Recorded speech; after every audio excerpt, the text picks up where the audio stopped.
Red Bull gives you wings.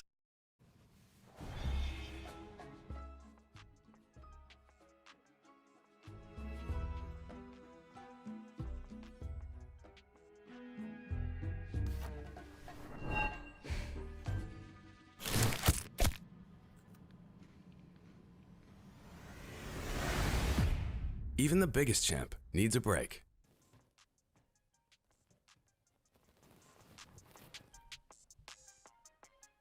Lore!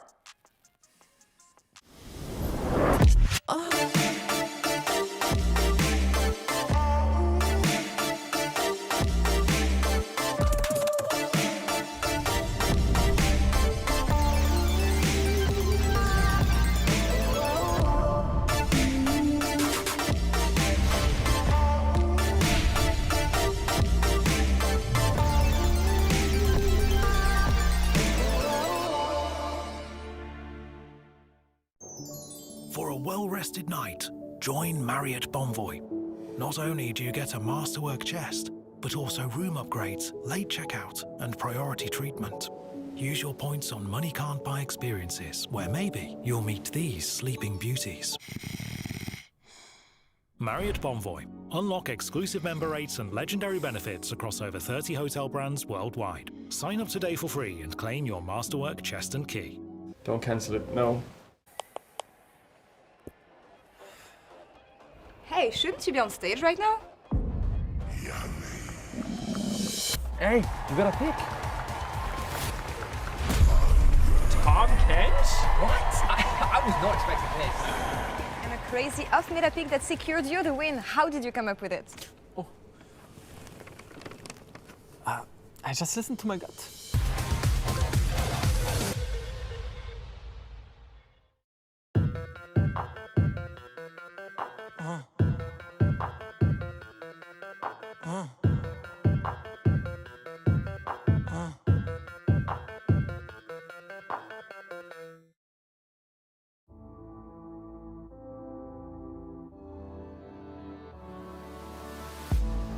If you had it all, would you look the fall in the eyes?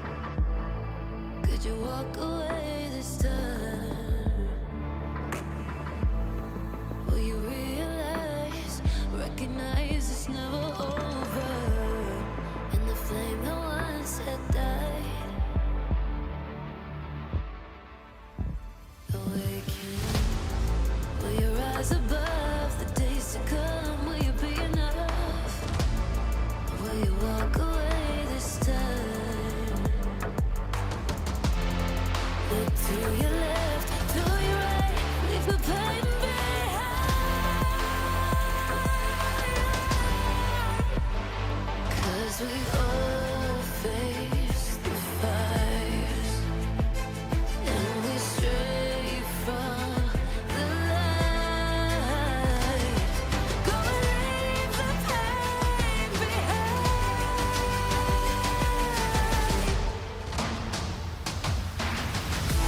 Feel that rush, feel the taste. Can you feel it? Rid the pain. Wash it away and stand again.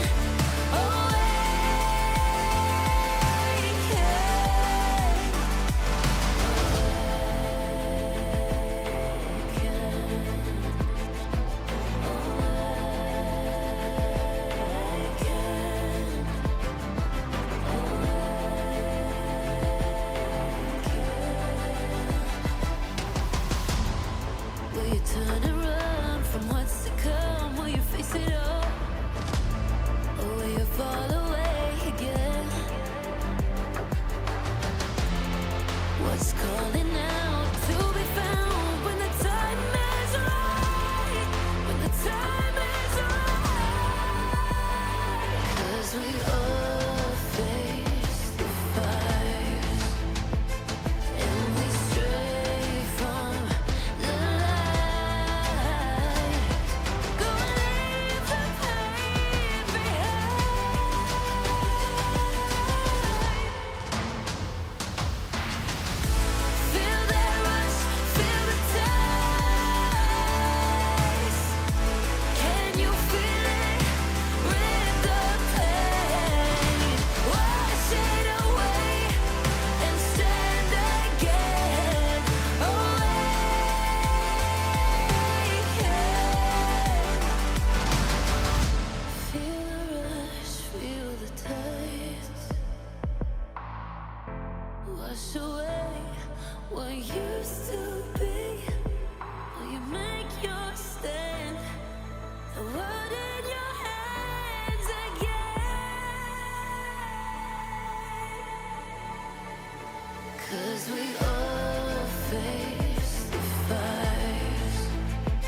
from the Riot Games Arena in Berlin, Germany. It is the very last weekend we find ourselves in the LEC studio today in 2024, and there is so much on the line. A ticket to Munich, in fact, the last one between G2 and BDS, and for BDS, their chances of Worlds are on the line, because if they want to stay alive in that race, they have to beat G2 today. I've got Medic and Broxa. Broxa, the stakes couldn't be any better for today. Yeah, I'm looking forward to it. G2 back in form, BDS fighting for a world spot. What more could you want? It's crazy. It all comes down to this for them, right? For BDS, for their year. It's insane to think about. Yeah, it really is. And I think for BDS, they're kind of mad at MDK as well for beating G2 last week, because it could have been a lot of easier road for them. But in the end, if you're going to win anything in Europe, if you're going to represent Europe on the international stage, beating G2 is a very good way to do it. It's such a good point. They saw MDK do what they couldn't do, and we can talk a little bit later about if maybe they have found some strategies to do that. But how did we get here? Last week was pretty short, Medic. Yeah, it was really quick. A lot of 3-0s all around the world. I think watching BDS, they reverted to their roots. They had ice on hyper carries. They played with a double tank composition, and it just worked well for them. I wasn't surprised to see them succeed with that sort of composition. Yeah, I think on G2's side, they kind of found their footing again, putting caps on marksman, playing more supportive junglers like Maokai and Ivan in the jungle, and just ultimately coming together as a team with a very, very strong early game. Yeah, for G2 Broxa, it is that question of can they keep it going? They've won every single split and trophy this year in Europe. It's kind of our mini golden road. What would we call it? Grand Slam, I think. The European Grand Slam. European Grand Slam. Good, right? Or Bronze Road. Anyways, Broxa, so it would be very impressive if they pull it off, but it's also a very difficult thing to do.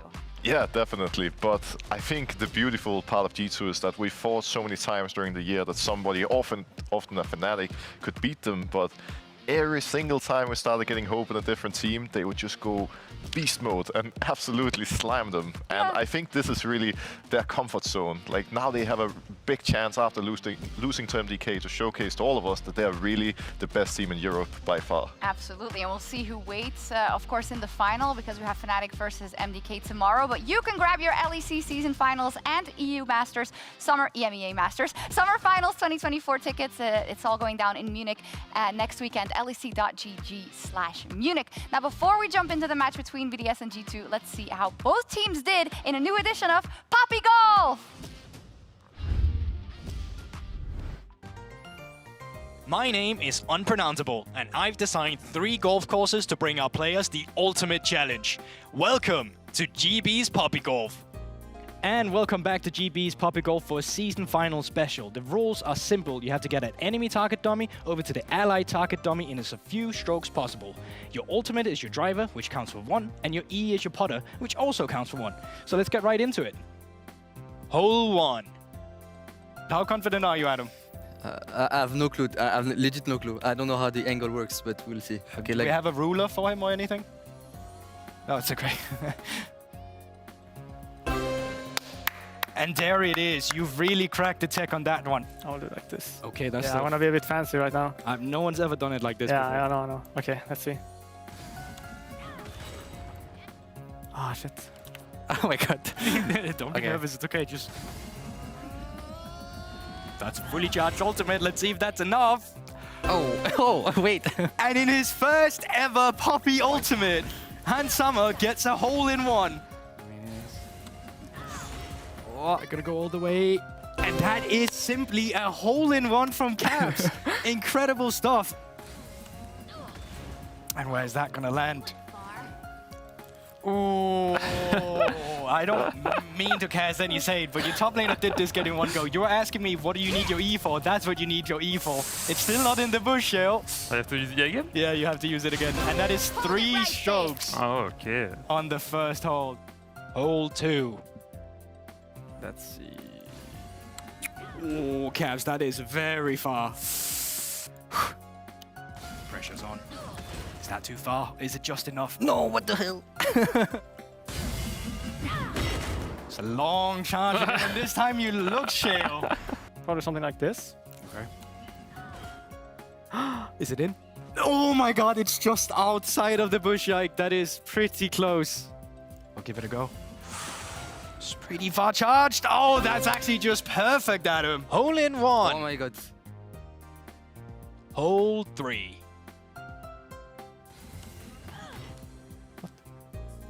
Oh, just outside again. Is that too long? Ah, sadly.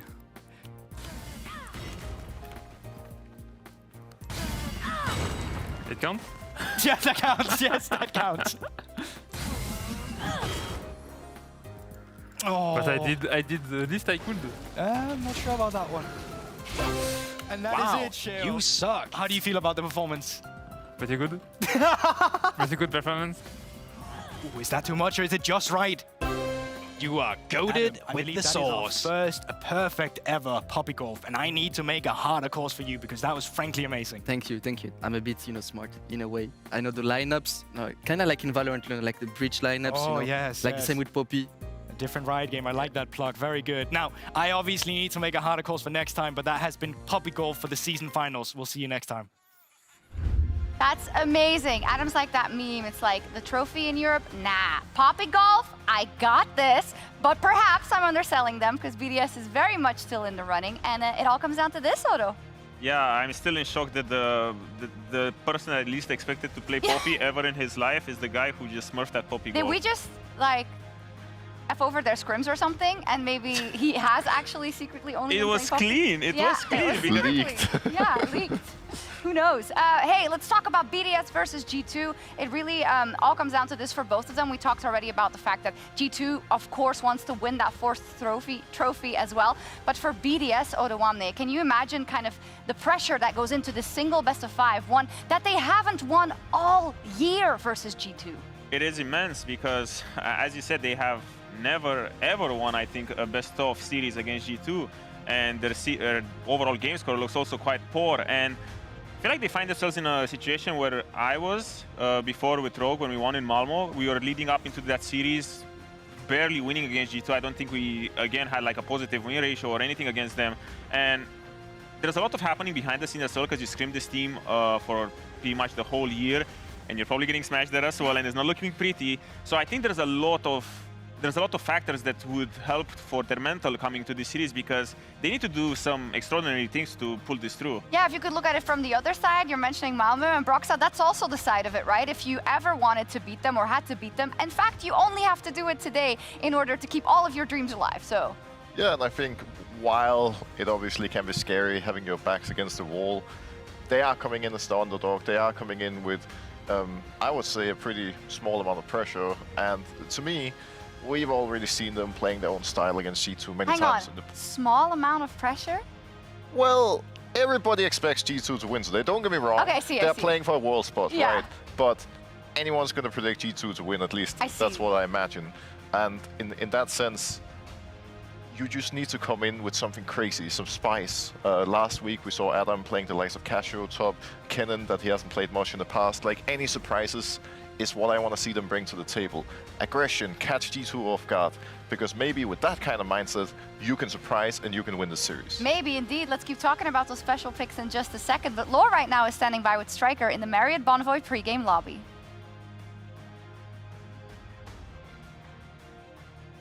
Striker, thank you so much for joining me ahead of today, an important day, if that is, but against an opponent that you actually know quite well. So I want to talk about an outside of the game aspect, because facing G2, having more often than not the same results, I'm just wondering what kind of job you've been doing with the players to prevent them from having either a mental block or at least be in the best mindset, best mental disposition to face against G2 today.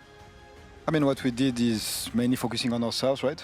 Because whichever team you play, in the end, you just have to be better than them on the day. And for that, you have to get better yourself. So that's how we tackled it, yeah. That's what I find interesting, peaking at the right moments, being ready at the right moment.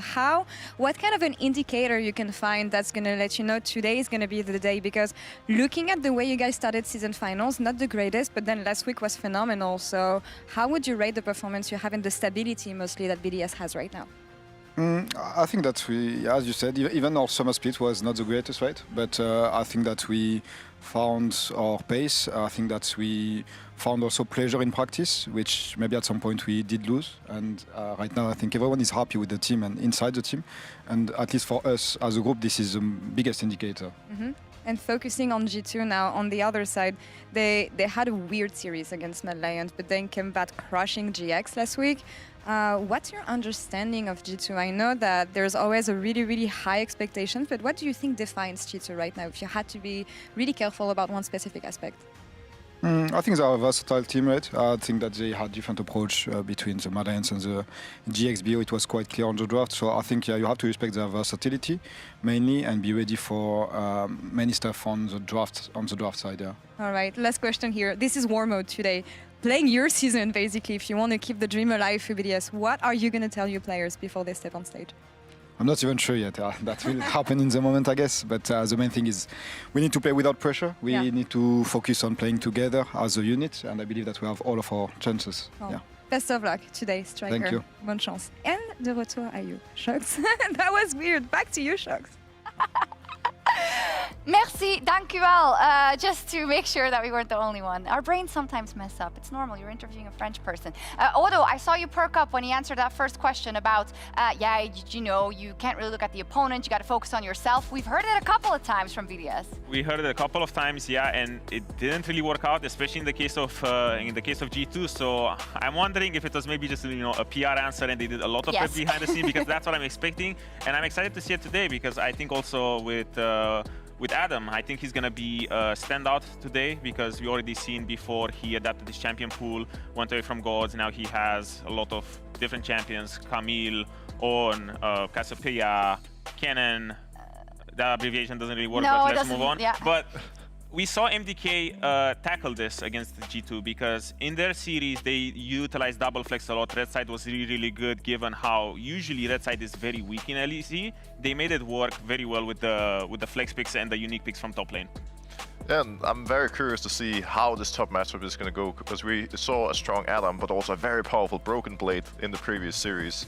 And a lot of magic is going to have to happen in the top lane for BDS for this to go right. And we have seen Adam and Sheo have great synergy in the past. We've seen both junglers move towards the Ivor and the Maokai, the Sejuani.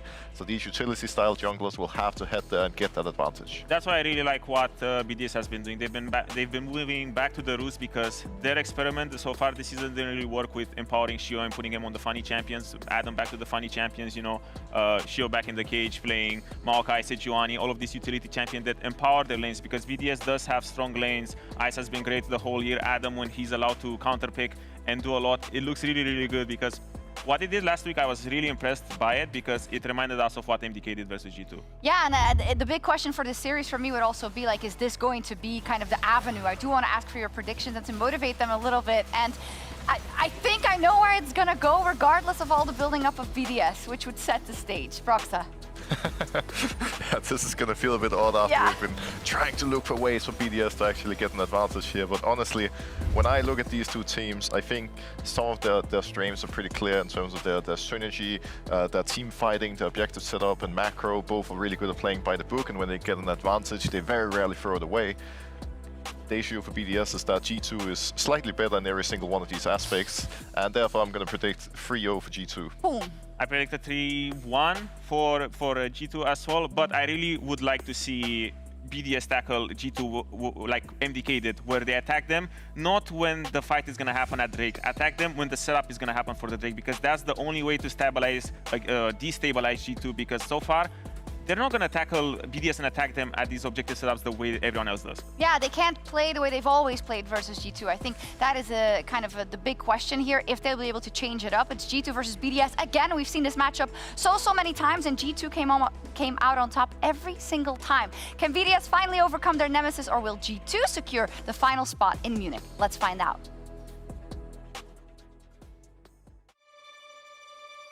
You've put the blood, sweat, and tears of an entire year into reaching this moment.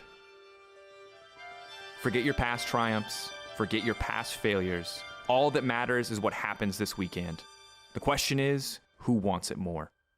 A lower bracket run, a G2 speciality. Giant X, Patrick, Jackies, and Ignar left to try and find a way back in, but Mickey is having none of it.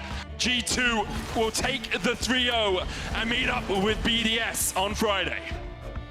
They've been actually beating us like this entire year. I don't want to go to Munich without beating G2. It feels wrong in a way. Oh! I think we'll win in Munich. I think we're the strongest team. The Baron down to 5,000. Labrov is flanked all the way around, but spotted on a ward now. There's the bullet time. Adam on the front line! Noah gets it somehow! Noah gets it! For me, that is the best thing about playing actually. In the big arena, knowing that we have 5 games, and if you win, you're the winner, and if you lose, you might as well be last, because it doesn't matter if you're second. Two teams, Alva's going to get stunned up. Glacial Fisher coming out. Frescowi waiting around the corner, lands the charm onto Caps, and Caps is sent packing. Now G2 will find a way to fight back, but Ayoya will not give them that opportunity! It would be an immense upset for everyone if we win the LEC finals. As we sink into this final weekend, let rage, let passion accompany us on this glorious stage.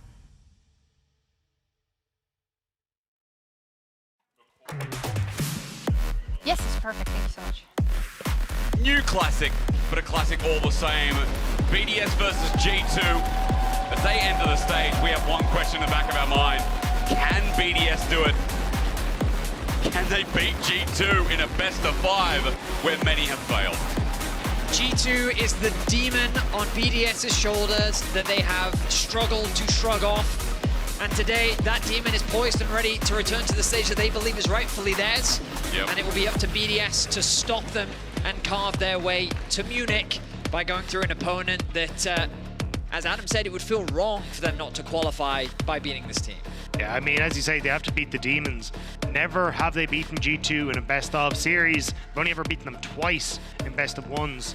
And now they find themselves up against the Goliath that is G2, trying to make it to Munich. And we have to remember that said Goliath as well has got a good track record where the last time they actually didn't win a championship was back in 2023 spring, and it was against Mad, funnily enough, that we've seen G2 fall to the lower bracket because of that said organization.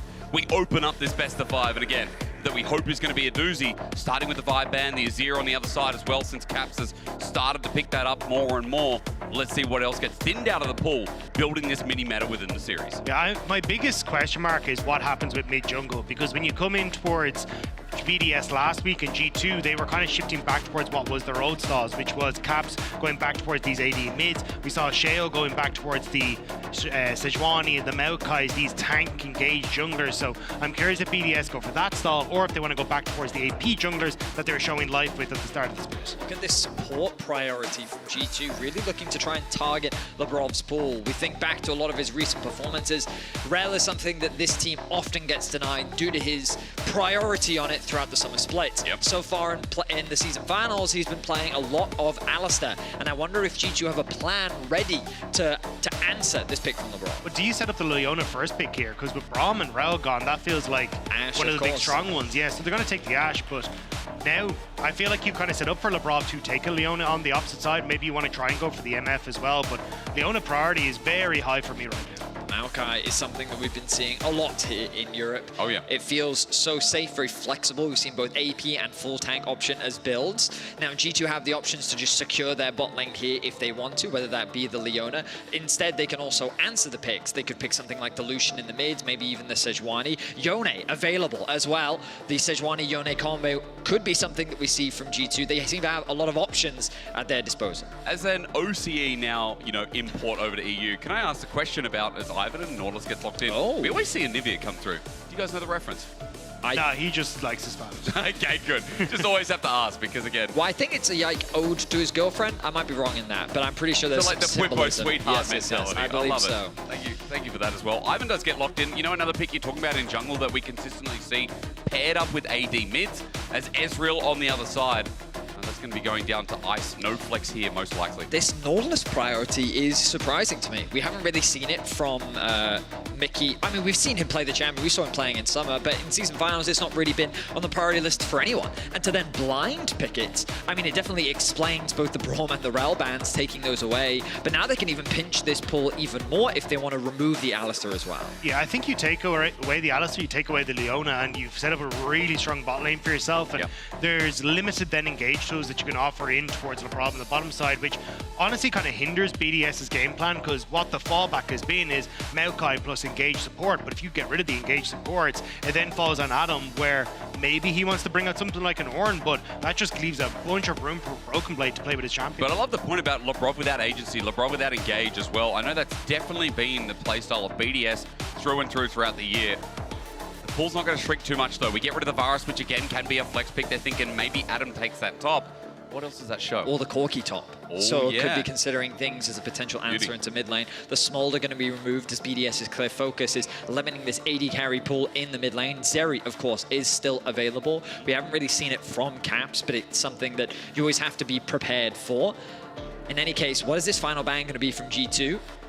The Rumble. Okay, so they still respect that as a champion. We've been seeing a number of counter picks up towards the top side of the map. Surprisingly, things like Kennen, that has been a very high priority for Broken Blade and G2 throughout the season finals, is not going to make its presence known just yet. We'll see if it comes through in the final 2 picks for G2. It does feel like teams have kind of come in with, hey, when we see G2, we want to have something prepared for that Kennen. Yep. Like we saw MDK coming in with like the Galileo and these kind of things to try and shut that down. So may not be mega high priority, although in this case, I think it's actually a really strong pick, because not really a super strong engage, or at least there's many squishies that you can try and find with that Kennen. So could be an option here for Broken Blade in that top side. Remember as well, Adam has played the Casio top. I'm just going to throw that out there. I know they're kind of wild with their drafting, and if you're talking about answers and maybe draft preparations towards G2, that's in the back of my mind.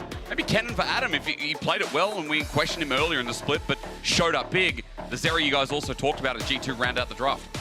So the Renekton, bit of an LPL staple, I would say, something that is a very high priority over there. It's going to be locked in for G2 as basically a safe, blindable top lane pick. Of course, there are plenty of counters that Adam could go for, but it depends on what their goal is to round out their composition. Do they feel like they need more damage? Do they want more utility? I was thinking to myself, Mundo is something we haven't seen for a while, but into champions like Ashe, it can be very effective.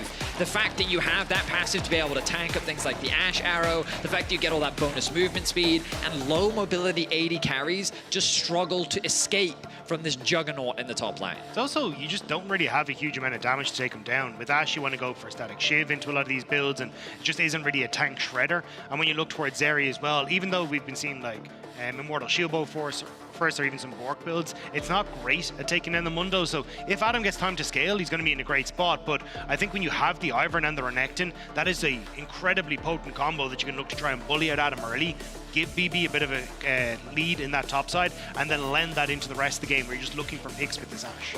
When I look at this BDS composition, it's tried and true BDS. We talked a lot about them trying to evolve their style throughout the summer split. In season finals, especially after their defeat in the upper bracket to Fnatic, they've reassessed, reevaluated, and their priorities are stick to what we know, play to our strengths, and then looking to rely on Nuke and Ice being those long-range AD carries to provide the damage with a very reliable front line with both engage, pick options, and defensive tools to play around these team fights. Because what they know is what got them to 3rd place throughout the year. BDS is a classic story, right? They are a 3rd place team, and you know, coming through as 4th seed at Worlds last year as well. We're like, hang on, this team doing so good. The question is that enough to beat the Titan that they have not been able to beat in a best-of series? We're going to be finding out today. It's game 1 versus BDS and G2. If G2 win, Fnatic and Mad Lions Koi will lock the spots at World Championship. We'll have our 3 teams going to Munich. If G2 lose, then only the finalists will be locking their spots for the World Championship, given that G2 already have that spot secured. A lot on the line for BDS to keep their remaining year alive. And I mean, they're going to keep going as well. Don't forget, they've got the matchup between Fnatic, Mad, the loser of that, to go through and try and get into the finals too. It all hinges on this. You'd argue the most important matchup of the LEC season finals thus far, and maybe throughout, depending on who we send to Worlds. Now, we already talked a little bit about the drafts here. As for G2, I like, again, playing towards Broken Blade. Dak, you talked a little bit about how Yike syncs up here. Yike has been under scrutiny in this season finals as well. And so him on a more supportive jungler to let his solo lanes thrive looks like good news to me. Yeah, I think it was a pick that worked out very well for them in their last series as well. So I'm excited to see him come back onto this pick, and especially when you have the double AD carries, being able to give them the on-hit AP damage is big. But Adam coming in towards his mid lane here. Cheeky. We've got a BDS lane swap. Last week we saw G2 Giant X try to lane swap on G2, and it didn't work out quite the way that they wanted, but BDS are a team that have leveraged this to beat G2 in the regular season before. Broken Blade is very suspicious. He has no information. He knows that Adam was spotted in mid lane. Mickey being an absolute nuisance, gonna get the Ignite down. Level 2 on Sheo. Dredgeline doesn't connect, and that would make a difference, but Ignite now down as Sheo goes back to clearing. Broken Blade has spotted out that BDS are now in this swap. Yeah, BDS are trying to mind game it though a little bit, because you were like, hey, you know, Sheo's on his own. Of course, there's nobody in that top side, but once he realized that there was nobody there on the bottom end, Mickey's just being a nuisance. But you can see Yike is already up on that top side, so he's able to cover for any sort of potential dive. And Broken Blade should be able to get this wave, and Yike as well has been able to get a good amount of his jungle, whereas Sheo's been pushed off. So the question naturally becomes, why BDS even lane swapping in the first place? We look at G2 and how their approach to draft has been. This very high priority on Ashe gives their bot lane push over lane. We think back to when G2 is at their strongest, how do they get early game leads? It's often through the bot side of the map, having that stronger 2 versus 2. And BDS want to try and mitigate that. By picking the Ezreal and the Rakan, it gives them roaming potential, it makes the Ezreal very safe, and it gets them out of what it should have been a very difficult lane. The only thing I'm worried about though is what it looks like for things like Void Grubs and stuff, right? Because there are moments where, yes, BDS will get the crash here, but Hansama and Mickey will get a good lead off just having extra gold available from this bot lane tower, and you start to rotate Mickey around the map. But Broken Blade now being forced away. Hit level 2 crucially though. The fact he's been able to get that experience is such a nice lead for him over Adam. I think that's the biggest thing. Broken Blade is being denied XP, but the fact that he got that level 2, while Adam only just now ticked over to level 2, we kind of look at all this XP being shared. TP now comes into the bot side of the map. Pull it out. Mundo goes where he pleases, drops on the ground. That's denied. That means CC can now hit him as Broken Blade walks up the top wave. He's thinking, what can I do? But Slice and Dice in between, and the auto attack still connect. He dives for it as meanwhile on the bottom side. There's a trade for Adam. Yike flashes away. Hansama takes another turret shot.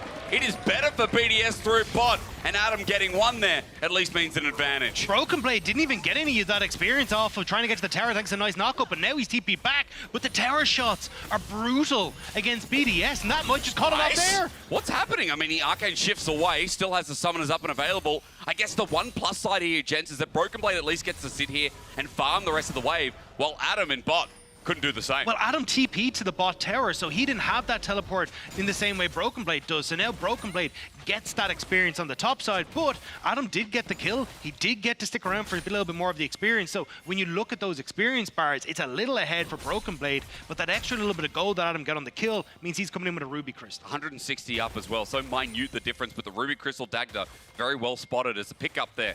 Might help a little bit more with the laning phase, because we go back to standard here, and that's 3 plates still picked up. That's still a 300 gold lead for Hansama with Berserker Greaves with a longsword in lane. He's got the damage to actually play out this 2v2 a little bit better. Yeah.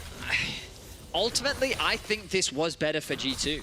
Because I think that, as you rightly said, Dagda, the fact that Adam TP'd to bot ended up costing him a lot. And experience is very valuable in the early game, especially when you're considering looking to play around these early objectives. Early objectives just give you a lot of control over the direction of the game moving into the mid-game especially. And when I think we look at G2's most recent series, that control in the mid-game is probably their biggest strength as a team. And a lot of that control is going to help out with the fact that Yike is one of the recipients of a lot of the leads that G2 generated, because he got his camps on the top side, then got to go and take some of those camps on the bottom lane that Sheo had to abandon because of Mickey. So he's got an experienced lead and now wants to lean that into bot lane. And now with the damage in bot lane as well, it makes it easy to get this engaged. Labrov has his summoners available, but how are they going to pop it here? Good route from Yike. The cleanse comes out as Mickey jumps in for another dredge line. Part 2 is even better for Ice. He gets a return kill as Mickey goes too far. Now, Mickey's Nautilus is known for something, and unfortunately we're seeing on our screen what it is.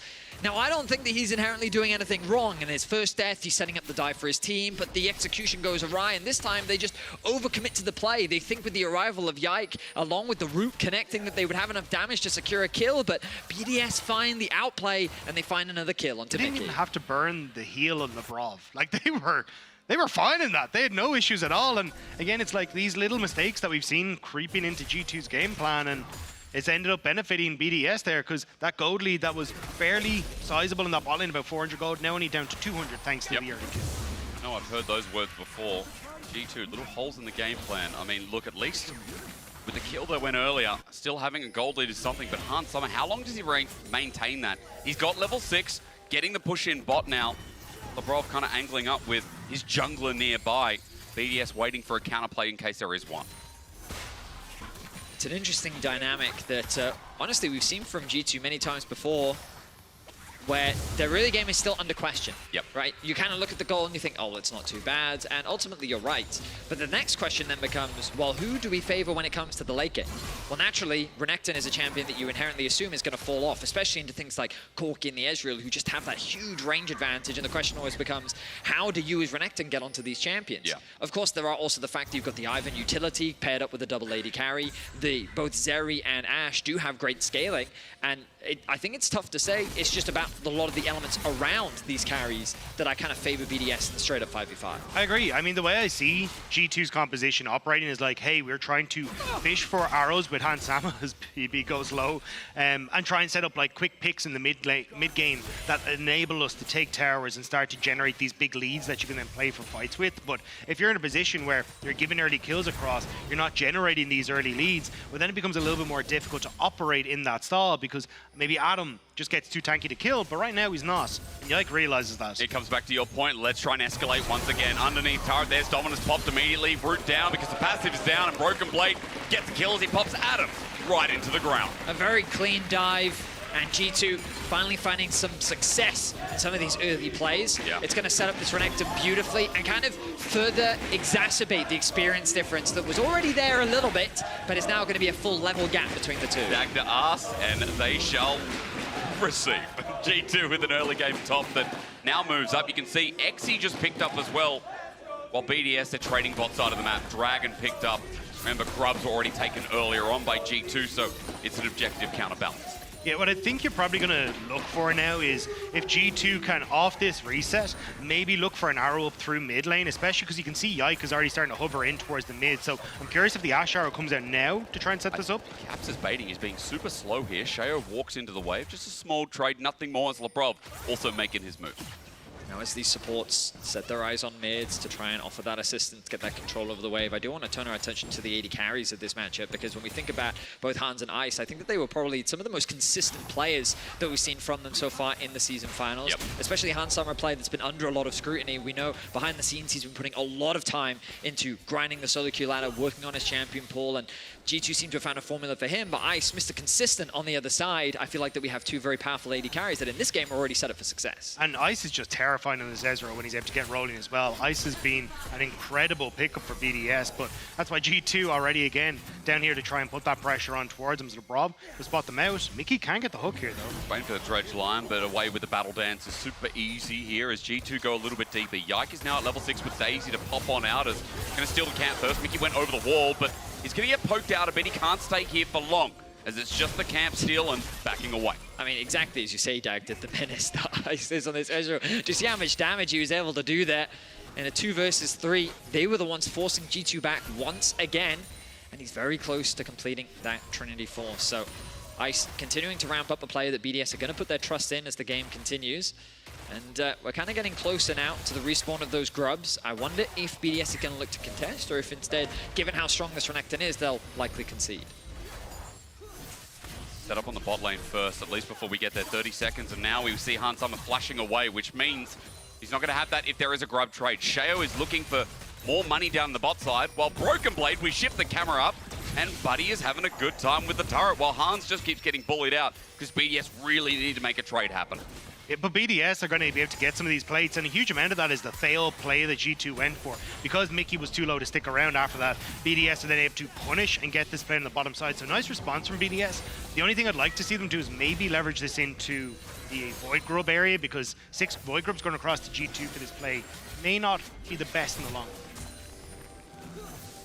Summer with no summoner spells. Definitely a scary position for him to be in. Turn my attention to Caps as he makes his way back out onto the map. Very nice farm from him, 122 CS, 11 minutes in. But here comes Yike and here comes Sheo. Oh, dredge line does connect though, and TP is going to be coming down from Adam. The arrow to commit onto the jungle, but they haven't killed him yet. As he flashes away, BDS re-engage on the summonerless Hans Sommer. Man, he's been calling Han's mama after getting taken down as BDS commit all, and they want more gold to speed it up. Really good play from BDS. They knew Adam had TP advantage, but now Adam needs to get out from underneath the tower. Should be able to do so. But it will leave Broken Blade with that alone time on the tower to take that one for himself. We've just been seeing throughout this early game that Ezreal, Maokai, and Rakan just have a stronger 3v3. Yeah. And then that was only further reinforced the moment that Adam joined the fray. You saw how slowly they're actually working through Sheo. I just think at this point in the game, Ashe doesn't quite have that same power that the Ezreal does when you combine that Sheen with the constant Qs that you can throw out. So then my simple question is, what's going to be more worth here if you're looking at the side of G2? Because Broken Blade just got solo turret top. He picked up Eclipse as well. This Renekton is very much elevated after pushing Adam away from lane. They're obviously sacking the bot lane a little bit more with Hansama and Mickey on a bit of an island. Well, you kind of need to make something happen here with the Renekton.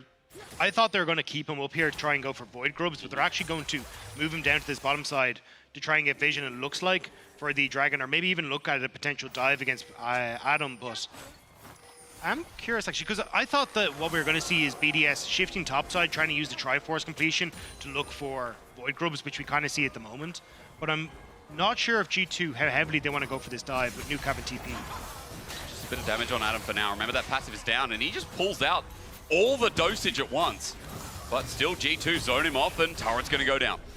It's very clear that their priority is just securing this turret, but also I think that G2 don't seem to like it when Hansama is put behind. And so the moment that they see all this pressure being thrown towards him, they said, you know what, let's leverage our strength. Let's bring Broken Blade from the top side of the map, make sure that we unlock this bot tower. Sure, we'll sacrifice the grubs, but we'll set ourselves up for the next dragon as well. And the thing is, it's really hard for BDS to cross map because there's no tower available. We kind of look at the overall plates, you look at the overall gold. G2 find themselves with a 1k gold lead just off the fact that they've been able to find these plates and funnel them into both Broken Blade and now to a degree Hansama. I'm looking at them, can they try and pick up Dragon off the back of this as well? They should have realized that Nuke is resetting off of where he was positioned. Even there, they should spot him, but Yike is going to reset as well, because I think with this reset, with double Triforce now out for BDS, I don't think G2 are in a position to actually take this fight, because they don't have that first item complete on towards Caps, and in a position where you're facing double Triforce, I think you're just too far behind. Despite the gold lead. Was picked up, on that point of Yike backing away. Note that as well, BDS did just match out Grubs, so here in this early game, there is still an element of matching for BDS, but 1,500 gold right now is the lead for G2. The thing I'm noticing, though, is because G2 are up against Adam on this Mundo, they've had to opt in for Double Blade of the Rune King, which is fine, don't get me wrong, but it does mean Ashe is way less threatening on trying to shove out mid-wave. So trying to look for picks with Ashe is going to become a little bit more difficult now. So BDS, using that advantage, to just force their way in towards River, having Ice just nestled in behind the tank line. Half expecting Mickey to throw a hook, aren't you? We know Mickey's Nautilus. You guys were talking before. There's one.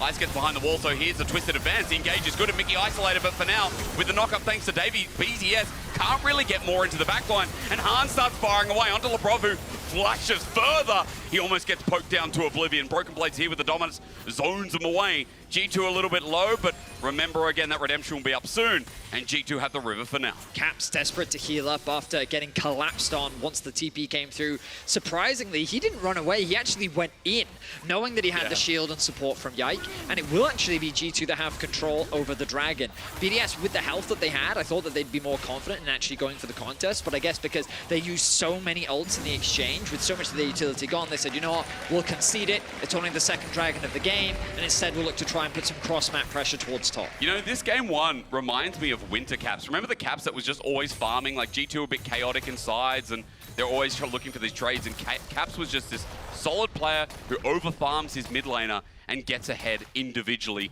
uses that in team fights later. Here in this game, ahead of the curve by a little bit, but still a bounty on his head to show how good his early game has been. I was going to mention that. Even though he has less gold than Nuke, he's the one that finds himself with a bounty. I don't understand. 50 gold more bounty as well, by the way. But let's try and math that out. I mean, he's about to get his cull as well, so he's going to be in a fairly all right spot. 300 gold bounty then, Dagda. So, but I think the I think the important part here is just like how well G2 have been at getting into positions ahead of BDS, because BDS were trying to contest that dragon, but you know, Caps got there before Nuke did. You had Broken Blade, who was going to be more of the threat in these fights, especially with the positioning he had, and G2 definitely looking at how they want to enter in these fights, when they need to be in these positions, and it just feels like a couple of members of BDS are just like a step behind. It's a tense one, and it's a far cry from what we saw last week. Both teams securing 3-0s over their opponents, Giant X and SK, eliminating them from the season finals. But here, both teams with very similar compositions. In terms of their execution, there is degrees of difference. Now, Mickey, one in danger. Again, once more, deep into the breach as Sheo just keeps him there, spaces him. Labrov helps out, but here's Hans Sama to the rescue. 80 carry, please save me, but I'm not sure he can. Mickey flashes away while Adam chases him down, and as he gets a kill, Broken Blade, yeah, he's bullying Nuke on the backside, but he can't finish off the play. He's now outranged as for G2. This has got a little bit sketchy. They've lost their engaged support, and Broken Blade's gotten low. Yeah, they need to be careful and not overextending on the play, because Hansama still has that Ash ult, so they can turn very quickly and set up for it. Broken Blade now trying to draw them down to bot lane off of this mid lane turret, but Yike here to support. Yike leveraging Daisy to apply the slow with the trigger seed. To make sure that Adam can't chase him down. But it's a bit of an awkward exchange because ultimately Mickey just got caught out, but there's no objectives ready for the teams to play for. You can see the top lane being pushed out very far. Means that BDS need to now go and address these waves. And it's one of those situations where it was G2 setting up on the map. They were leveraging the pressure that they had to then set up for vision. And then BDS, while they were doing that, then tried to contest. Usually the downside of that is you use a lot of farm on the cross map, but then G2 actually TP'd in to contest them in the fight, and then they were in a numbers disadvantage. So in the grand scheme of things, it's Mickey's KDA that's going to be hurt. But now the Herald's going to begin, and it's G2 that's once again first to the objective. Yeah, I don't think Mickey cares about his KD anymore, but he just wins when he ins. So Yeah. it doesn't really matter. I went back and I looked at the Fnatic series. In Game 2, he was 1-8 at Nautilus with a win. In Game 3, he was 0-8 at Nautilus with a win. So, you know, win game is all that matters to him. Yep. Herald's going to go down, though, at the very least. One step closer for G2 in that factor, but as they pick it up, BDS, they're not going to commit anything else. Note that Adam does have a teleport advantage for the meantime. Maybe something that can be leveraged here as we start looking towards that next dragon, depending on what side of the map he is. That Baron setup as well as an also option as we fast approach 20 minutes into the game. And BDS already said it's a tense one. And I'm glad, because I was just hoping, regardless of who wins this series, I just wanted competition, right? We have had some very one-sided series so far in these playoffs. And especially when G2 and BDS destroy their opponents, you'd hope that they'd come together in a culmination and try and take it the distance. Yeah, I think the big one for me is that at this stage, it's still so neck and neck. You know, G2 have a slightly more difficult to operate composition, I feel like, when it comes to setting up engages. So in that, and BDS just have a very strong front to back team fight. So you've always got opportunities for BDS to try and take fights when it comes towards objectives. The problem that they're having, though, is G2 are just doing a better job of leveraging sideline pressure to get deeper vision so they can spot out where BDS are. And it's making it hard now for BDS to control the map, for them to move people into positions to contest G2. Yeah, what I think is interesting is that when I kind of look at the map, I think G2 has a better map state. You know, if you were to try and give them like a point, you'd give like G2 a slight point advantage just because of the fact they have the Herald, the fact that they still have an extra outer tower. They're likely going to be setting that Herald up to secure that mid tower as well. They have better vision control. However, the big advantage for BDS is I think that with the item spikes coming through as the arrow tries to connect, going to go wide. But BDS, I think, are just going to be spiking harder that much sooner. We'll see if G2 has completed their second item in the near future, but Nuke and Ice are about to fully stack those tiers, and that's going to be a huge spike for BDS with their front line as well. Well, as Labrov is walking the fog of war, and we might pause that thought. A pick out here on the Rakan, but the quickness gives him space. He turns it into an engage, and for Labrov getting out with the depth charge on his head, he survives, and now G2 are in so much trouble as Adam starts running down and cleaving the ground. Yike flashes around, and now Ice is coming for him. Hans Sama gets off on the back line, and that's going to be the start of Baron. Look at how strong this front line is from BDS. G2 just don't have the damage yet. And with the member down, BDS feel confident to start off the Baron. They had no TP on Broken Blade, as Hysterics was saying, so BDS bring on Adam. And now Labrov off on the side, has no flash, we can look for a potential engage, but Baron is gone. Yike with no redemption either makes it that much harder. Broken Blade just tries to get something mid as Herald charge is still going to come through, but G2 might even lose Mickey here after that said charge. Was it worth it, my son? We'll have to find out in the long run. Ice with another kill, and Herald will just drop here, but Baron over to BDS is a big game swing. But now those map advantages that G2 had don't really mean much. It's ultimately just a lot of standing gold for BDS to go and grab with the Baron at their backs. G2 were over-ambitious. I mean, I don't even... It's hard to criticize because they sit there and they see Labrov isolated, they go for a pick, and they just don't have the damage. That's all it is. And because he was able to get away, G2 find themselves overcommitted in a situation that in many other compositions they would have just gotten a quick one-shot and left. And it ends up in disaster for G2. I will say, I think my biggest criticism of them is they've just no pressure on the map, so Adam always gets the TP in here. He goes for it, they nearly get Labrov, sure, but this is still a 3v3, and Ice has a quick rotation from mid. Now you get Adam involved, so there was always a relatively high chance that this was just going to turn into a numbers advantage for BDS, especially with Baron spawning, but now again, G2 versus the objective. And I mean, even the True Shot Barrage to start off this objective as Mickey goes in, but I don't know if he's going to get out this time. What do I mean this time? He's never getting out of these fights. Ice with a 4th kill opens up the show, and BDS in this series look like they're ready to go. Dragon might even be theirs too, as G2 have to back away because Adam's also pushing mid. Adam is pushing mid, which means that G2 might spot that it could be a potential for 4v4 with that big tank out of the way, but now Adam just going to shove in, he'll back it up as Labrov is going to escort him out, and Dragon will go to BDS. The beauty of what BDS are doing is that they don't really need to do anything. They've just allowed G2 to be the ones to make the plays, and they've punished them with just a very straightforward and easy to execute composition. Oh, you want to start a fight? Adam will TP in.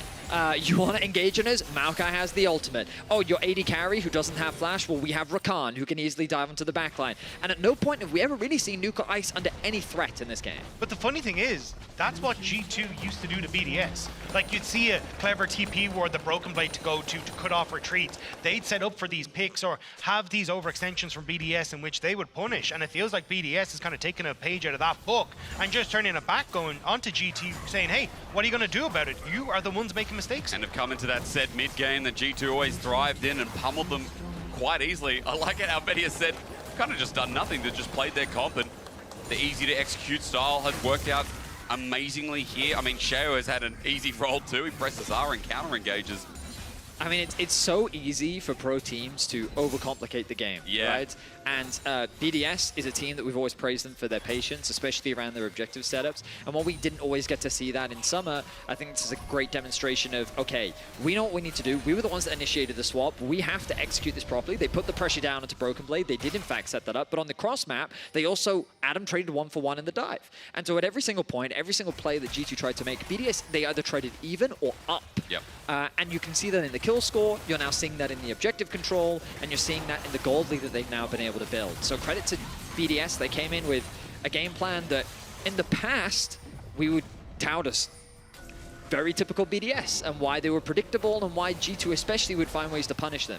But in this meta, in this game at the very least, BDS is the one that finds the advantages and is looking to close that game. I do think it showcases the improvements BDS have made though over the course of the year, which is like better understanding of how to use TP plays, better understanding how to utilize side lanes, and it's kind of G2 taught them these lessons whether they wanted to or not.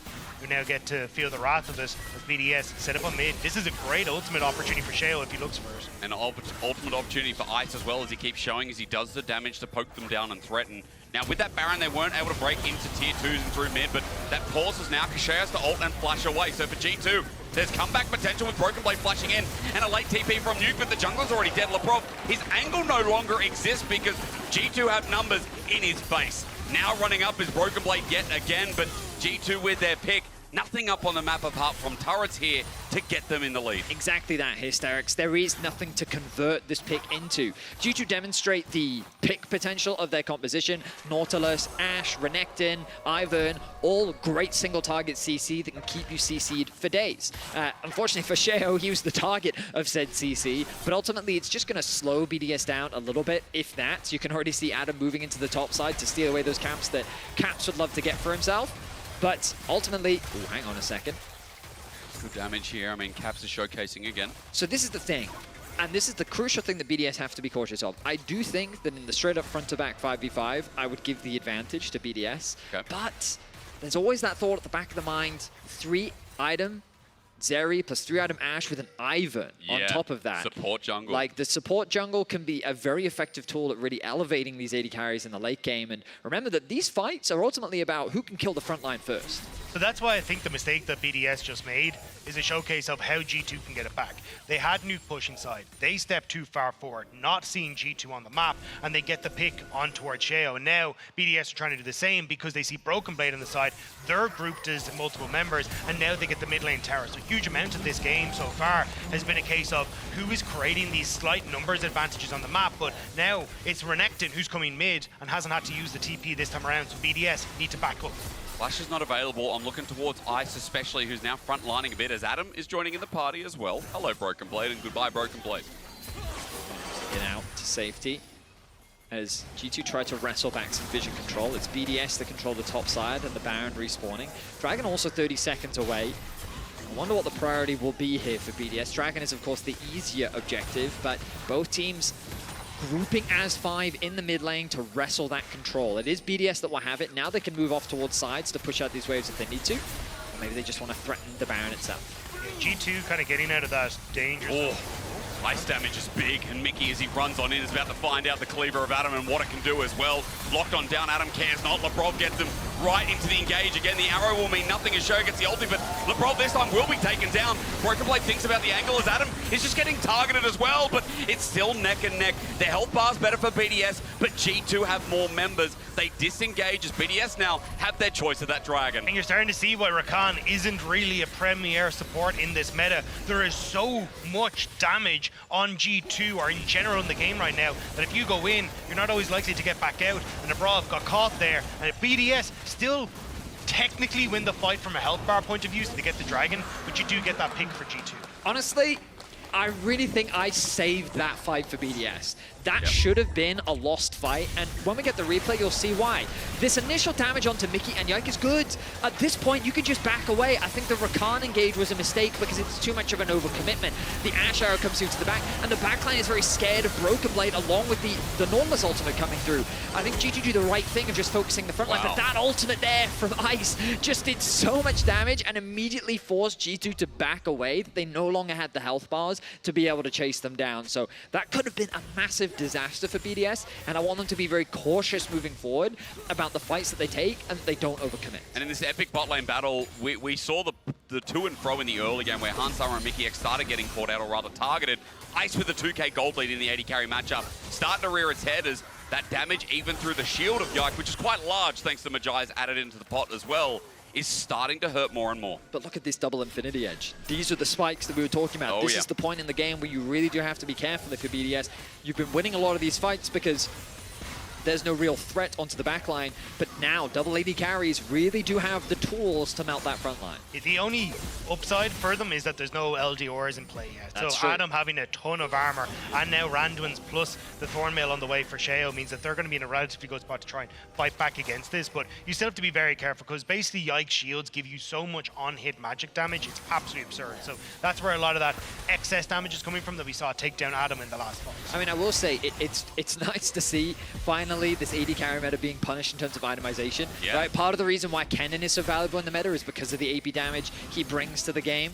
But so often we've seen double AD carries, triple AD carries, but because you have so many ADs, not much armor actually ends up getting built, but Adam does not have that problem. Oh, and he's also isolated. Wait, Caps is here. Blade of the Wrong King gets the slow, and there's a bit of damage done. Does he care, Hysterics? But I'm still waiting for the follow-up, because there it is from Mickey. Direct line starts us off and looks to continue. Ice with a reposition here, and we back away from this never-ending ARAM, it feels like, to see who has Warmogs. BDS are trying to bait G2 into River, but you always have to be so careful because if you end up with a Maokai ult just coming in across this line here, it becomes really, really difficult for G2 to try and play into it. So BDS now, having got that vision, forcing G2 back, get to start up the Baron, but it's spotted. All while that was happening, Nuke was pushing in the bot wave. He gets level 18, he can go back to base, TP in, and now they have the numbers advantage with Caps and bot. Rob. Remember, Mickey's by himself. Hans Summer walking in as well. This could be a trap. Lebrov with the quickness as well. Finds the engage on the perfect target.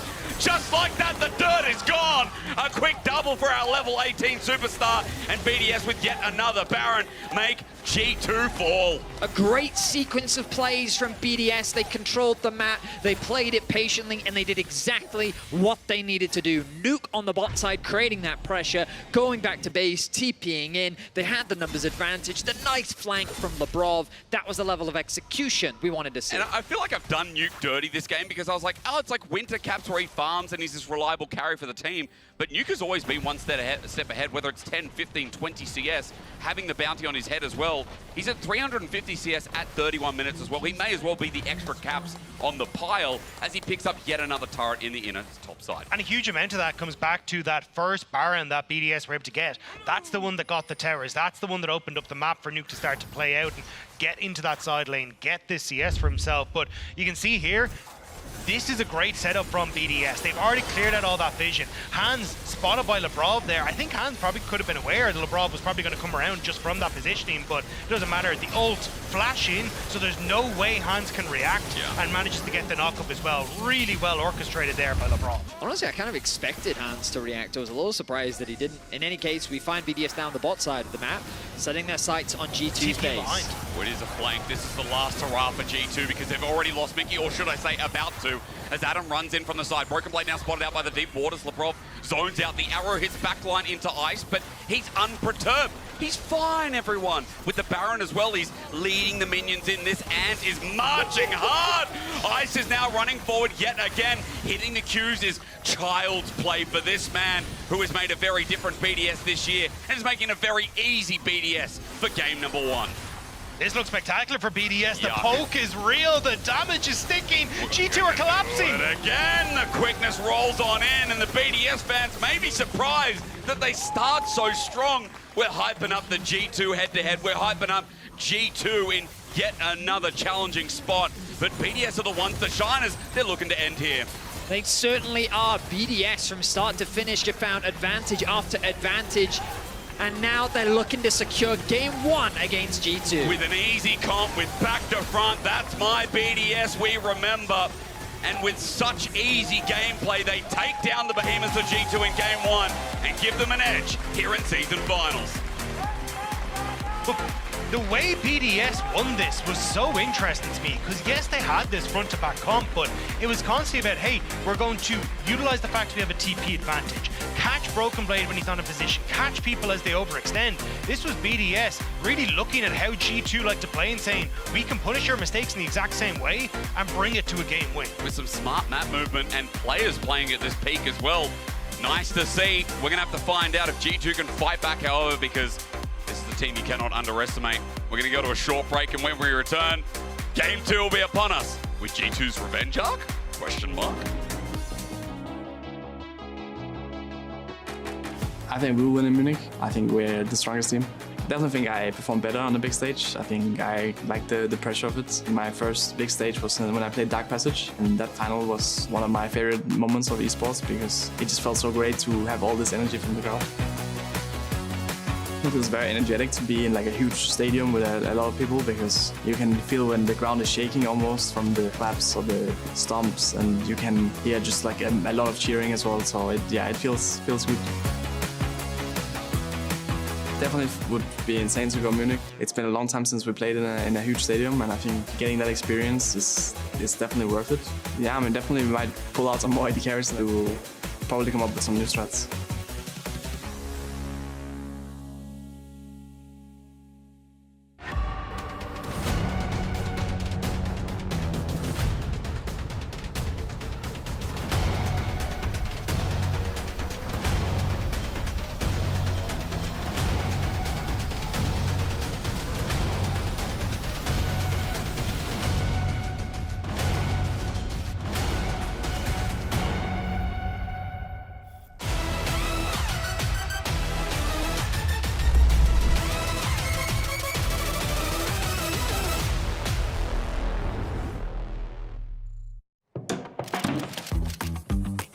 Done? Done. There we go. Break? Break.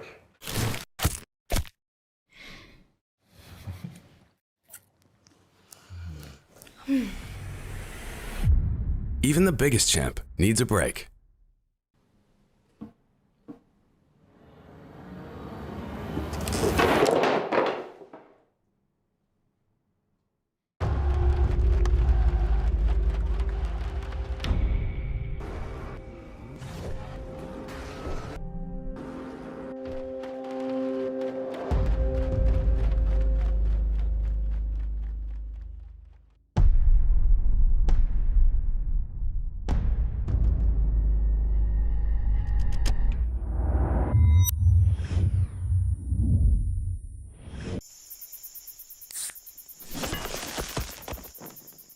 Red Bull gives you wings.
Realizes that. It comes back to your point. Let's try and escalate once again. Underneath turret, there's Dominus popped immediately. Root down because the passive is down, and Broken Blade gets the kill as he pops Adam. But they haven't killed him yet. As he flashes away, BDS re-engage on the summonerless Hans. Summer! Man, he's been calling Hans' mama after getting taken down.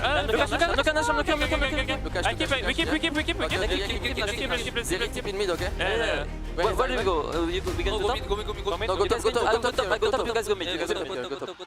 It is BDS who's striker first, and well, so many people had G2 as the absolute favorites in this series, and many called it as a simple walk in the park and a 3-0, including Broxa. That is not the case. Will we finally see the reversal of the narrative that we've seen all year? I really want to believe it, Medic.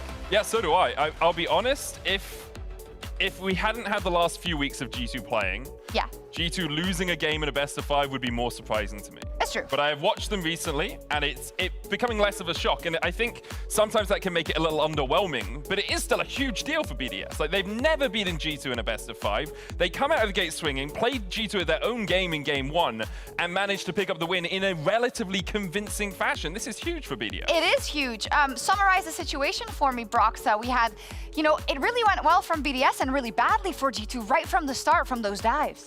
Yeah, I really thought they were back in form after what we saw last week, because that's the G2 that we know that are playing so smart by the book, that don't make any mistakes. But this time there was countless unnecessary deaths. They were overforcing fights. They just got caught out so much. And ultimately, I think in the drafting department there's some minor adjustments you can make, but you know, it started going wrong so early already with the lane swaps. And sorry, it went wrong in draft when Mickey locked in Nautilus. Can you explain as a support main, Medic, what's happening in this guy's mind when he picks Naut? So I think part of it is compositional, Yeah. right? Like, he is the primary engage for this team. You have Root Caller from the Ivan as like a non-committal engage, but most of the time it's Mickey who has to lead the charge. But there are moments like the hook just before he dies here, where it feels like he just isn't on the same page with the rest of his team. It really was a tale of two supports. Lebrov had incredible engages and was able to find the backline over and over again. And Mickey, he was just all over the place. Hooks going in when they shouldn't be, hooks missing the walls, not immediately locking up the Rakan on a top lane plate. Like, there were a lot of mistakes from Mickey, and I love the guy and he's a great support, but this was an awful game. Yeah, it was, and I feel like it was for G2 as a whole. And I know it's like, we really want to talk about that because, you know, seeing G2 falter is kind of like a big story because it doesn't happen that often. But you're right, it happened 2 weeks ago. So why the hell should we not give BDS a chance in this one? And I think then we also have to highlight, Broxa, the fact that BDS played this as perfect as you can, right? Waiting for those mistakes, knowing that they'll do the same around the objectives, locking it down. There was only one time where they were a little out of place, and that was it. Yeah, I mean, if you took the nameplates off, you would think it was G2 on BDS's side. I think this was a great example where G2 were overforcing, BDS is ready to respond, Mundo TPs in immediately. And what is surprising to me about this play is that you wouldn't expect G2 to brute force a fight, knowing that the enemy top laner has TP and Renekton's is in cooldown. But that's what they do. They just run in mindlessly, leads to BDS getting a Baron for free. And then even now, when the play should be over, our boy on the Nautilus continues. As I saw him coming into frame on the Rift Herald, I was like, he's just dead. He's just like, he's obviously dead in that situation. It's decisions like that, alongside that on that Tri-Bush play, if he pops the ultimate on Lebrov, as soon as he CCs Lebrov, Lebrov dies before he can dash out. Yeah. And it's just small things from Mickey and small things from G2, and BDS being very happy to capitalize on it. And it is that thing where we say we cannot bash a player by itself because it's usually a team decision. And I will say here kind of it was, right? Because you had no business trying to push that advantage mid because they were collapsing on you as well. I just want to have it said because I know how people receive these things. But still, it was a really bad game from him. I mean, I think ultimately we've seen time and time again that in order to be a top support in Europe, you gotta have some dirty games once in a while. Where Mickey, Huli, they're pretty much the same person in that regard. And shout out Selfmade, we saw your tweet. We did. Maybe next game we're gonna see the opposite, you know. Yeah. Hopefully. We don't know. G2, they chose the blue side. So, you know, are they thinking we're happy with our comp? Just we can't do these mistakes. It's pretty simple. I think if you are G2, you're definitely gonna look back at a game and realize all the countless mistakes you made that could easily have been avoided and just play a bit slower, a bit smarter perhaps. But also for the team comp, I don't think it was fully optimal. They had a lot of short range into the likes of Ezreal and Corki, and we saw time and time again in fights that they had a very, very hard time reaching them because who's going to go in? Nautilus, Renekton? Yeah, Nautilus. The answer is yes. Yeah. It just didn't work out right. No, okay, I see. So some tweaks to the composition. All right, we'll see. Jake, do you think they're going to stay with the same comp or do they have to mix it up? No, I don't think they should, and I don't think they will, because the Nautilus we have talked about, the priority was very, very early, and I don't think a lot of people think it was very good. I'm Asterix, this is Dagda, this is Vedius, and Vedius even said, no, he doesn't like it. I don't. I didn't like that. He said it as Nautilus menacing as that was. That was him. No. Off camera, this guy is crazy. Like that, more of that. No, 9, nicht so good. I would like to see them prioritize something else. Maybe they don't need to ban Rel and Braum. I think if you're BDS, you can sit there and go, you know what, we're happy getting Corki Maokai every single first rotation, especially if you want to prioritize the Ashe, because they've shown that they're willing to swap. And that's already the first thing that G2 now have to find a game plan against. Was the dive the problem? Did they misexecute on the swap? Do they care about BDS being willing to swap? And here's that adaptation. Maokai being banned means that G2 can now freely first pick their Ashe, and you imagine that BDS will just shift their priorities from Corki to, Corki Maokai to Corki Sejuani. Yeah, and this is why I don't think it's necessarily that the Maokai was the problem. I think the idea of going for like the Nautilus, which is this heavy committal engage, having this composition that doesn't really scale too well, isn't really working out for them. So they're actually going to take the Rel immediately, which I do like, because at least it gives you a little bit of a better team fight, because you've got that AoE ult. But I wouldn't be surprised to see a Corki Ezreal come through here, or Sejuani Corki, something along these lines anyway, to just lock in a safer composition that can kite back, look for non-committal engage with the Sejuani, and BDS can just play at the same game they did in the last one. I really like that Sejuani hover as well. That thought process, Corki going alongside, has been pretty standard for 1-2, but at least this time around, I mean, G2 changing the engage tool is a nice adaptation. The priority in the rel changes things. Where now, do we think about another AD carry? Where do we go? There is also a world where you could go for the Zyra here if you really want to try and mix it up, because essentially what G2 are committing to, okay, not going to be the point, is a dive bomb. Yeah, it's going to be Sejuani. I think it's fine. You just fight fire with fire, essentially, where you want to look for the team fights, but instead of looking for the kite back. But here, I think you can still go for the Ashe. You can still even take away the Ezreal if you really want to for Hansa. You still flex that option in jungle of the Zyra you talked about before. We do have AP junglers available for Yike, but we have talked about what he's been successful on and what he hasn't been. I think they could consider, I was going to say Ashe Kennen, but the Brand shaking things up a little bit. Brand, of course, did receive nerfs. We are playing on patch 14-15, which is why the champion has fallen in priority, but it does leave open things like the Lucian in mid lane if G2 want to go for that AD mid route. But honestly, Ashe seems like the safest pick. Of course, there's always the risk of a potential swap.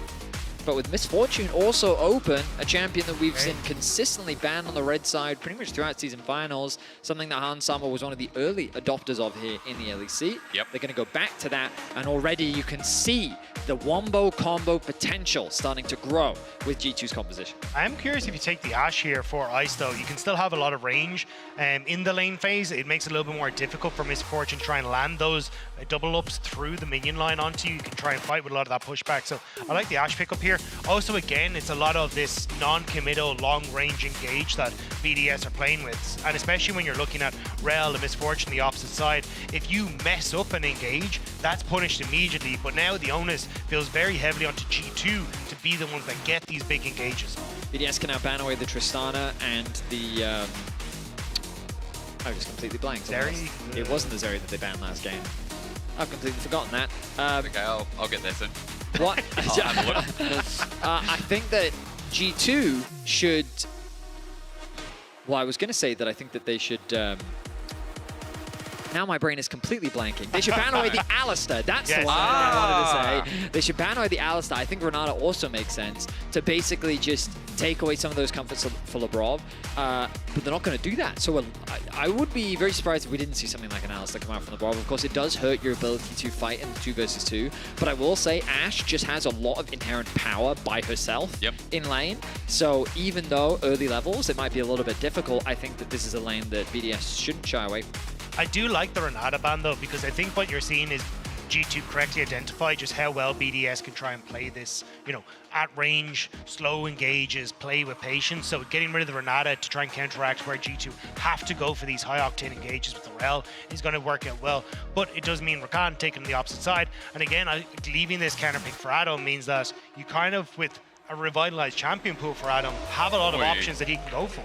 Well, you're going to have to answer into that Aatrox where for Broken Blade feels like a bit of a classic. One thing that I remember Broken Blade for at the start of the year as well is how he was piloting this champion when no one really touched him. Also the tank killer, or at least the tank counter that we traditionally see. So this says to me that they believe Adam wants to go for something that's a bit more tanky, but we've already seen when you have the Sejuani there, I don't think you necessarily have to. So I'm curious if we do get some sort of AD carry into the top lane, or even something like the Rumble or a TF or something here as well. Rumble is good. I will say that, well, I mean, let's just look holistically about the big changes that we're seeing in the drafts, because in game 1, G2 wanted to try and match BDS in terms of having this kind of, I would say front-to-back composition, but as Dagda highlighted, it really was more like they should have played more towards picks. This time around, G2 just have a stronger mid-game spike. Misfortune and Brand on what items are just strong.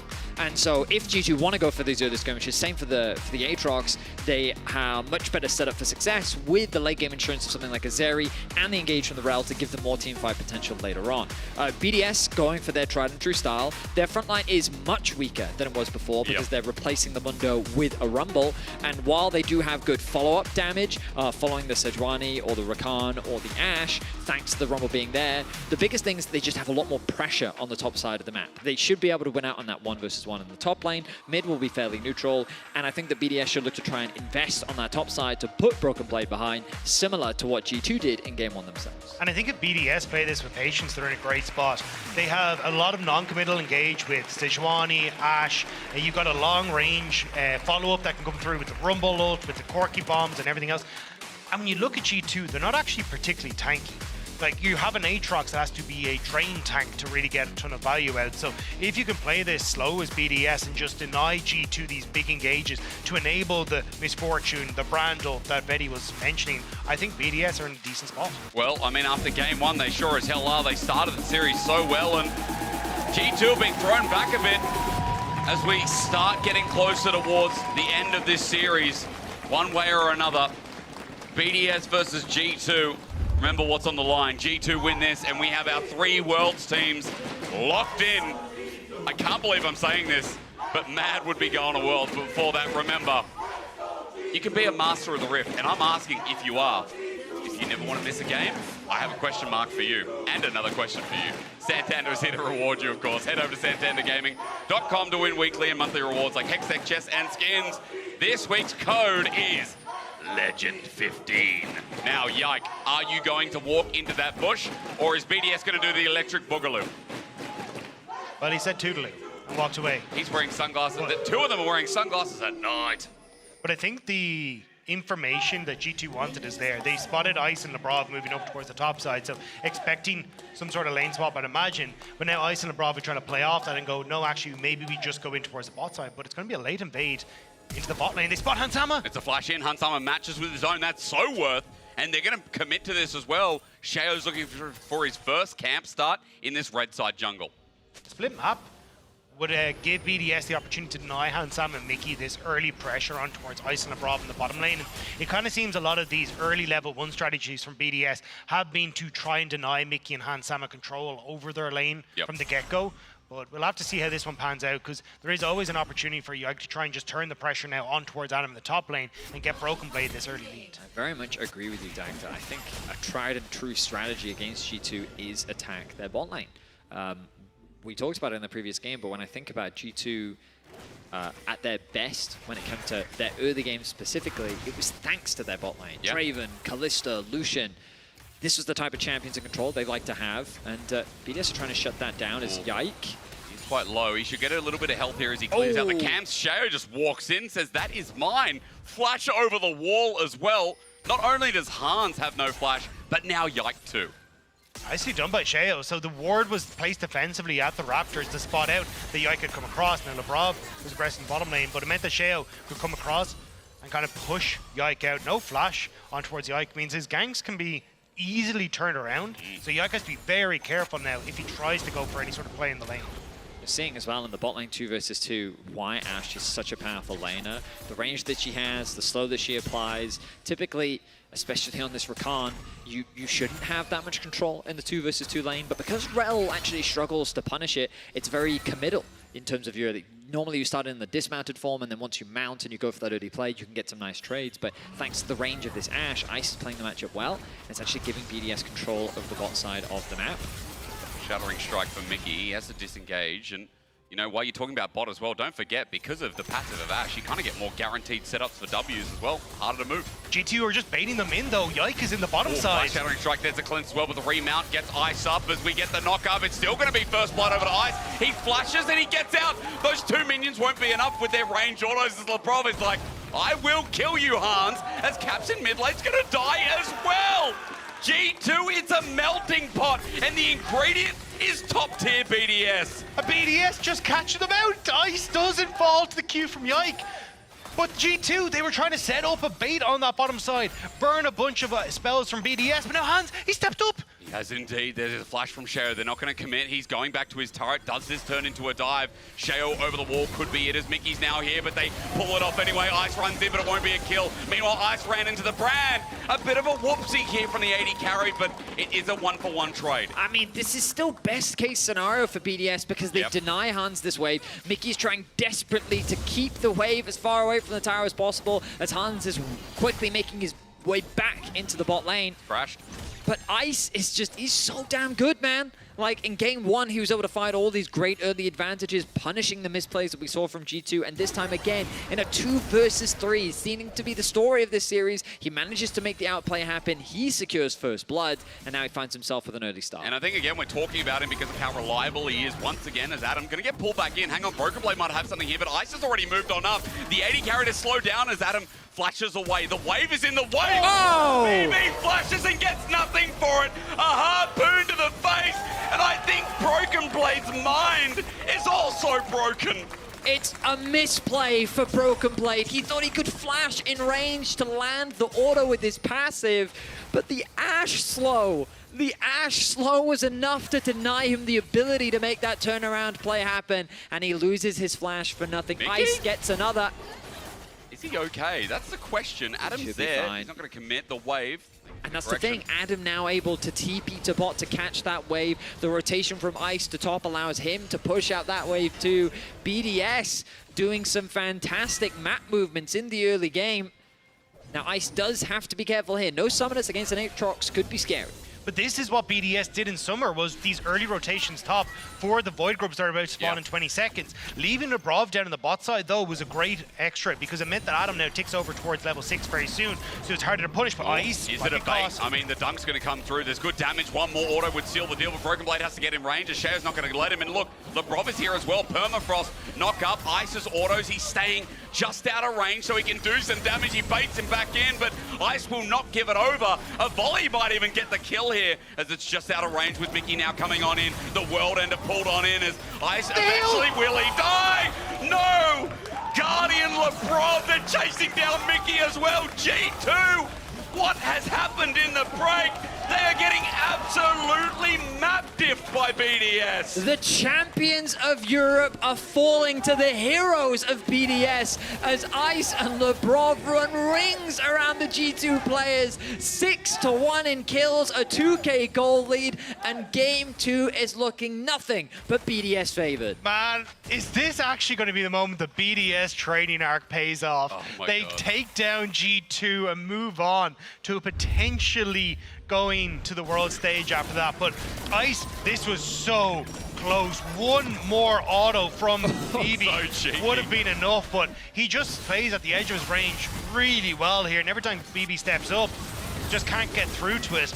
And then as they start to put pressure on, I mean, Broken Blade does a good job of buying a lot of time for Mickey to get here, but I want you to watch LeBron. Lands the Q, then W's over to Ice to get the hill off the Gleaming Quill, and then sets up for the follow-up as Mickey walks away in die performance and isn't too happy. And how frustrating is that Ice also gets the kill off the back of that as well, as Adam now goes back to top as we come back to live. Man, there you go. After game number 1, he's doing it again. He's playing on the edge this time as well on that Ash. That's now hit level 6, and game 1 damage is a bit high. Yeah, 44% of the team's damage in game 1.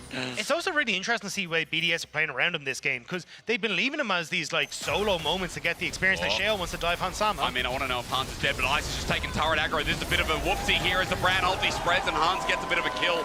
Sheo now in a bit of trouble as well as his flash is almost back up and available, but it won't be there in time. A double over to Hans is a bit of a comeback from G2. While the World Ender in the top lane is Adam dodging the sweet spots, but all of them is a question mark as he tries to turn it around. G2, some gold in that bottom lane is just what the doctor ordered. Now this is the thing you have to be cautious of.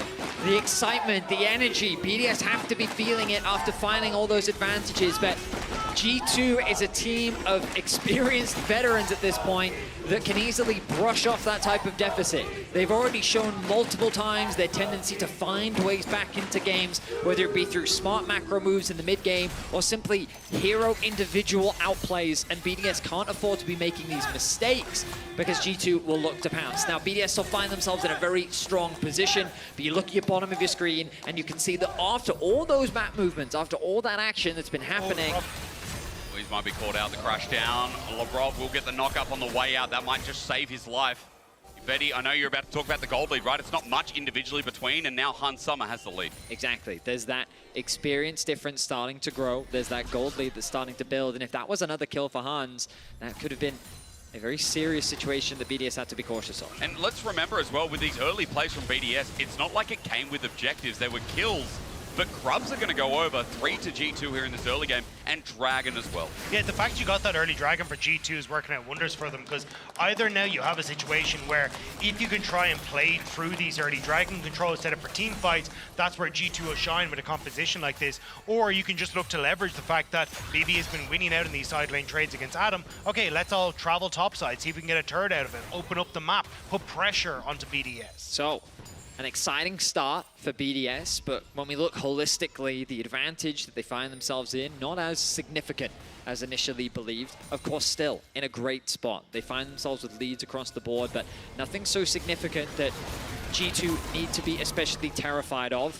We're still looking towards that mid-game. You'll notice that the Locket of the Iron Slayer being completed for Sheo, but no other core items are completed just yet. Once these come through, this is going to be a scary spot for BDS, because in game 1, we talked about how, remember, the Ashe and the Zeri, once they hit that first item spike, it was difficult to compare that to the double Trinity Force spike that BDS had for themselves. On the inverse, you can see that these damage items from G2 are going to be crucial in that mid-game, and they should have an advantage over BDS if they can find those fights. Depends on ISO for now, making it rain as Shattering Strike sets up for the follow down, but Mickey's going to get turned on and just dies? No! The shield comes through and Ice has to cleanse to get out of range. Shield also burned by Labrov as Hans Sommer might not be out of the woods yet. We're getting Gleaming Quill, a bait in. Labrov is just dead! He was trying to bait for Sheo to come in, but Hans Sommer just takes him down with ease. I don't think he realized that the ward was in the brush, so you just get a couple of autos from Hans Sommer and Labrov ends up going down.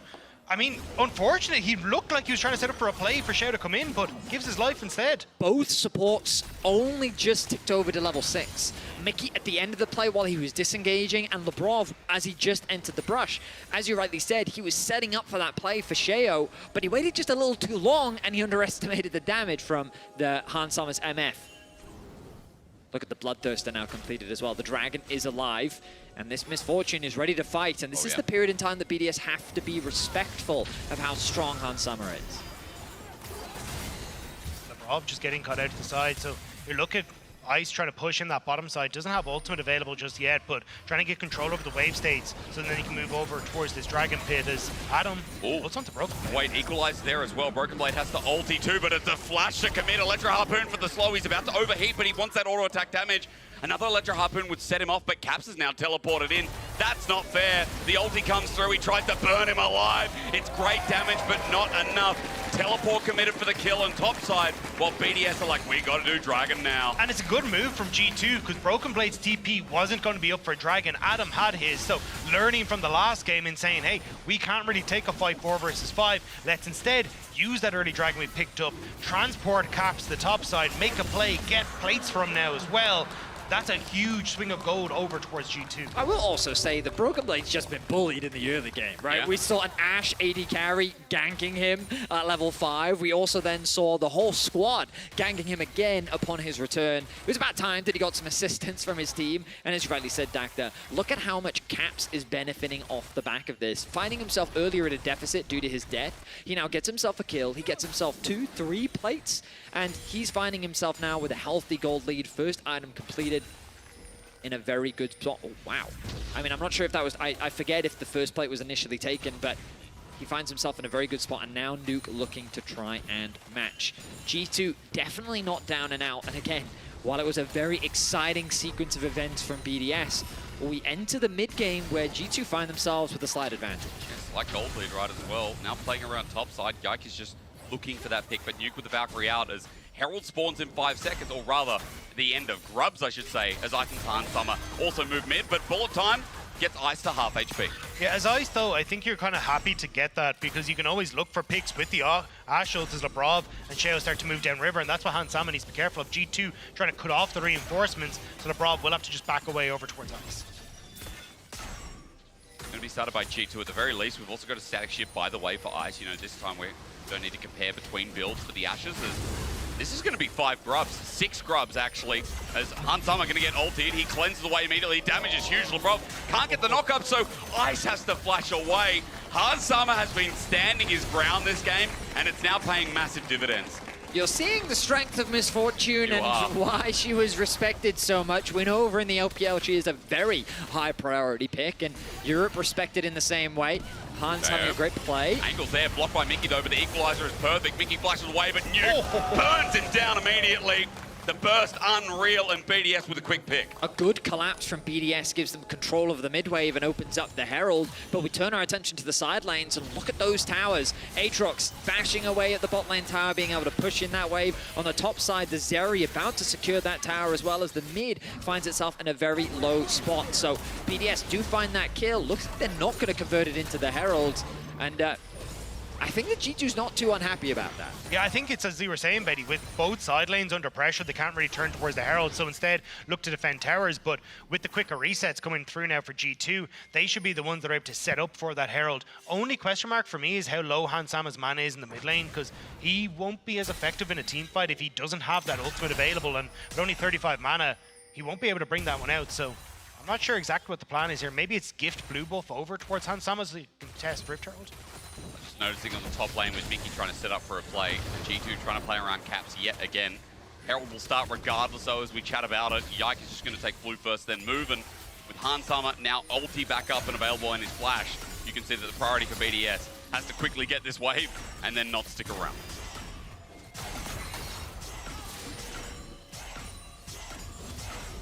G2 with control around the objective. Kind of in their forte this time around. Broken Blade sitting on a ward. He doesn't know this. He thinks that BDS aren't familiar with his game, but they very much are. Ash Arrow. Like playing Where's Wally, but you know where he is the whole time. You're just playing for your son.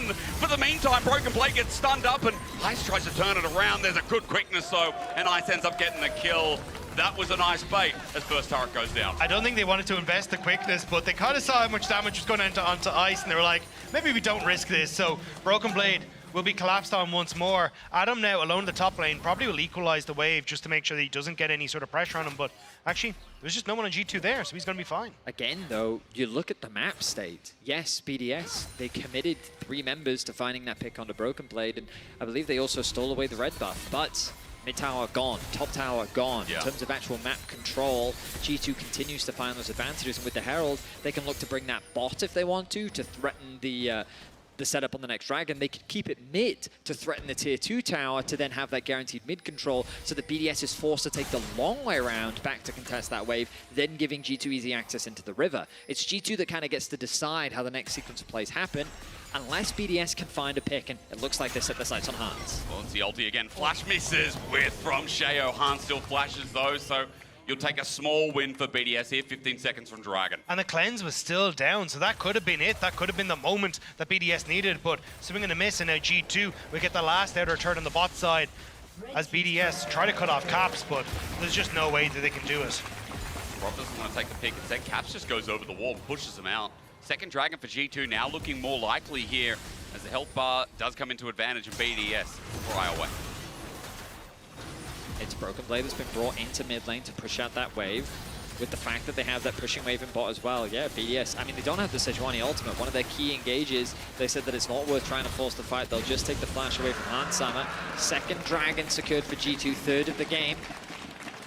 And I will say, it was looking scary for G2 after BDS found themselves 6-1 up in kills. I thought that was a horrible early game, yeah. I thought that it was going to end in disaster, but credit to them, they found some great individual plays. They made some good map movements, and they steadied their nerves. Many teams can collapse in a situation like that, but they've kind of re-attained that map control.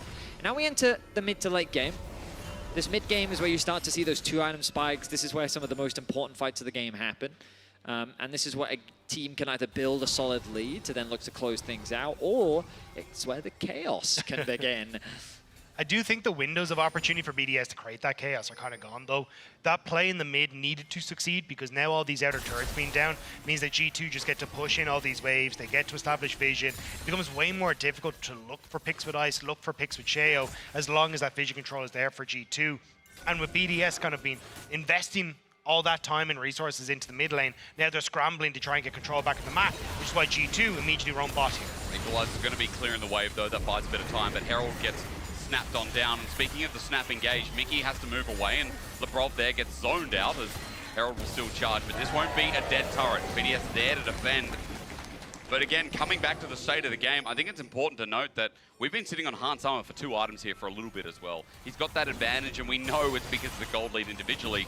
But mid, especially there, with 1,600 over for Caps, it's no surprise that G2 feels so confident now when their 80 carries are so damn strong. It's the scary thing about Caps. Nuke had a good control over Caps in the previous game where we saw Nuke constantly moving into those side lanes, getting those resources funneled into him. But when BDS are being the proactive team, looking for these plays around the map, Caps has just been quietly farming in the side lane, as he often does. And Otto Omne loves to describe it as Caps isn't a problem up until he is. And I think it's safe to say Caps is a bit of a problem right now. And I think that it was that initial play on towards the top side, the one where they traded for Dragon, that really set up Caps for that big lead, and now he just gets to reap the benefits as G2 bully their way onto the bottom side. BDS are trying to leave Nuke on this top end to see if he can just maybe get some gold into him and try and fight back, but with everyone on 2 items for G2, or at least close to it, especially in the carry role, that's where you start to become a threat for G2, where they can just continue this dragon stacking, look towards Baron now, and just continue taking these outer turrets. Getting that deep tower and bot also just sets you up better for the Baron, because now you have the option as this Zeri or as this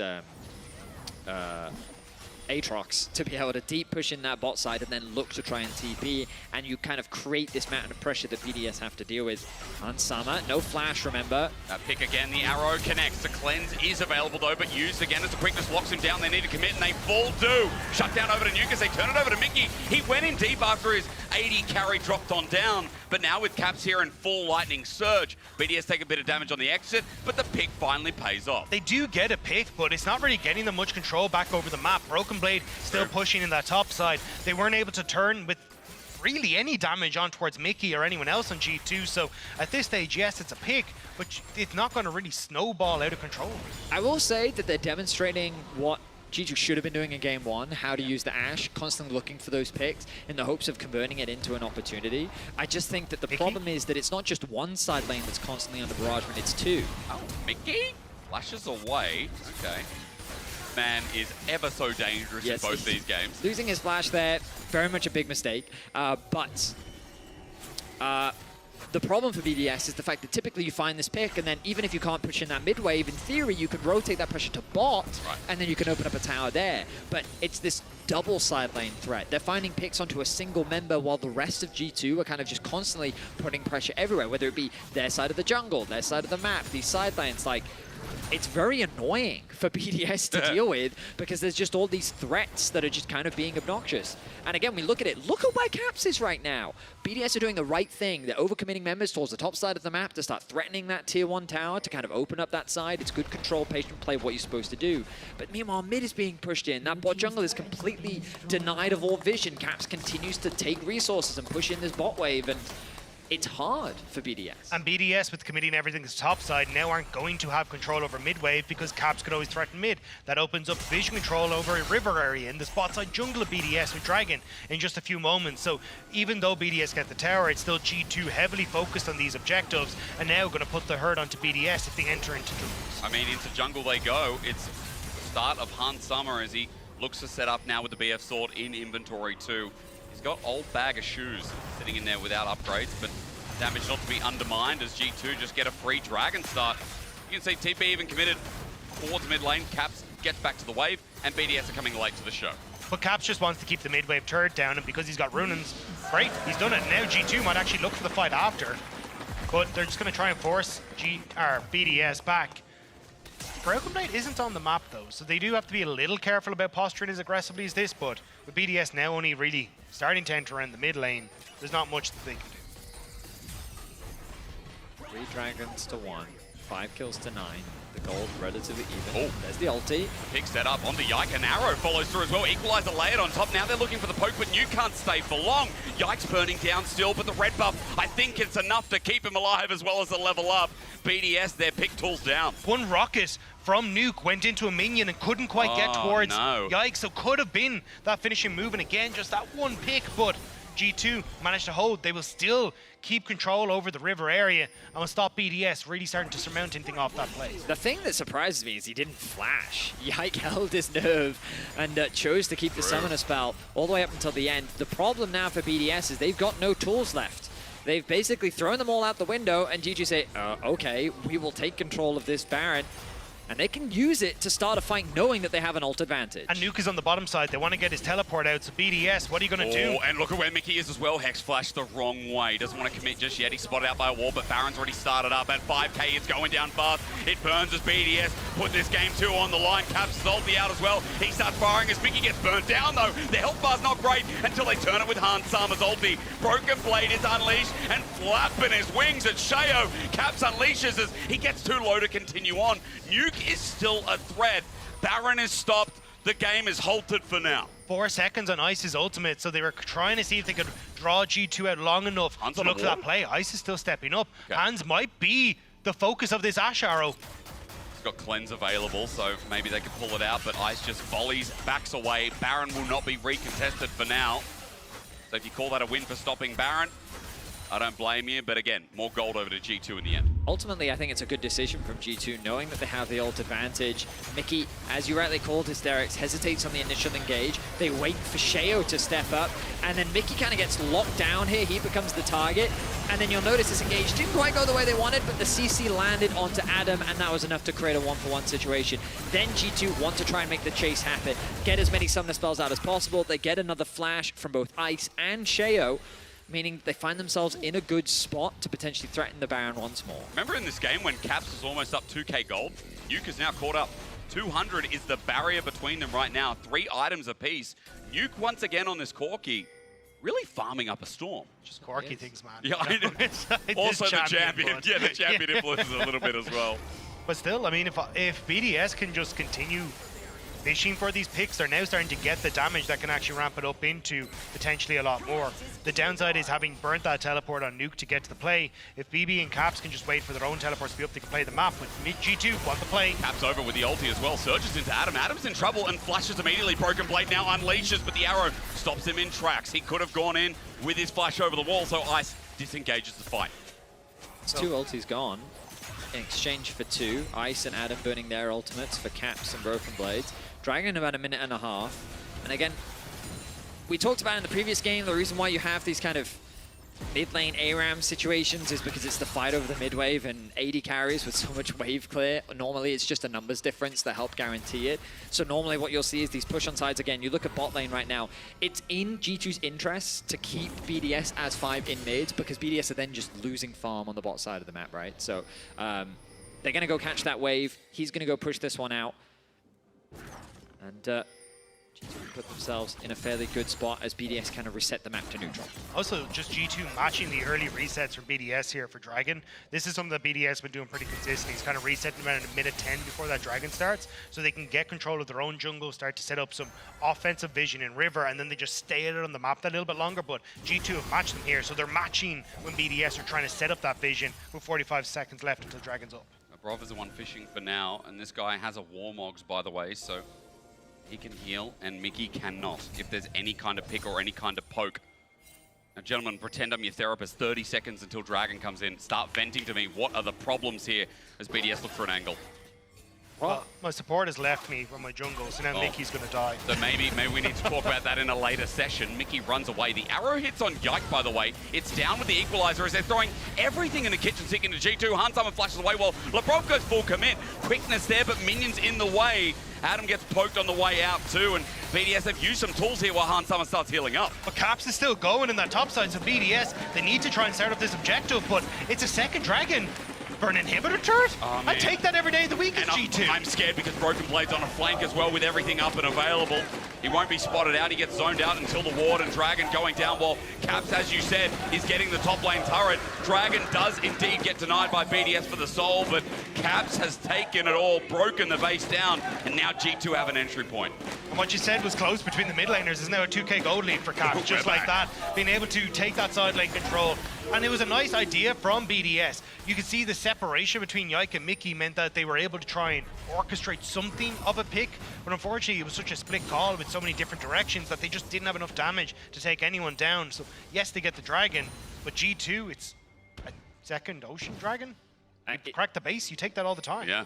And for viewers at home wondering why didn't Yike gamble it, flip it, right? Why didn't he try and make that concept? Well, first thing, he didn't have flash available. So that's the key part. But also, it just wasn't in G2's interest. If they try and force that fight 4v5 and they lose, then Baron becomes an immediate option for BDS. And all that control or that setup that you've just gained for yourself would be thrown away. So you're fine delaying the Ocean Soul because BDS will find themselves in the exact same position in 4 minutes time.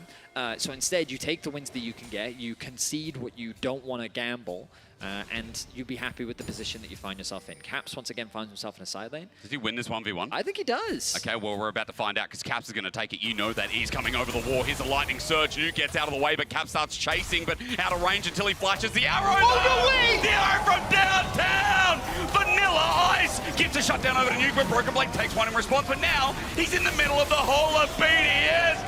This guy, as an addition to the LEC, was insane by BDS, but now the Baron for the Cots.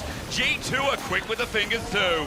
And they have to finish it off, and they'll be able to take it. BDS weren't able to get a position, so it's 2 kills for 1. But how much can BDS get off the back of this? These backs are going to be stopped by Lebrov, so BDS can keep pushing.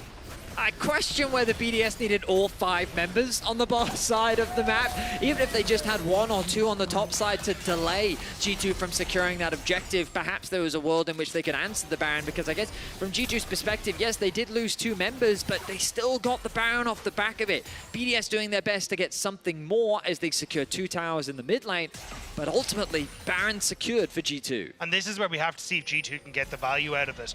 If you can start to look for, you know, plays underneath the tower with Hans Sama's ultimate, Yike's ultimate, push BDS off these turrets, you can force BDS back into the base, and suddenly that top turret being down is super important for G2. But if you can play for picks as BDS, slow down this Baron, that's where you can find moments here as BDS to come back. And you know why I love that pick point, Dagda, is because from that play, they burn Caps' flash. They get Broken Blade's flash as well. They are more vulnerable on the side of G2, where BDS, as you already rightfully said, and you both said at the start of the game, there's nice non-committal engage in this comp with Sejuani with the Ashe. For BDS, it feels like this Dragon fight, or at least set up over the next 2 minutes, and denying the Baron is going to be the most crucial point of game 2.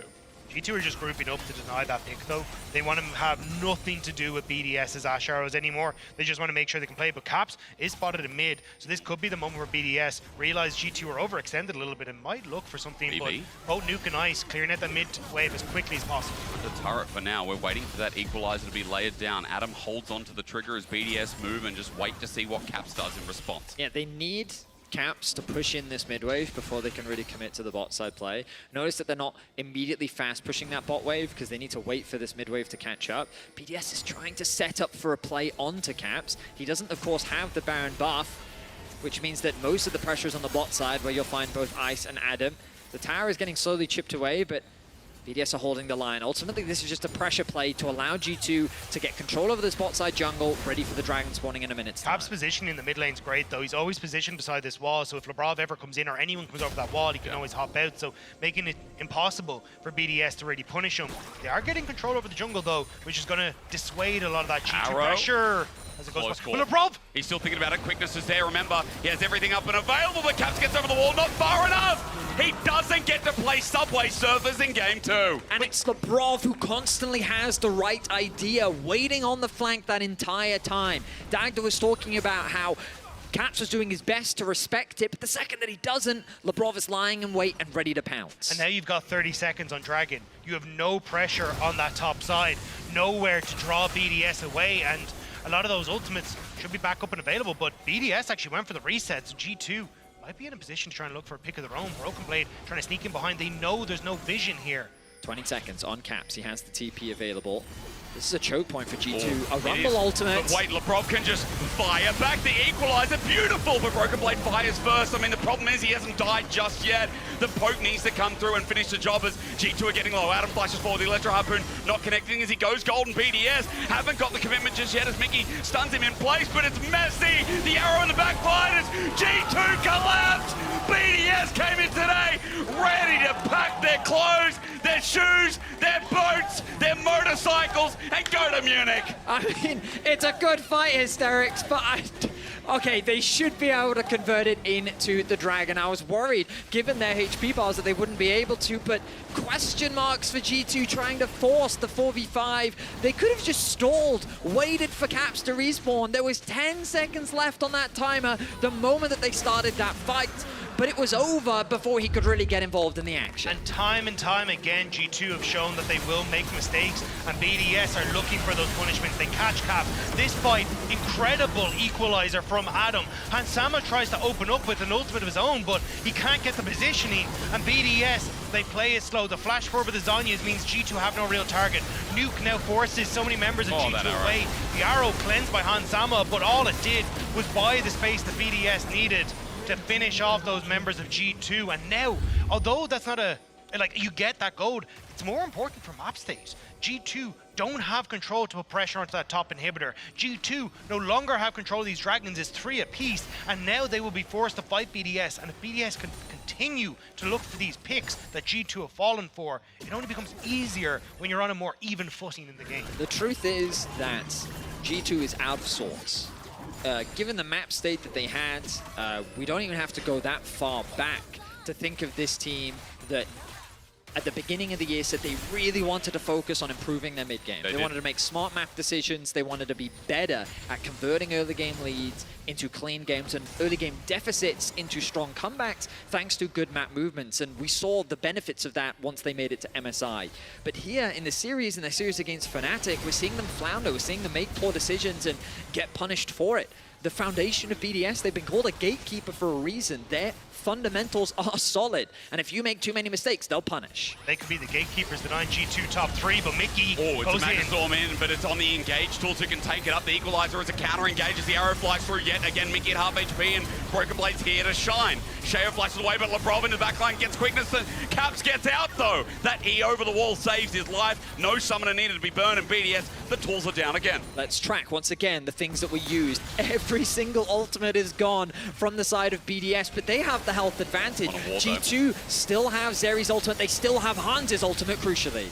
Waiting to see if G2 can fight back. We've criticized them, we've looked at their gameplay, but BDS are now in front of the Baron. Yike is looking for a steal, but they won't give it to him. Great poke that comes through from Nuke, and they turn back and they take the purple worm. Another road built up inch by inch in game 2 again. Look at Ice's ultimate though. This Ashe cooldown is so low. Caps tries to go in, but Ice can turn soon. That's the ultimate available now for the Ashe. Mickey doesn't have flash available, so he can't make that distance. BDS move up to the top side. They've got Baron enhanced recalls. Mickey wants to stop this by himself, but Mickey will get turned and burned and everything in between. Ice gets the kill. Now Caps runs up, but he knows he can't stick around. The ults are coming back off cooldown, so BDS are going to start to chase Sheos. Now just off cooldown. Blood in the water. Caps is going to have to get himself a QSS. Thank you dearly, he says, but now that item is down. And Adam still pushing in mid. They can continue this pressure across the map because they're forcing G2 back. They overextend. Broken Blade. Adam. Where are you going? Oh my god, he sidesteps so, but he's still going to get pulled back. Equalizer still goes down, but Adam is down. Broken Blade gets some golden. Yike gets redemption down a little bit lower. It's a pick for G2, but it won't stop BDS from the top side. It's chaos right now. BDS wanted to reset after the Baron, but after finding that pick onto Mickey, they knew that they could push their advantage. They set their sights on the tier 2. I wasn't sure if their Caps wanted to TP in onto that top side. They spotted Nuke, and he'd gone for the reset, but not going to be able to chase him down, or hadn't reset, but sorry, to interrupt. I mean, you're all good. I mean, we're getting an exciting situation because of the chaos that we are devolving into. 38 minutes on the clock. The soul has to go to somebody, gentlemen, and we're a minute away from that fight. BDS have done some good damage to the structures of G2. We find ourselves 7-5 in towers, and the contest over the mid wave begins once more. Bot wave being pushed in by Broken Blade, no TP available for him. and we calm down as we set up for the ensuing fight. Because Baron is still running while this Dragon Soul is going to be up as well, but the engage starts with Mickey, but again, it's on the front line until Ice dies in the mix of it as well. BDS have found their way back as they look for Broken Blade here in the front to back, plays it out. Nuke is still alive, but the health bars are shattered, and with Ice down, that's a big tool that BDS have been relying on. And now 30 seconds until you can get that Dragon up, but LeBron can look for the reset, come back into the fight, but BB down, Mickey down, you have no engage. This is a very squishy comp for G2. Boy, doesn't have a Warmogs, but he's still healing up. Yike flashes in though, and he lands everything! Yike gets turned on still though, Nuke doesn't die, the redemption helps out again. How does Nuke not die? As Caps is burnt down, and now Adam is looking for the Electro Harpoon. He doesn't land it, but Dragon's up in 10 seconds. As Caps, a crucial mistake. The legend of the mid lane has blundered in front of BDS. And BDS have the man advantage. The Soul is in front of them. Only Hans is alive, with Mickey making his way back out on the map. But they don't have the resources. They don't have the manpower to fight this. A situation that should have gone so well for G2. BDS find the outplay, and they will secure the Soul. No way. Hansama is stunned up in place. He doesn't have Merc Trades. He's dead. Ice is going to slow him down at the very least. He doesn't want to take the 1v1 or lose the GA, but Hans being delayed here is massive for the game. The W slow, Nuke's here, Hans dies, and his death timer is desynced with the rest of G2. Nuke is going nuclear. 10, 1, and 6 on the Corki. We look back at this engage, and it's Mickey that finds a great ulti to set up for Hansama. It's a 1-for-1 trade as Nuke gets good damage off, but then Broken Blade becomes a little bit isolated as Adam TP's in. Caps hesitates to get involved in the fight. Hans doesn't quite have the range, and the cooldowns are there for Yike, meaning that they can't get an additional kill, and now they overstep. A nice stun is going to connect from Yike, but it's not enough as BDS find themselves on the siege. The Gatekeepers want to become the Kingmakers as they go for Caps. QSS down again. Shao just pops the ulti, gets the item. Easy done deal. We shake on it, and BDS open up the base. Mid is now in tatters as bot is going to be the same, and BDS could it be the 2-0 start? No one expected it. Everyone said they're underdogs, but G2 are getting pummeled. They certainly are. BDS, they have the Souls, they have GAs. They're looking to secure their second inhibitor, and it is G2 that is crumbling. Now, don't let me be disingenuous. A pummel is not the right word, but you know that BDS at this point now is starting to do it with all the tools that my gents here talked about. Ocean Soul keeps them nice and healthy as the bottom inhibitor's broken. Mid, the same. G2 are now playing on the defensive here as BDS aren't done with their siege. Arrow flies through. There's Equalizer as well. Broken Blade gets out though. Redemption shows it might be a bit too deep here. Also with Yike sending out the ulti, BDS disengage. But again, it's that non-committal engage. Just fish for a play. Did it work out? No. True. Okay, we're going to back away. Mid until Baron. We don't have to overforce things. We have super minions now in mid and bot. We can just play off that top wave, push that in, force G2 into their own base, and fall back to Baron and secure it safely. You know, it's BDS that find themselves and an opportunity to do something that they've always struggled to do, and that is go 2-up in a series against G2. There's only a very small problem. Betty, don't say it. BDS have a history of being reverse swept. I know, but Betty. Now, of course, they still need to win this game. They've still got to close things out, and we can address that problem when we get to it. Yep. But that thought lingers at the back of my mind as BDS continue to find these avenues, these angles of attack that punish the mistakes that we've been seeing from G2. The only two teams that have done it are Fnatic and Bad Lions, who are waiting for them if they can try and close out this series as well. But BDS pushing now on top side. Just play it slow. You don't need to try and do anything fancy. Let the minions do the work for you. Use that top wave, and you can see now G2, they've cleared out mid, which actually gives them a relatively good chance to try and contest this Baron as it spawns. I think BDS might be skipping some steps here. But Nuke is a 6-item Corki, so his zone control is insane as G2 know walking in, they can get nuked. And I mean that as both a pun and it's a lot of fun for BDS's mid laner. G2 walk up and try and clear the wave again. No pressure on G2 on the map, so they can continue to put pressure onto BDS instead. Rob, hovering just off the wing, it goes wide. Shadow doesn't connect, so BDS one tool down, but the cooldown at this point in the game won't be long. They try to buy more time as that bottom wave is slowly channeling in. G2 though get equalizer, they get arrowed, Hansama cleanses the wave, but Caps is destroyed. Lebrov full commits, he charms everyone, while Ice now just starts free firing. He cleanses the wave, but his volley finishes off Yike. BDS came in today ready to play, and G2 are caught off guard. They were not strong enough to handle the weight of BDS. This team continues to find the fights. They will get the better, and they're going to go 2-0 up in the series. They managed to catch out G2 over and over, punish those mistakes. Now G2 try to hold on to their turrets, but they're being forced back. Unsum is so low, the full engage is there though. G2 finally gets something good as BDS are still left with 3 and with an Ocean Soul and GA. It doesn't matter. Nuke is going off again. There's a meltdown. There's a crash on the ground. And G2 are dumbfound. BDS move to match point with a clean 2-0 start. When fate is in their hands for Worlds this year, they will not go quietly into that night. A result that no one expected. G2 are floundering and BDS are taking advantage of it.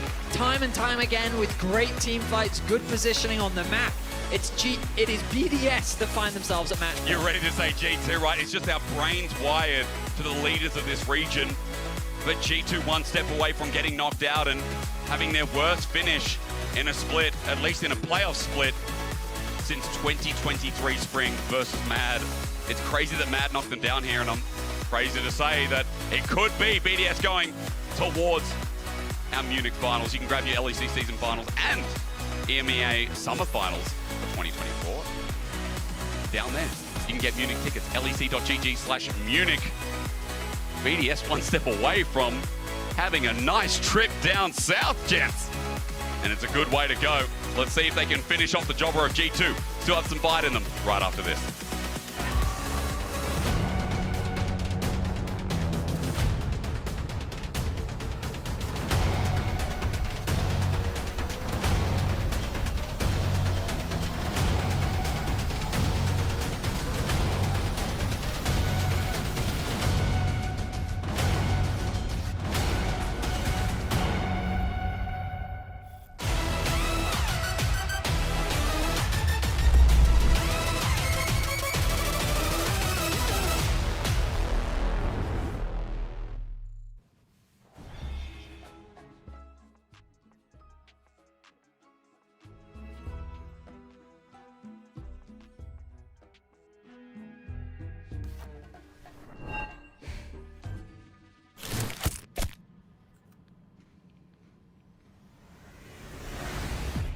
Even the biggest champ needs a break.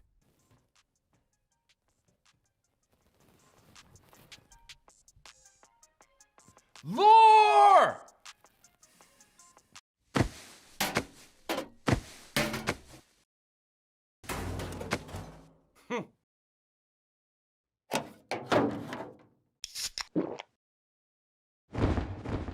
Red Bull gives you wings. Hey, shouldn't you be on stage right now? Hey, you got a pick. Tom Kent? What? I was not expecting this. And a crazy off-meta pick that secured you the win. How did you come up with it? I just listened to my gut.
Mount gets Ice up as we get the knock up. It's still going to be first blood over to Ice, as Caps in mid lane's going to die as well. Flashes away, the wave is in the way. Oh! BB flashes and gets nothing for it. A harpoon to the face, and I think Broken Blade's mind is also broken. Look. Yeah, I'm looking. Nah, two on me. Oh. Is it? Nice, good. Stuns him in place, but it's messy. The arrow in the backfire is G2 collapsed. BDS came in today ready to pack their clothes, their shoes, their boats, their motorcycles, and go to Munich. I love it out of Jake. Just so excited because it's BDS that finds themselves on match point already versus G2. We talked so much at the top of the day. If you're going to lose to them so many times, you really only have to beat them once. And it would be today to keep your world's hopes alive, to kick them out of Munich, and to have a chance of winning that trophy in Munich yourself. And I gotta say, I'm really happy at what I saw from BDS. Not that they threw their early game lead, Broxa and Odo, but that they brought it back. Yeah, I think more than anything, them showcasing that they have the mental strength to be in a difficult position and to put G2 in this position where they're under a lot of pressure now is so impressive. Exactly, and they're doing so many things that we wanted them to see. We wanted them to be more proactive in the setup stage of the fight and everything. And they've been in so many difficult positions where they really had to step up, and they have been delivering so far to an amazing extent. Oh, absolutely. I want to talk about Ice because we've been talking about him a lot, I know, but he is insane this series. And this was a game in which he had the early advantage, but Hansama and G2 fought back, right? So he had to be pixel perfect in all of these fights, of course, flanked by his support. I think in a lot of ways, this guy, I'm gonna say it, he's the Reckless of the current generation of AD carries we have in the league, in the sense that he's always really consistent, he never makes any major mistakes in fights, he always deals a lot of damage, and you can always rely on him to perform each and every game. And what I like is that BDS is setting him up for success, because a lot of the map plays they're doing, they're suboptimal in the grand scheme of things with gold allocation and everything, but they are getting the gold on the most valuable member on their team right now, and it's Ice. He's getting most of the gold. Everyone else is setting themselves out a little bit behind, but he's delivering, man, with all of that gold that he has. Those stats are insane. Yeah, let's call it out. Damage per minute, 999. That's exactly what G2 said when they saw him coming towards him the whole game. No! Ice! BDS, please stop. But I think we need to talk about that resilience, right, Broxa? Because you have to talk about the whole context of the series loss, of the pressure for BDS, of all these things they wanted to work on and they wanted to show. And I mean, it's always the elephant in the room, but also G2 is not playing well. The thing is, you still gotta kick the ball in the net.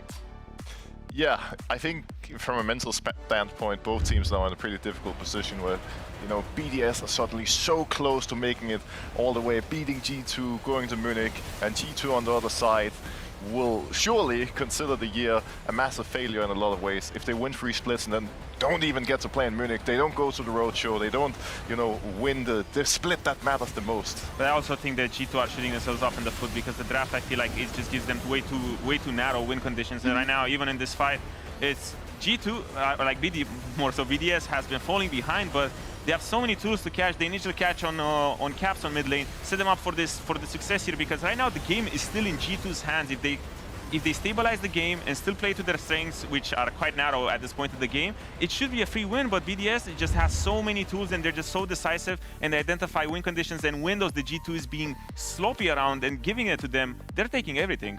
Yeah, they are. I mean, it's great to see from BDS, I gotta say. Are you the kind of people where the glass is half full or the glass is half empty in life? Well, I was the glass was mega empty for BDS coming to this series, because I was like, yeah, they need to do this, they need to do that. They have never done this, and right now I'm all in on the BDS hype train. The glass is floweth over, and I wanted to take a look at some stats in terms of best of 5s. Now we know there's enormous prowess in terms of best of 5s for G2 esports. They themselves have only reverse swept once in the LEC in 2019 versus Fnatic. Sorry, cover your ears, Fnatic fans. A reverse sweep, I know. BDS, we gotta bring it up. They got reverse swept twice, and they have lost 3-2 4 times over the last 2 years. I only say this to put it all in context, Broxa, right? Because we talk so much about slaying your demons as a competitor. For BDS, it's more than one thing now in these next games. The good thing is that they hold match point for a few games. It's not just this next one. Yeah, and if they actually manage to come out on top, if they surprise G2 here, imagine the momentum you're going to have coming into the rest of playoffs, and no matter who they're going to go up against, they're going to believe that they can actually go all the way and win the trophy. And right now, I believe it's a critical point, because coming into the series, we were always like, BDS, face your demons, you're playing a team that you have never beat. But right now, you're at 2-0 with a sword over their neck, and all you have to do is deliver the final blow, and you have 3 shots. Are you gonna miss, or are you gonna take it at any of those 3 opportunities? And I'm really excited to see it. But keep in mind, if they lose just one game, the doubt is going to start creeping in. So this next game is really key for both sides. Oh, it's so important. We're going to cover the draft right here on the desk. Whenever that's ready, we'll get into it. But you're right, you know, you've both been in this situation where we got this, guys. 1 game lost, that's fine. Then you start to realize all your little mistakes. Then maybe you have a pick that is suboptimal. I mean, you probably can give some insight into this. Well, you mentioned the Fnatic getting reverse Yes. swept by D2. I may have been on that Fnatic lineup, and I remember clearly that we were backstage, we were very comfortable and confident. But then we looked over at the G2 camp, and I think that's the first thing that got to us, because they were laughing, smiling, they were in a really good mindset, and that's one of the things that I'm curious to see here. Let's see. The look on their faces, whether They're serious. Yeah, you can see they feel a bit stressed out. That's they not the look G2 stressed. that I saw at the time. No, that's the G2 I remember. This is one of those areas where having really good staff around you to bring a good speech and to make sure that you're in a good mindset going into the game is so important. I also feel like it's a matter of personalities, because that G2 2019 did have a lot of bantery guys with Jankos, Wonder, Caps, Perks. It was full of people who they would just like always laugh no matter what, and it would bring you down. But a little bit more somber feelings from the G2 side right now, but I'm still believing that they're capable of giving us a really good series. Me too. On the other hand, you know, you want to see BDS punch their ticket to Munich in terms of how hard they've tried to kind of punch against G2 the entire year. And it starts with the draft, of course. So let's hope no mistakes are made here, and then we're off to a good foot. And G2, they remain on this blue side. What are the main adaptations they have to make? Well, so far the adaptation we're seeing them make is leave open the Braum. Question is if they're going to ban it last. BDS also usually bans the Draven, but now went for Misfortune instead. I think for G2 specifically, one key pick has been the Corki. Ice has been an absolute monster in both games. You're not going to be able to shut him down, but get rid of the Corki, ban it, first pick it for Caps so that he can get an advantage over Nuke. In, you know, last game, for example, Caps was actually up 2k gold at 2 different times in the game, but Nuke just got so strong with those pulse Yeah, spikes. he made the difference in those team fights, right, Nuke? If we look at the end of them. Well, they sacrificed a lot of the game to kind of buy as much time as possible for them, because they identified that he would be one of the main win conditions. But right now, I do think that this Corki might be first pick, because I don't really think they care so much about the Sejuani, given that they played Brand into it this game. Oh, I guess Ashe was the problem. The previous game. The one thing I want to avoid is ending up with the same mid matchup. Corgi for BDS, Siri for Caps. I think right now, with how the series has played out, it would be surprising for BDS not to lock in Corki right away. And then the question is whether G2 is going to have a different and more powerful response to it. I would like to see a lot more proactivity around mid lane for G2, and I think that would start with the mid lane pick. Whoops. Because oh, well, I guess they're taking a... Oh, never mind. But back to my point, I think we need to see Caps on something a little bit more proactive early game, because, to be honest, he got very fed in that game. He was 2k gold up at minute 35, which is a little bit late in the game. And he usually shines a lot more when he's set up for success and he has a champion with... Well, Zeri has a lot of mobility, but he has all the tools capable to, you know, take over the laning phase and skirmish around the map. There's a lot of things that we don't highlight when we're going. Oh, the Tristana was open. But you know, well, that's a Cap special. There we go. Sheo has been having a great series as well, Broxah. Yeah, and I think ultimately what surprises me about this draft is that both Nuke and Sheo have been fantastic on the Maokai, Sejuani, the Corki mid, and G2 is basically looking them dead in the eye, telling them that you beat us playing this exact strategy twice. We don't think, you know, that was any of the problem. It had nothing to do with draft. We're just going to go up against you, take a similar approach and beat you. And I have to say, this is a very risky route to go down, because it would be very sad to see them, you know, getting, you know, to this point and letting their ego get to them instead of just removing the likes of Corki. And losing to the same situation 3 times. Now, let me ask you this. If the same game state happens, but this time Caps has Tristana instead of Zeri, what happens? I would see some differences, but nothing major, because for me, I look at this draft and it's a repeat of game one in that sense, where the win conditions are similar, but it might also be a matter of comfort where the players feel like, oh, if I had this champion what I feel a lot more confident in, I could do a lot more with the goal lead I have, because Caps has been a Tristana specialist. But right now with engage options going away, I do wonder what Mickey will play, because here if he's forced into something like the Braum and all of a sudden you need to play a bit more reactive with the team comp that G2 has right now, I don't see it going so well. So I think BDS is doing a great job by pinching the engage supports right now, because it's hard to leverage and to have two ADCs walking forward without this sort of setup. Yeah. And for the early game specifically, there were a couple of key factors that, G2 have now taken away. There's not going to be any Ash Arrows or Hawk Shots. They have a stronger mid lane than the Tristana versus Corki. They removed their Khan from Labrov. So while it's a very similar comp from BDS, at least they're taking some steps to secure a better early game, which is where we really need to see G2 shine. Yeah, a lot of possibilities. Hawkshot, really, I mean, probably not underrated, but specifically if you're like G2 and you see it 2 games in a row and you think, well, what can we do? We're always being caught out. Let us do it ourselves. Same for the Arrow. And the Braum goes over to the other side. Well, it makes more sense for BDS because you already have, this big bulky front line. Sejuani can give you the engage tools you need, and all of us. And again, with BDS, you have 2 long-range champions. Well, they're marksmen, so that's a super bonus with Ezreal and Corki. And all you have to do is get to objectives first, and then just press S. And then the onus is on G2 to, pull the trigger and make some magic happen. While the game plan is a little bit easier for BDS right now. Back to Cassante. When in doubt, pick Cassante. Yeah. Well, one thing they were lacking last game was some clear front line that could survive and soak the poke coming out of BDS. So I think going for the likes of a Cassante instead of a Rumble or Renekton does make a lot of sense. And now the question is what Mickey is going to go for, because a lot of these prior engage supports have been taken away. The likes of an Alistar that is still open is not that great in the Braum. Oh. So we're going to see a range support instead. We are. Oh, we toggled through some great options there. Well, to be honest, they weren't great. They were all really bad. They were fun. I mean, see, I really want to see him move. At least you're honest. Yeah, I mean, I hated Alistar. I hated all of the other options. For me, Seraphine is...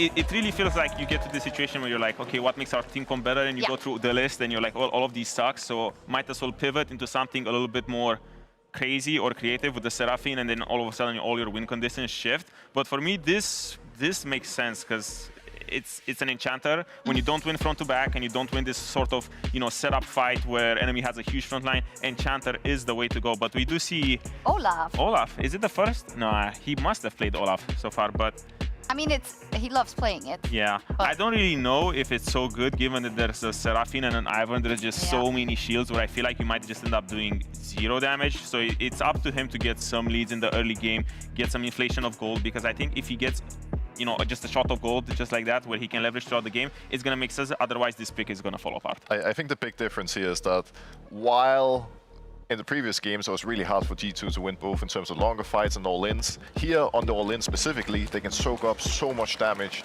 and they can actually kill the enemy's front line. Let's see if they made the adaptations that were necessary as the big straw and the big Red Bull is going into Caps to make sure that they can keep the energy up. We'll see what happens, or if it'll just be the man with the axe and Adam on his Olaf that brings BDS to Munich. Over to you. Let's hope there was some magic in that Red Bull can, or at least a Red Bull bottle, because G2 need it. Their backs are against the wall, and, we came off seeing so much good from BDS, but BDS is sus. BDS is very sus, because BDS have been reverse swept before. BDS in a best-of-5 versus G2 hasn't happened before, and it's G2 we're talking about. When do the doubters start showing? I just hope that they can keep a strong mental, okay? Because at the end of the day, that's what is so important at the highest level of play. Everyone is a good player. Yep. Like, I know that people love to meme on the fact that, like, oh, this player played bad, they misplayed here, but the reality is that these guys are some of the best players that we have in Europe, and we know what they're capable of. The thing that's going to affect them the most is having the capacity to believe in yourself, having the confidence to make those plays, and being able to deliver and execute on the game plan. I wasn't ready for the hashtag tilt-proof challenge to come up. That's right, tilt-proof. That's what you got to be. It's so funny, because I play 2 games of solo queue, and I'm instantly tilted. Yep. But in any case, let's talk a little bit about these drafts, because we heard the analyst desk thoughts. I'm a huge fan of the Enchanter support, and G2 basically doubling down on this idea of, fine, if you want to play a front-to-back, let's play a front-to-back. We will leverage the fact that we have double shields, we have all this extra support for our AD carries who we are going to enhance through the roof to make sure that they can melt your front line faster than you can melt through ours. And I do think that this Olaf is a bit of a gamble. Yeah. Because as Odoamne was saying, and what Brox was talking about, is with the shielding that's going to come out on the side of G2, if he's not going to be in a good spot after the laning phase, he could run in and he could melt immediately, or he could just run down this Ashe who doesn't have the mobility to be able to kite back against an Olaf charging at you. I do think he's kind of like good-looking distraction on the side of a fight, essentially, because you have one combo from G2, which is I am throwing Ashe ult, I am throwing Seraphine ult, and the follow-up from the Arvin, right? That is my engage. Everything gets thrown at once. And if suddenly Adam shows up on the side of that fight and starts trying to threaten your backline, you have to pull back as G2. Suddenly that engage tool is gone, and then you can start to leverage Ice with the poke, Nuke with the poke, and that. So I think that's where this comes into, where even if he isn't fully ahead, even if he just buys space after that initial engage comes through, I think BDS can try and play this out. And before we get into the leverage of this game, as Sheo hovers mid around what has been arguably one of his strongest laners outside of Ice, Nuke last game set records. If you're wondering why again on this Corki, he did the highest damage, I've been told, in a single game in LEC history. Highest Corki damage, ladies and gentlemen. Highest Corki damage. Almost 40% there. Nuke has had 2 games in a row now that have been really clean. I mean, he's had a spectacular series overall. Hysterics, you're someone that's been a big advocate of Nuke throughout the summer split, and is someone that's really kind of developed into the star of the team, or one of the stars that we've seen rise up and shine for this roster. We'll see if he can have a performance like that here in this game 3 as Yike steals away the blue buff. Little that Sheo can do about it, given the pressure that G2 have gotten in the bot side of the map. And this is definitely the game state that G2 want to find themselves in the other game, is Braum. He has a really rough time against Enchanter supports. I wouldn't be surprised to see this pressure continue from Yike, though, as actually he's going to be engaged on. They're converging. Labrov flashes for this because he wants that concussive blows, and he's going to find it onto Yike. He takes damage, though, in the meantime, but you can see mid lane is fighting out on the back while Yike tries to kite around Hansama, flashes out as Labrov becomes first blood. Ice goes on in and wants to go to melee range, but Caps is there first. Nuke doesn't want to fight anymore. Sheo doesn't want to fight anymore. And G2's early game off with a bang. They had double pushing lanes. They have stronger lanes at the moment, but anyway, BDS try to fight and they get punished massively by G2. That was a big fumble by BDS. I think that BDS believed in the power of Sejuani Braum, and that's why Labrov chose to flash in. We look back at the play and you're like, Ivan, very squishy in the early game. He doesn't have that much damage. Double enchanters, what are they going to do? But look at the Guardian. Look at the heal. Look at the shields. Yeah. Caps is keeping Nuke busy, and his game plan was to get him away so they could create numbers advantage. Then he joins the fight. Ice is trying to proc the passive, which he finally does, but it's too little, it's too late, and G2 find themselves with 2 kills to start off game. And that story of Caps pushing Nuke out of the fight on top was the exact same as Hansam and Mickey pushing Ice out on the bottom side. The pushing lanes are the most important thing if you want to take those skirmishes in the river, and they get punished for it. And now Adam, he's going to take a good chunk of damage as well. Sheo here to cover Yike, who could definitely look for the dive here. Bear in mind, no TP available for Adam has allowed Broken Blade to go back to base, grab that Ruby Crystal, grab the Cloth Armor, has that extra pot, and Adam, he hasn't had that opportunity to go back to base and reset, as Hans and Mickey once again look for the aggression. Nice, Root connects.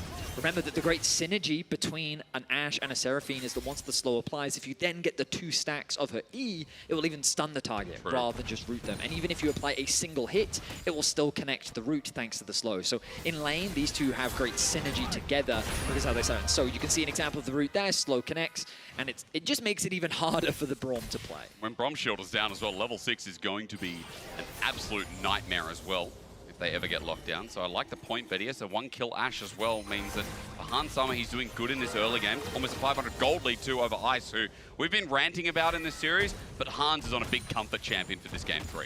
And the fact that he's able to continuously find this isolated moment for Ice is why he's able to get these moments to extend this gold lead. Because every time these bot camps are spawning for Sheo, there's always a threat of Yike moving in because the push in mid and push on bot. So LeBron is having to shift over to try and cover for Sheo there as well, which just means Hansam and Mickey are able to punish Ice. And you can see every time he steps up, he's just getting that health bar whittled down. But now Yike is just going to move topside. Should be able to get these Void Grubs for himself because he knows Sheo more than likely is on this bottom side.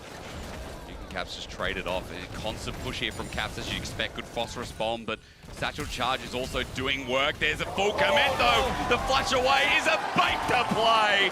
Caps back in and 2 kills early is what he needs. A small blunder from Nuke. He sees the kill angle, but unfortunately for him, Yike is ready and waiting.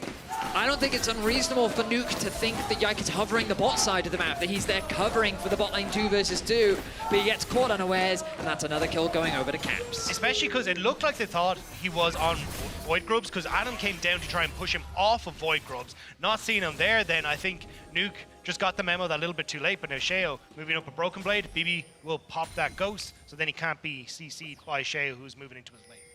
So information given over is all for the grubs here in the top side that Xiao now thinks about his next option. G2 constantly pushing in this bot side while Han Summer uses this time of the wave crashing to get himself a nice reset as well.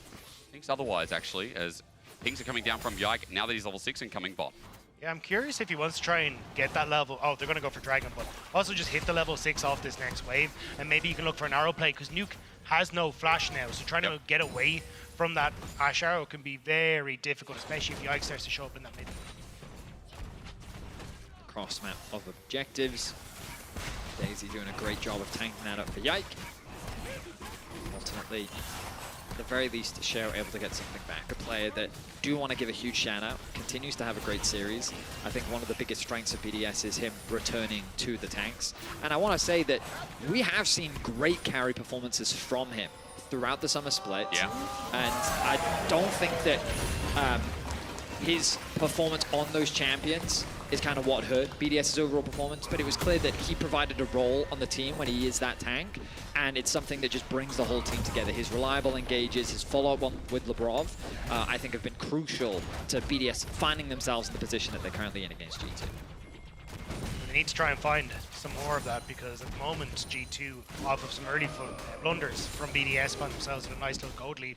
The only shining moment is kind of Adam in this top side, because they've been a little bit more isolated. You guys start to work away in these turret plates, but needs that to try and continue, and Void Grubs will definitely help that. But G2 will continue to control this bottom side, and again, I think you just try and play off of push mid, push boss, look for the invade onto bottom side, keep Sheo out of the game, and just deny that safety net that Sheo brings from BDS. Labrov setting up for a bit of a play. Some Alcove Gaming as Sheo snuck his way into the Tri-Brush. Han Summer, not sure if he has the E available, but BDS have a clear game plan.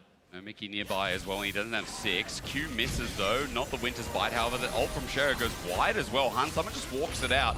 And in 2v3, G2 re-enter the lane completely fine. I mean, they get the Summoner spell, still a valuable one for sure. Nice bit of trading there between Nuke and Caps, going in favor of Nuke. So now it's the Ivern. I thought that he may be looking for something in mid lane, but instead his priority is just getting a bit of vision down. Oh, I stand corrected. Right, yeah. I mean, Yike on the angle, doesn't pull off the trigger. Remember, again, we talked about that Nuke flash that was punished from the overexerting force that he was mid a couple of moments ago. That's almost back up and available. Looks like about a minute and a half max left until Caps has that to match to. Now, gentlemen. Oh, thank you. It is a... Sorry, I've never been called a gentleman before. That's crazy. I was going to say it's some sort of song of ice and fire, but I feel like that there's going to be some singing, and it's going to be cold in the bot lane. Level 6 now coming through for both the Seraphine and the Ashe. Of course, getting it earlier means the bot lane is a prime place to look for a play. And something that I think G2 should look to try and leverage, and something that BDS has to be aware of moving forward. Got any songs you want to sing, Dagda, while BDS is bringing it up? Rattlenbog. Okay, well, yeah, maybe later. I was thinking maybe you could go like, oh yeah, Frozen would make sense here, but you're like, nope. Wanna build a snow? Well, this stream ended fast. Yeah, sorry to see our viewership bump by 10K the second I start singing. It was good, Dagda. I was thinking more DMCA, you know? But at the very least, we wait for those timers. You know, you already talked about setup for bot. I'm still looking at top, and something Odo said is Ragnarok is... That was a misclick. I feel they happen. It happens to everyone. It does. But Odo wanted to see that top, you know, get ahead, right? He was talking about it a lot in the draft. For Adam so far, yes, he is in a CS lead. But for now, top being chill like this, we always know it's going to favor a Cassante, right? When the game state, even if he's down 20, 30 CS, what he brings to a fight is obviously going to be so much. I think a huge amount of that does rely on the G2 engage and then him kind of providing that follow-up or at least looking for a good flank. But with the way G2 are planning this out, I feel like that's going to be semi-easy for them to try and set up. You've got good push, so these turrets will slowly be chipped away on regardless of anything else. And then you just get to play for those team fights off of the push that you have in mid and off of Caps. And Caps, you heard the desk allude to it as well, has been fantastic whenever he gets hands on Tristana. Not only he's been very good buffering those jumps, but also just the threat he offers in a side lane can be very difficult to overcome. 3-0 the kill score. A 2.5k gold lead overall for G2. It's just a line of blue at one of your screen as Broken Blade securing that plate for himself. Means that he finally found a gold lead over Adam. The bot lane of BDS have been brought towards topside. They want to get that 6 grub buff. G2 are set to fight them though. Blade of the Ruin King secured for mid lane. Iceborne Gauntlet as well. It's already started. The arrow kicks us off. It's into the Braum, but he blocks the damage. The counter engage from Sheo is there. Now for the Seraphine ult, we sing a song, but it's into LeBron. Again, Caps wants the kill on him, so he jumps on in, but LeBron, with his final breath, baits him through. Ice gets over the wall and starts battering away. Caps lucky to be alive, as well as we got blinking health bars, but Han Sama is now controlling the fight. He dodges the Mystic shot from Ice. He dodges the rest of the fight from BDS, and G2 dodge themselves what feels like a point of power as they win this fight, equalizing 7-0. It's a 4-0 fight in favor of G2. It may even turn to 5 as Broken Blade has found Adam, the shield, the Braum, the flash. Adam close to dying himself, but he presses W. LeBron gets the kill. It's 1 finally for BDS. Brazil can be happy to be represented, but G2 still with the big win. I mean, we saw a great example of how this G2 composition works. In the war of attrition, Ivern plus Enchanter support is just so difficult to get through. And look at all these shields that come through. Braum does a great job of soaking up a lot of the initial engages. The follow-up CC isn't there, but even though that initiation doesn't quite work out for G2, like, the good Guardian, the Locket comes through to keep LeBron alive. But look, Caps on the back end, just barely getting away with his life. Yike on the front line, soaking up a lot of damage. Hansama, another shield comes through for him. He's even tanking the grubs. G2 just soak up so much damage. And with that spike also secured for Caps, it just went their way. Sheo in trouble. Redemption's coming down, but Caps is in. He's feeling himself this game. And G2 finally signs of life in this series. Han Summer flies through as well, and Nuke gets slowed down, has to flash away again. Dragon will be theirs, and last game was close, but this game is an absolute stomp in the early game. G2 are relentless. They are ruthless in chasing down BDS. The second they step anywhere near them, and there's nothing that BDS can do.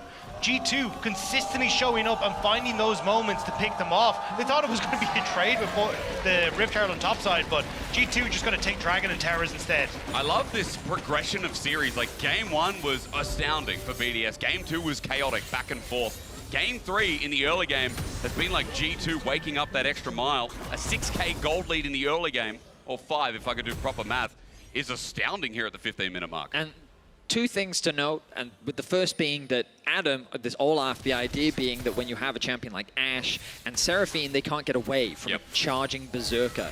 But he wasn't even involved in that fight because Broken Blade just single-handedly kept him busy, right? So that's the first thing. The second thing is, I think this Seraphine was such a great pick. When you blind pick Braum, the answer should always be Enchanter supports because he doesn't get to lane, and in team fights, the utility they provide just outscales what he provides, especially when he's very limited in terms of his ability to actually start fights. And we're seeing the value of that Seraphine. I think that G2 is only going to continue to scale even stronger as the game goes on. And I mean, just based on how they're executing the draft, this game looks very favorable for G2. But I think as well, like, credit to G2 in the draft, because they set it up so that then the only engaged champions left were going to be ones that were bad into Braum, like the Alistair, like they even got rid of the Leona. So you kind of set up a draft where BDS get baited into this position, and then having a Enchanter support that has Engage is so rare. And Seraphine isn't really something that we see apart from like over in the LCK, we get to see Pays played a little bit, so, or some of the other guys, but it's just like, it's not one that's on a lot of people's radar. So it's been a really cool to see G2 again bring out this innovation. And we got it with the Galio last week. Now we're getting with the Seraphine as well this week. It feels like we're getting back to G2 having these really niche pocket picks for these perfect scenarios. I feel like that's what always threw teams off as well. You can even say internationally it's part of their charm. When G2 just pull this white rabbit out of the bag, sorry, the hat, to get it correct. And here in this game, how you do it in Australia. Well, look, we put it into the hat in Australia. It's completely different. People get annoyed. They want to see the rabbit. Mickey this time around as well, you know, much cleaner game. I guess that happens when you're playing Seraphine, not on the Engage. It's been a progressive series for him too. Now, obviously, in this game, we've been talking a lot about how G2 is kind of set up for success, and it's kind of from this position their game to lose. Because when we look at this composition, we feel like that they do have the better scaling, especially with this double Enchanter comp around their 280 carries. But that doesn't mean that BDS is completely out of options. We've seen G2 make these mistakes around objectives where they overforce fights, and BDS needs to be primed and ready to punish. Sheo also has the capacity to find these picks. Caps isn't running the cleanse. On Tristana, we've seen Caps buffer literally every CC in the game, which obviously does add an extra layer.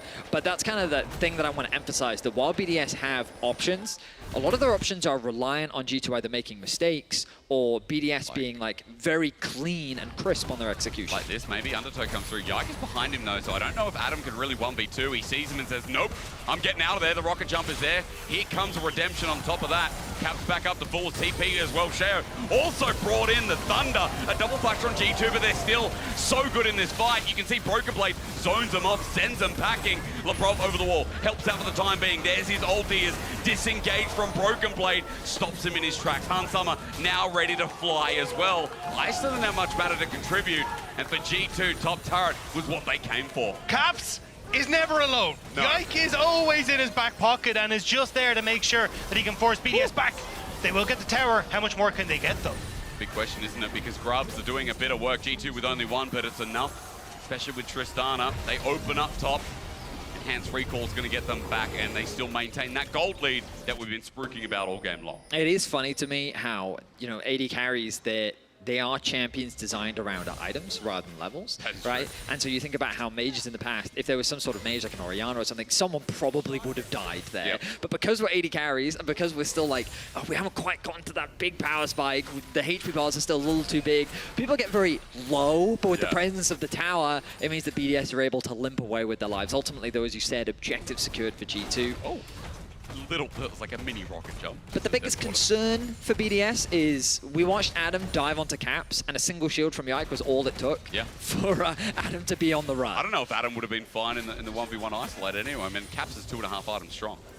So, yeah, it's a situation where if your Olaf really can't threaten the AD carries, which is what his job is supposed to be, you can already see why G2 do have that advantage in the comp and why this game is only going to get harder for BDS. I think it comes down a lot to, can BDS find a moment to get a pick where, say, Han Sam is overextended in mid and maybe you can bring Sheo in. But again, it just becomes very difficult. Especially, I'm curious to see what Caps wants to do with this Rift Herald, because he still has on his back pocket. Hello. Pick on Han Summer? Duke with a Mega Blast Cone. Yeah, Han Summer, though, does have healing by his side. Meanwhile, top side, we finally get to see this 1v1 as they all in and Caps disengages. Or getting some good trades. Adam heals up. Labrov is now here. Ward down to just spot. They want to continue this on. Oh, the Rift Herald are trying to escape, though. Ulti max range. It doesn't doesn't hit heal Caps. Arrow flies. It hits nothing as well. Herald is just here to provide moral support until that inner turret, and now G2 look to siege again. Caps went from, what, 40% HP pretty much back to full in the threat of that dive. The redemption doing work, his life stealing adding as well. Broken Blade, meanwhile, pushing on the bot side, and that Herald is being escorted in the top lane towards that tier 2. Solaf again struggling to have input there, and I mean, we got to see what could be the closest fight between him and Caps in this game going on. Inner turret going to be threatened. Caps will take this by himself with the Herald, and Han Summer now pushing through mid. It's a complete map domination. And this series, I say it again, it's been so, not polarizing, that's the wrong word. There's been such a contrast between these three games. every single one feels completely different. I mean, again, I think a lot of it is draft adaptation. I agree. And it was one of those things that Brox said on the desk where he was like, he would hate to see G2 lose this series due to hubris, you know, not respecting things like the Corki, not respecting the Sejuani, this mid-jungle duo that have been so effective at finding these advantages. But G2 has said, you know what, we actually think the problem is Lebrov. We think that he's the one that's been causing us chaos in terms of setting up these fights, and his Rakan specifically has been the one getting on top of Hans Sama and finding these picks on the map. And by shutting his impact down, putting him in a very unfavorable matchup, putting him on the Brom where he doesn't have the agency to make plays, puts all that responsibility on Sheo. And who does he even find a pick on? There's a Cleanse Ashe, there's a Tristana with an Ivern, Mikhail's Crucible has even finished. Yeah. Like, what playmaking options does he have? But also, I think it's the Ashe pick as well. Like, this was so crucial to finding those plays in the last game where they were just getting picks and finding moments against Caps, catching Hans Sama overextended. I think correctly identifying that, look, this Ashe pick has been so crucial to the success of BDS, not only in this series, but over the course of summer as well. And now limiting that means that G2 not only get the push in lanes, but they get the opportunity to look for picks themselves. Like this again, Sheo in his own jungle, struggling to get out with his blue buff in tow. Not sure if Yark picked that up in the end, but regardless, he's going to take so much more away. Sheo just has to watch this go as top side, there's TP, Adam. He went deep for Broken Blade. He's got no turret to stand on, and so he has to turn onto Caps, onto Broken Blade. It doesn't matter. Adam is struggling to live this game, and this Olaf pick has not worked out. It certainly hasn't. He was doing well in the laning phase, but now Caps is just this uncontrollable monster. 5-0-3 in the mid lane. Baron is on the cards for G2. They have 3 dragons secured. They're on Soul Point. This is just a one-sided stomp in favor of G2. Broken Blade is getting between BDS and their meal deal of Baron, but honestly at this point you're paying 20 euros or maybe more. G2 taking it for themselves as Broken Blade gets poked on out, but BDS have got Sheo out of there with his ult now used, damage mitigated, and G2 thinking about the Baron again. Yeah, the Redemption Moonstone Renewer is just disgusting and getting so much of that healing back across the Broken Blade. You can see he's happily topped up again, so what nearly was G2 making a meal of it, they managed to get out, but will give BDS an opportunity to pick up some gold on side lanes. But this game is just so heavily in favor of G2. It's next to nothing that even if they make small mistakes from G2, BDS just can't punish. And I just want to very simply remind viewers of Dreammaker, the support item, because we don't get to see it like ever in pro play, right? But healing or shielding another ally blows dream bubbles to them, right? Empowering them for 3 seconds. Their next incoming damage is reduced by 120, and their next hit deals 80 bonus magic damage. So not only is the damage reduced, it's kind of like a mini Nami, right? So those 80 carries get empowered as well.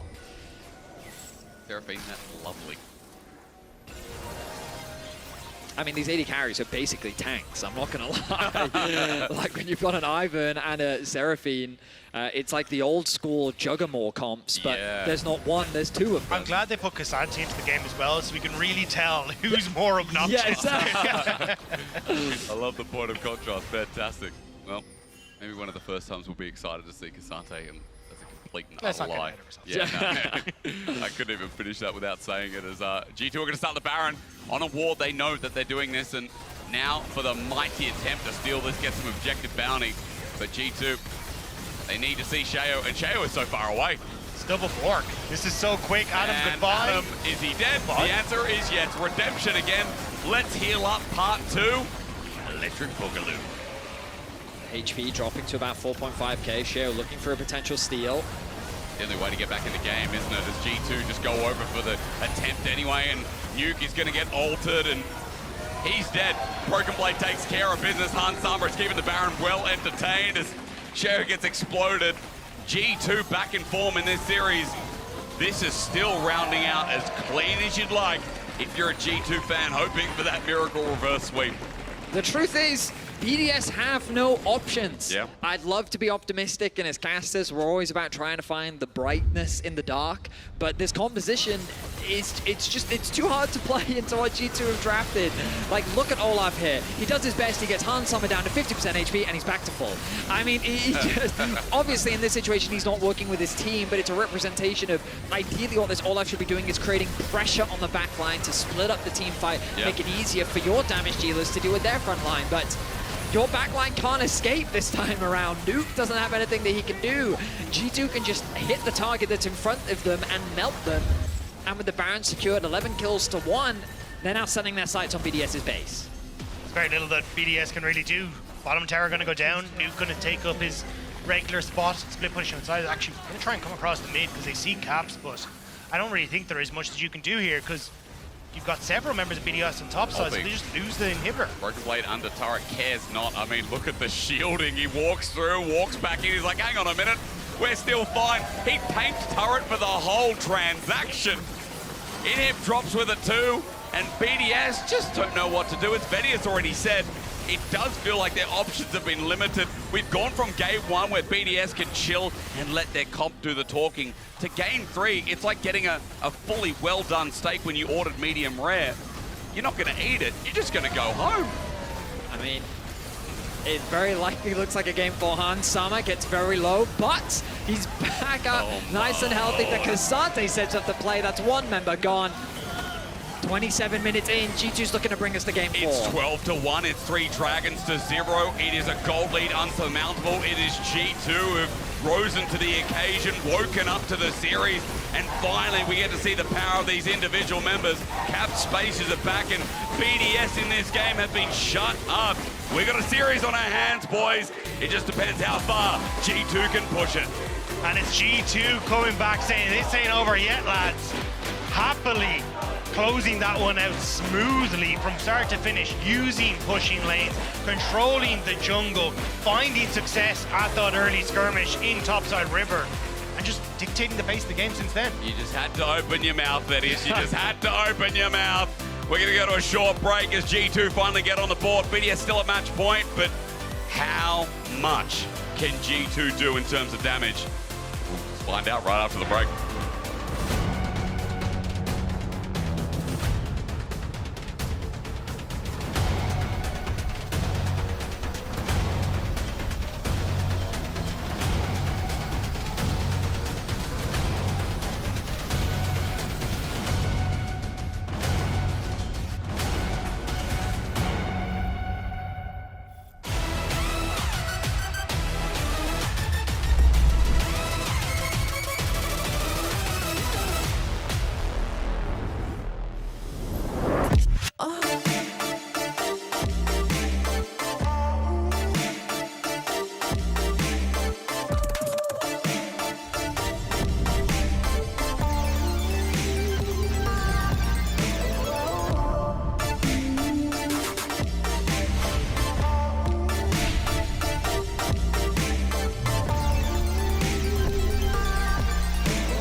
Red Bull gives you wings. Can't believe we lost to NA. You'll be fine. Yeah, we always are. Psst, Pedro, do you and Law want to go on a legendary adventure with Marriott Bonvoy? Just go ahead and press that button. Over 30 hotel brands, 10,000 global destinations, over 8,000 hotels worldwide. Where can we take you? Oh, it's Berlin. Let's go. Marriott Bonvoy. Unlock exclusive member rates and legendary benefits across over 30 hotel brands worldwide. Sign up today for free and claim your Masterwork chest and key.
Phosphorus bomb, but Satchel Charge is also doing work. There's a full commit though. The flush away is a fake to play.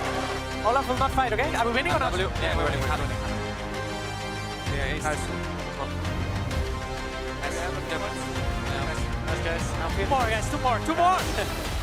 Guys, do you guys hear boss music? G2 woke up. Yeah. Yeah. Yeah, it really did. Well, Mickey woke up. Poke the bear. I mean, did he need to wake up? He played well, but he could stand like 3 years behind his team and still do a really effective job. So, well, compared to game 1 and 2, yeah, very true. He did wake up. So I'm happy with this Mickey. I love this Mickey X. What a stomp. I mean, to come back after the first 2 games, right? And you got to be in BDS's shoes right now. We talked about it so much. And the thing is, why do we talk about so much? Because these things happen. Now, they haven't happened yet, Odo, but can you put me in the shoes of both G2 coming into this 3rd game and playing the way they did, and BDS getting that shellacking after going into that game on match point? I think it's more of a matter of how did GDS, how did G2 and how did BDS play in the first 2 games? Because even though it was a 2-0, it was quite back and forth. Everyone could have won at any point of the game. And you can't get, too relaxed given that all the games were not, complete stomps or convincing, because this one was our most convincing game, and I feel like this is the type of game that will give G2 more, I wouldn't say relaxation, but more confidence going forward, and also kind of spook BDS. Yeah.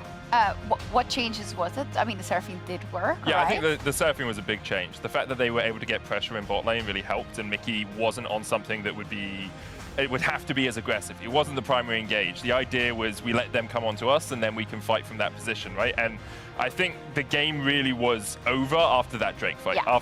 It was like 4 minutes into the game, you see BDS over-investing on a dragon fight. Oh, it wasn't even a dragon fight, it was at the dragon pit, at right? The dragon, yeah. And they start losing, and it's really indicative of how the game's going to go. I think BDS, if they had waited a little bit, got 2 items on Corki Ezreal, they could have won some of these fights. But as soon as you go for these early plays and you don't get anything out of it, all you're doing is allowing the double enchanters, double AD to really scale into the game even quicker than they're meant to.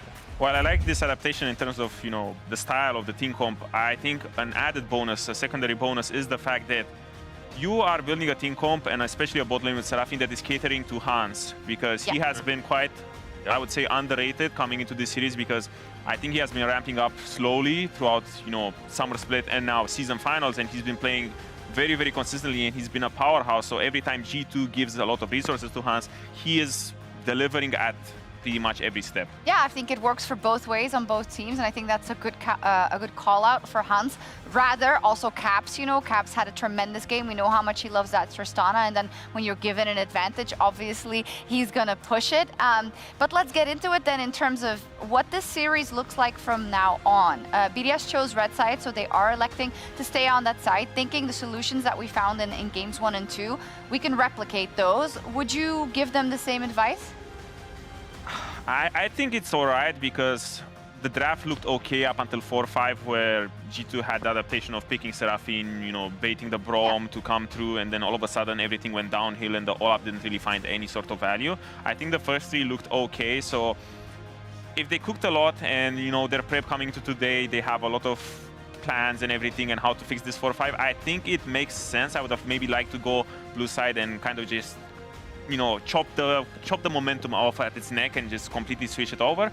But maybe they will prove me wrong again. Maybe. It's interesting psychologically, I feel like, Medic, because we had the situation where BDS last week, you know, Adam was going for the Casio, and they were trying things and they were being inventive, which is something historically you had to do to beat G2. That is how MDK did it. But I feel like maybe they lured into a false sense of security because they played pretty stock standard but good comps in games 1 and 2. So maybe they think they don't have to go there. Would you like to see them do it now? I think this is the game to do it if you're going to do it, because you know that you can beat G2 with a more standard composition. So if you want to try something inventive, you do it in this game and you can say, okay, we reset for game 5 and we go back to what worked in game 1 and 2. And no, I'm talking about a home run. I mean, I don't think BDS get a home run anymore. The struggle is, because it's not just about like the draft strategy and the series mentality. This BDS team has lost 3-2 4 times in the last 2 years. They've been reverse swept twice in the last 2 years. And even when a lot of this lineup was on BDS Academy, they were reverse swept in a final then as well. So there is such a mental block, not only when you get to game 5, but also against G2. Like MDK talked about it on Euphoria a week ago. They were saying, until we beat G2, it felt like they were an impassable wall. They were just insurmountable. And BDS have to get over that. And the question is whether you try and do that this game, or whether you say, what worked for us in game 1 and 2 worked for us, so we're just going to do that again until it works again. It's an interesting question going into game 4. And one, if you answer incorrectly, you find yourself in a game 5 versus G2. I mean, I would go for it, because right now you can't take the coward's approach and, you know, just say, oh yeah, let's just try again. Because as I said again, game 1 and 2, they were not convincing wins. They were just back and forth, crazy back and forth, and both teams are really, really good. So I feel like you should try to maybe swap it up and do what worked last week, because you got 2 convincing wins with the Casio and the Cannon. Yeah, why not? We got because that was SK and this is G2. That's why not. You've been doomsaying BDS for the last 2 minutes. Just shut it. I would love BDS to win. Of course I would, right? It would be amazing for the region. It would mean only our finalists of the 3 remaining teams go to Worlds, and we would have a new champion of the LEC, which is incredible. It would be, but woulda, coulda, shoulda. Exactly. You gotta finish it, right? Oh, it's so interesting, because G2, they think, well, if we don't make it to Munich, yeah, tough shit. We already are going to Worlds, and for BDS, they're back so against the wall, even more than they were perhaps before they came into this series. But I believe in them. Do you guys? I do. Well, I'm not sure. The desk has swayed our minds, swayed our opinions. No, it hasn't really. We're just expecting this to go to 5 now. I'm expecting that was already starting it. Jacked us somewhere in the middle. Because honestly, I also think it's a better story if BDS then win in game 5. That would be crazy. That's the ultimate timeline. I think a lot of people missing context of the region might not understand how good G2 has been, or rather lack thereof, or how G2's dynasty has forever been shadowing the region of LEC. But I mean, look, it's been a season of firsts for BDS. They picked up their first win in that game 5 back in summer in playoffs. So could this be the first time that they take down G2 Esports? 1 game away. They picked red side again, which is a bit of a surprise for me. I thought they'd try and prioritize like Ashe on that blue side. But that says to me they might try and mix up their bans and maybe take that Ashe away. I think they really value the counter pick for top lane. It didn't work out for Adam in the previous game, but to be fair, that game was not really about him. The bot side of the map just fell out of control before he could really get involved, and then the Olaf just kind of fell off. The rail ban suggests that G2's looking at the Ashe priority once again. The question is, how will BDS adapt their draft strategy? Will we see the Braum be let through? Will we see the Maokai ban once again from G2? BDS, do you consider this Ashe to be a problem that needs to be removed? The thing is, if you don't take away the Ashe, G2 first pickers, they then pick the Tristan on the next rotation if you don't take that away as BDS, and suddenly you have the very same problem that you had in the last game, which is all these pushing lanes you can't really deal with. G2 gets to play at their game, and Caps is on a very comfortable champion form. So there, okay, is the Tristana ban. So more than likely going to be the Ashe, but at least you're getting some of that comfort away from G2. Yeah, I guess if I'm G2, I would think Ashe first pick. They're probably going to pick Maokai. I would want to put a higher priority on the Sejuani this time around. Game 1, they put the Ivern, but I think that having Mickey as your kind of only engage is not reliable enough. I think the G2 are better set up if they also get that engage to come through from Yike. And I genuinely think Caps should consider something like a Yone. Sejuani Yone, I think, is a great combo. I think the Yone can also do well into the Corki. But maybe he's concerned about the amount of lockdown that something like the Maokai can bring into that Also jungle. technically a flex for that Yone as well. So we've seen Also true. It could also be the Lucian pick here. We've seen it a couple of times where it is just able to punish in the mid, but going to go for the Dragon instead. So Smolder going to be picked up. Definitely going to take a step back when it comes to having that priority in the mid lane, which is going to at least help out BDS in some regard. But I imagine, yeah, probably the Sejuani now to follow for G2, or at least some jungler. Maybe the Ivern just once more. Okay. Nautilus priority We're back to this. Not on 3. That is a surprise. Ezreal, very likely going to be the lock-in here for BDS. I mean, why not? Sure, in terms of the laning phase, it struggles, but there's always the possibility of a swap. I wonder if they'll prioritize something like the Rakan here for LeBron. We've seen how impactful it can be for him. You can see the deliberation right now between what they want to secure. The Ezreal is the easy pick, and that's what they're going to go for. It makes the most sense, especially when there are still multiple support options that are open, like Alistar still does well into Nautilus. We already looked, Leona is fine, Rakan is fine, so can't get rid of all of them as G2. So imagine BDS on the opposite side, going to start to ban away the junglers, get rid of the Sejuani, maybe get rid of something like the Zyra or the Ivern would be the other big one for me, and just try and get G2 onto something that hasn't been their comfort picks, which is Yike on the carries. Ivern, Sejuani could very well be the bans here from BDS. G2, the Rakan taken away. Makes a lot of sense. I wonder if they will ban Leona or Rel, maybe Renata once again. We've seen Renata from LeBron before, but it's also quite good disengage. Just a good matchup, I think, into the Nautilus, or it can be at the very least. We're expecting the Sejuani here to pinch that kind of jungle, supportive, tanky type of option. And now I think we start pooling in our minds what we're going to see top. Because they're talking about it on desk. What made BDS a little bit special was how Adam could put some of these champions out of the hat that we talked about him struggling in the past. Things like the Kennen, things like the Cassio has been a pocket pick as well. Who knows what Adam's capable of for this I was going to say final game, potentially final game, they get it across the line. Yeah, I could easily just be the Renekton as well. Just say, hey, look, we're happy to blind pick it.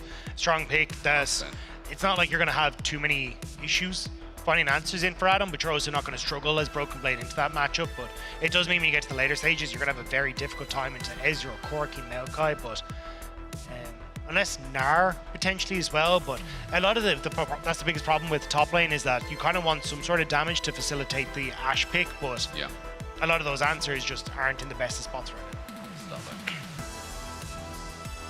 I think we're looking at the Mundo. Yeah? Yeah, I think it's a good Mundo game for BDS, which means that G2 need to, because the problem is, like, they'd love to slam a Kennen, I think, but then, I don't love blind Kennen. Lovely. It's hard. Wait, is that because it could be Smolder top? It could indeed. And that could be a Draven mid. So you're right. Okay, just wait though. We do get that Zyra Nan. I know you guys were crushing a lot of the jungle pool that was banned out. AP added into the pool. Find out if that is legit. Cassante or Renekton. I don't love Renekton here at all. I think it would be very bad. I think you're just going to get kited. Cassante is safer. Wow. The most cheers for Cassante that he'll ever get. I think the biggest difference to game 1 is that G2 have multiple damage sources this time. With the Ivern, you are very utility-based. This time around, you're just going to have way more AP at your disposal. I'm kind of surprised. Like, I think Mundo could work very well here, but instead they want more damage on the top side of the map. It does mean that your primary engage is going to be the Alistar with the follow-up from the Maokai and the zone control that he provides. Long-range damage once again coming out from BDS, with G2 having a lot of pick potential themselves. Their engage tools are largely reliant on Ashe landing an arrow or Nautilus landing a hook, but regardless of what starts it off, there's great follow-up from both the Zyra and the Ashe and the Nautilus, all sort of working in tandem to really set up the follow-up CC once that initial CC connects. Yeah, I think the biggest talking point in the early stage is just the lack of pushing lanes for G2. It was kind of signature for that game 3 where they were able to push bot, push mid, get control, but not having that in Smolder, not having that at Cassante will give it a little bit more leadway to BDS. I imagine open up Labrov to start to roam as well, see if he can try and influence mid, and I think that's where BDS can try and find this early success and then leverage what is an incredibly strong team fighting comp, because very squishy apart from the Cassante on G2 Esports, and anyone can get cut down by the amount of damage that can come through on BDS. My biggest follow-up question is, how does the Mickey game for Nautilus look when, again, G2 early priority on this Nort? We talked about it in the first game, gents. I know it was under different circumstances, but it didn't have the best showing here.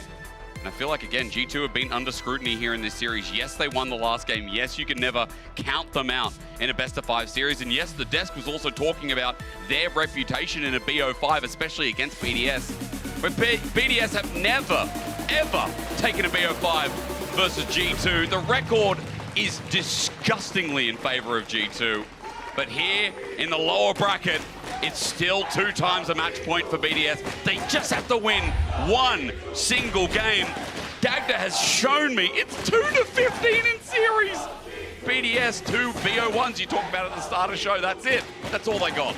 Yeah, it's a fairly damning result. BDS only having picked up summer of this year and summer this year and summer 2022 are the 2 best of 1 for BDS. Outside of that, it has been G2 all the way, but now coming into game number 4, I much prefer the draft that BDS have this time around. It feels like G2 have less of an opportunity to just dictate the pace of the early game, and it was kind of when we leveraged into that mid game, the BDS were able to punish some oversteps from G2. We'll have to see if they can do the same coming into game number 4. That's interesting, because I think in game 1, the thing that really resonated to me was G2, the mid game spike, right? They were playing into a Mundo. They had to rush double blade of the Ruin King, and every play they tried to make, they just didn't have enough damage. Now, G2's patience is going to be crucial here as BDS go for once again the lane swap, knowing how difficult that bot lane 2v2 matchup is going to be, at the cost of hurting Adam. Broken Blade flying in the fog of war, hasn't been spotted. No, he has, but Adam out of range. Well, Mickey's just doing this again. I'm sensing deja vu. Sheo, how annoying it must be, but Mickey here, just decent damage to keep up and make Wolves a little bit slower. Smite comes through in the end, Sheo gets level 2, and Mickey leaves for the time being to go back bot. Adam hovering around mids, as he often likes to do in these lane swap scenarios. Broken Blade going to do what he can to soak up as much XP as he can. The stacked wave into the dive is the play that we're expecting. Labrov trying to headbutt it back away to get him out of XP range, but I think he just...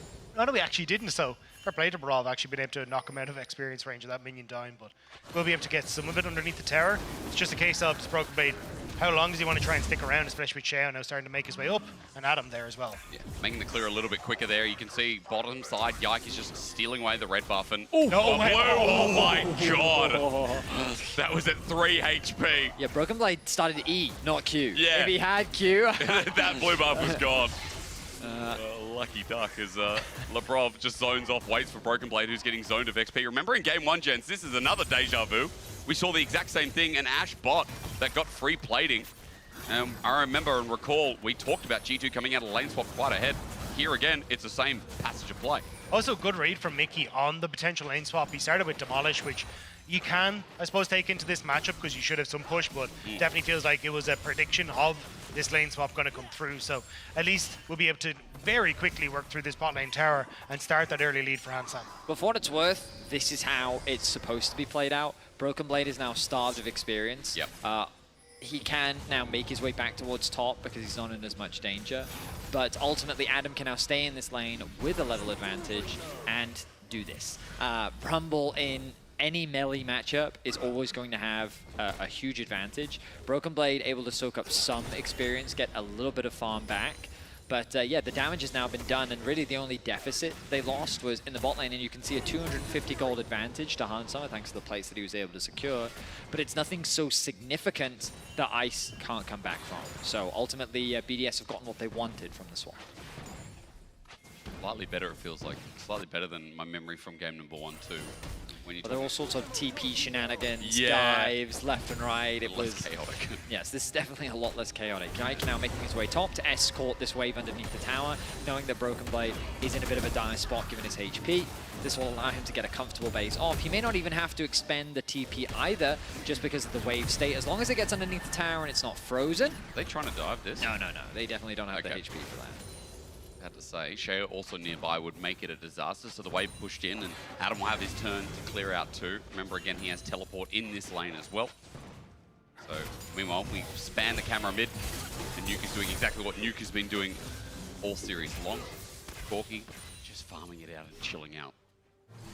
Dragon mid spawn though, you can already see Sheo starting to make his way down to this bot side. Ice and Abrav set up a nice slow push in this bottom side, so that'll just crash. It feels like they should be able to leverage that over towards, at least invading towards this bot side jungle to get vision. Maybe even leverage towards the Dragon with Sheo, spot on a ward. And with Yike being on this bottom side, might be a bit tough to try and get that early objective. Just said Dragon spawning on the other side, Grubs in a minute time as well. For BDS, see who makes the first move. Because I think we've talked a lot about this series, about these early BDS movements towards top side, giving a time to reminisce about how BDS were at the start of this split, how we talked about their adaptation, being more of a Grubs team, I think, Dagda. I always reference you. I just remember you being like the BDS playstyle spokesperson of the team. Yeah, they used to try and go for this 4.5 minute reset, so then you can push out top wave and then go for the early void grubs, but it's just become less of a thing because you just become very predictable as a team then, and teams can figure out how to play against you. And oftentimes it had been a case of, oh, well, we're going for a Ashe in bot lane that provides the push that then can lean us into that play, so it almost becomes like quote-unquote uncounterable. But when you're playing into the Ashe and you're playing as an Ezreal, it becomes way more difficult to leverage that push because you just don't really have as much. So BDS kind of resolved to go for some lane swaps, but not being as focused on the early void grubs. It's definitely interesting how the perspective has shifted, given that a lot of LEC teams were, prioritizing those early grubs. G2 was one of the... Yeah. Well, it's interesting, because they suddenly shifted all their priorities to the bot dragon, so they were even going for those early bot fight dragons, and it kind of became this epiphany where they were like, how valuable are grubs really? Yeah. And now it's become much more of a trading situation where you kind of just go for the objective that makes the most sense based on the map. Grubs secured for G2, dragon secured for BDS. I wonder if it was just a case of teams eventually managed to get their junglers to shut up about the extra camp on the top side of the map and actually crack the numbers. But yeah, it's definitely been a big shift away from us. And at least at the moment though, the early dragon for BDS should help out.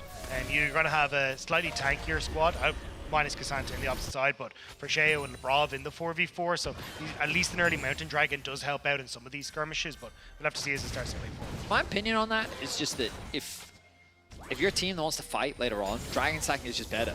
Because once you get to 2 dragons, you feel like that the enemy team is going to come and fight you for the 3rd one. And so it just kind of creates a win condition that plays towards your overall team win condition. I think it's also, if you want to play for split push, you just get to give up later dragons. You're like, oh, I don't really care if you're going to go with fight for 3rd dragon. I'm going to go take your tier 2 top. And that works out great for us. So I think there are definitely more strategic options when it comes to dragon stacking and what you can do with it. But it's about trying to leverage that. And I think that's where we've seen some of our teams fall apart. But we'll have to see how it works out this game. Now, lane swap check-in, right? Obviously the experience differential still exists in the top side of the map with a full level difference now existing between both Adam and Broken Blade. He's going to tick over to level 6 right now, as Adam has already crested level 7. Meanwhile, on the bot side of the map, Hansama has held on to that gold lead, but it hasn't really impacted Ice's ability to farm. He was already guaranteed a tough matchup when playing with the Alistar anyway. So ultimately, he's doing a very solid job, and he finds himself comfortable for the time being in the 2 versus 2. Overall, we find ourselves in a slower early game. Neither team looking to try and fight. It's different, There's a very different vibe to it. I mean, like I said, I think the joy of this series has been how up and down it's been. And sure, people can criticize G2 in the first couple of games, but the chaos, especially in the second game, was a lot of fun. I think individual members overperforming, underperforming. I mean, I just like the fact that for the first time ever, BDS in a best of 5 against G2 have been able to get 2 wins. Yeah. Right? And start up 2-0, I mean. Like, there's that, Odo Omne is a believer. He believes that BDS can overcome that wall that is G2, the one that's plagued them throughout their history here in the LEC. But we'll see. It's going to be a challenging thing to do. Small gold lead right now for G2 as the blue continues to extend on the bot side of the map. The pressure from Hans and Mickey is going to secure them another plate. Yes, it will. Wondering if Sheo was going to do anything there. He was hovering bot after Yike made his back, but a plate goes down, a bit of extra gold as you're talking about. While Dagda next to me was doing the cha-cha slide, we go back to topside and Adam, the only individual lead. Whatever you were doing with your legs, Dagda, looked fun, you know? But unfortunately, that has now ended, much like the push from bot side as well. Bit of a reset. You can never reply to him when he just says the things that come into his brain. I don't know what you were doing. I think I was moving the thing that I stand on. Yeah. Standing mat? Yeah, the standing mat. That was the cha-cha slide. Now, Cassante solo kills here because it's Cassante. Why? You may ask, as Equalizer's there. He ultis over it. Broken Blade in trouble, though. Over the Equalizer! It's a solo kill. Never, ever listen to me again. That first blood comes in hot. I mean, Adam read Broken Blade extremely well because he knew that Broken Blade would try to bring him closer to the tower so he could play the extended fight. And so Adam laid the red carpet exactly where Broken Blade wanted to go. The problem for him is that red carpet is not one of luxury, but one of burning hot coals. Unsummer throwing it out, and Nuke goes down instead. Labrov was there just in case too, so G2 can't play off that magic pick. It looks like G2, though, are going to try and play for the Void Grubs. With the reset, they sent Ash to the top side. Now going to contest Adam, who just TP'd up to the top end. So they can't really now play to move him around the map. Instead, they're going to try and shift Ezreal up very quickly and get some of that experience and go back onto Broken Blade by ensuring that he can catch that bottom wave completely by himself. Sheo just does grubs. In the meantime, Yike is zoning off. Labrov goes over the wall and now threatens Yike for the counter engage. 3 grubs were G2's start of the game, but Sheo's going to wait here, Q down, and take 3 grubs for his own. So matched on the top side here with an Infernal Dragon sitting there waiting for a potential reset on bot. G2 just playing for Broken Blade there. They were never really going to be able to contest the Void Grubs because the positioning that BDS had, and you just used the Ash Arrow to try and play for mid pick. So instead they're like, okay, we're going to shift Broken Blade down. He gets the wave that Adam isn't able to really get. He's gotten some plates off himself because they were expecting Ice to shift up towards that Void Grubs, and now you're in a perfectly okay spot, at least, to get some of that experience that Broken Blade needed. You can see it's actually evened up now with Adam. The biggest problem is just the gold deficit, thanks to that early success that Adam had. Ash is going top lane. I feel like BDS could contest this, but I guess because Nuke still has to catch the mid wave and Ezreal can't really get involved right now, they don't want to take the risk. They'll be happy conceding it. It's not the end of the world, not a big deal. BDS say, fine, you have it. We're in a perfectly fine spot as is. I want to see what Labrov does here, though, because Alistar hits level 6, potential dive on the cards here against Ansama. And then you've got Adam, who has his ultimate backup and available. So you see Mickey trying to trail Labrov up towards this top side, but without the vision control and without Sheo being in position either, or the wave, looks like they're just going to back off of it.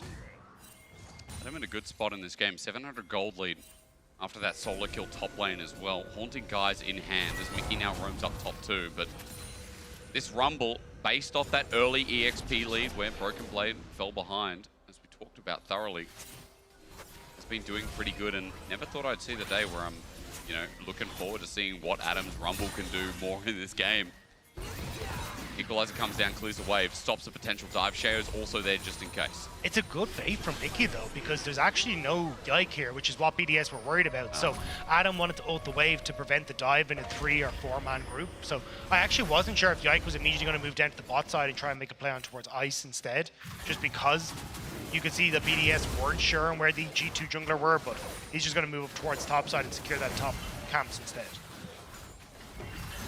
Equalizer timing, but it's not too long. Adam almost level 11, so keep in note that that equalizer used to clear a wave will only end up being 40-50 seconds at the absolute max at this mid-game point. As again, we've said it's been a little bit slower, but I think it kind of builds up the trepidation of this series and all of the fun cast and narrative stuff that we've been telling you into your ears. I hope you've absorbed it.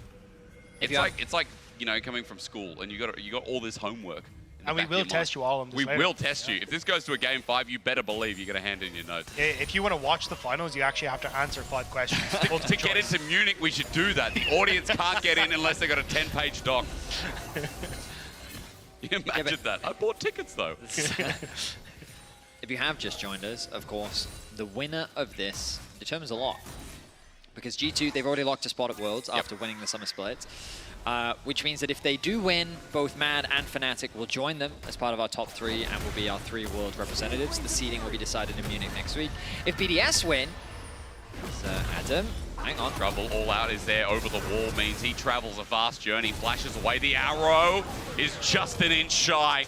Otherwise, Broken Blade had the blades to prove it. All right, so Flash traded for Ghost. But yeah, if BDS win, that means that only the finalists will be securing a spot at Worlds alongside G2. So even a win here for BDS would not confirm their spot at Worlds. They need to win one more best of 5 after that in order to lock the spot. The funny thing is, it could be versus Mad, it could be versus Fnatic. I mean, they've already versus Fnatic in the bracket so far. Mad would be funny since Mad have the opportunity to go to Worlds thanks to G2 if this can go the distance, but we're setting up for Herald now, Daggies. Adam has reset, has managed to move up, so he's going to TP back to the bot side, whereas Broken Blade hasn't, so now he's just spotted now on that ward. G2 immediately move away, but bot tower and trade. He's indeed gone. I really think that G2 are being wise about this though, because we look at the atomization, Trinity Force spikes again for Nuke and Ice mean that G2 would very likely lose a fight. The Smolder isn't scaled up yet. Hans Sama isn't that strong on the Ashe just yet, and this is a large part of why they faltered in game 1, trying to force fights before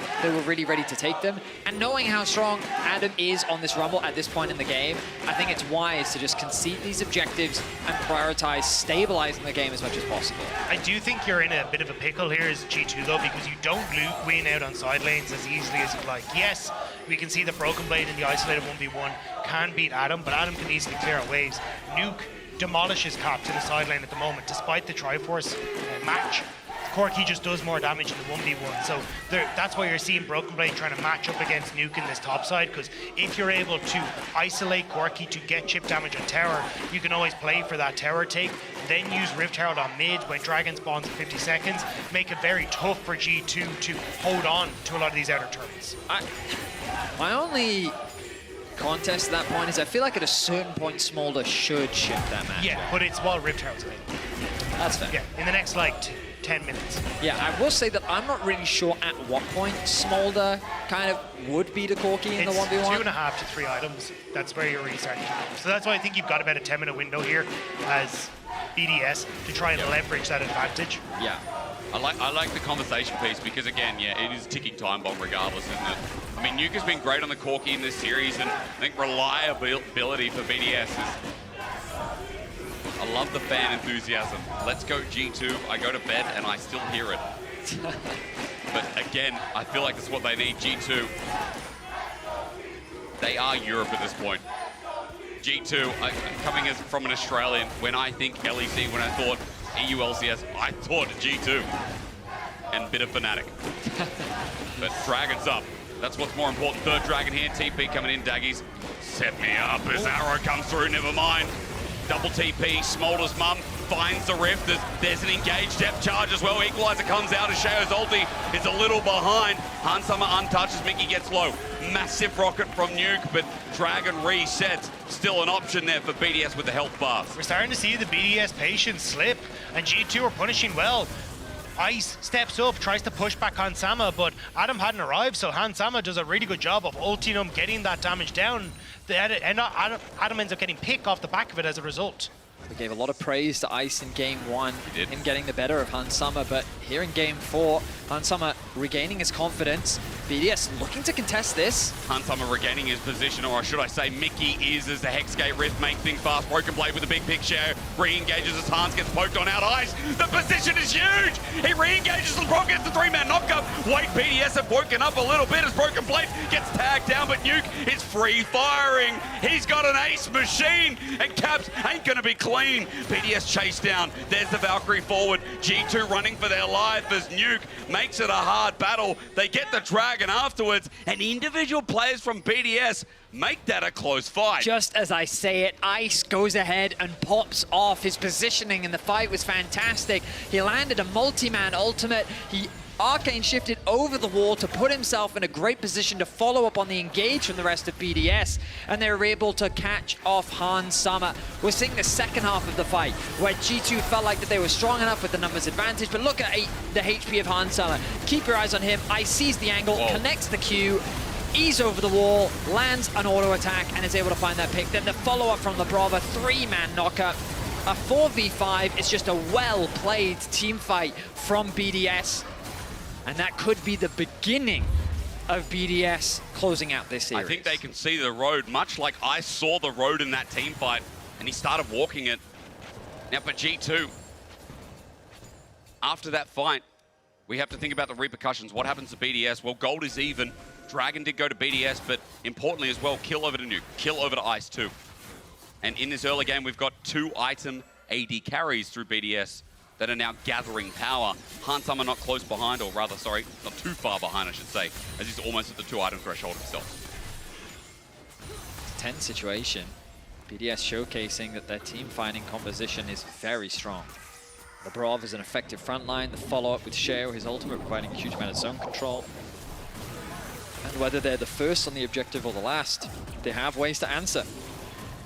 G2, on the other hand, they're very reliant on Mickey connecting that CC. True. You can see how difficult it is to lock people down. They need the Ash Arrow to land. They need to have that Norless ultimate follow through. They need a good Zyra ultimate.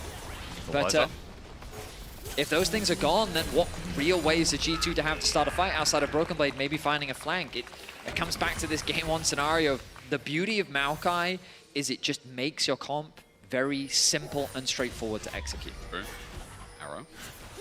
Great ward there, just behind them. G2 were trying to set up the pick, but Ice able to spot out Hansama and Mickey looking for it thanks to that single reward. So massive value. Now BDS, they get to push out waves. They're going to get the reset.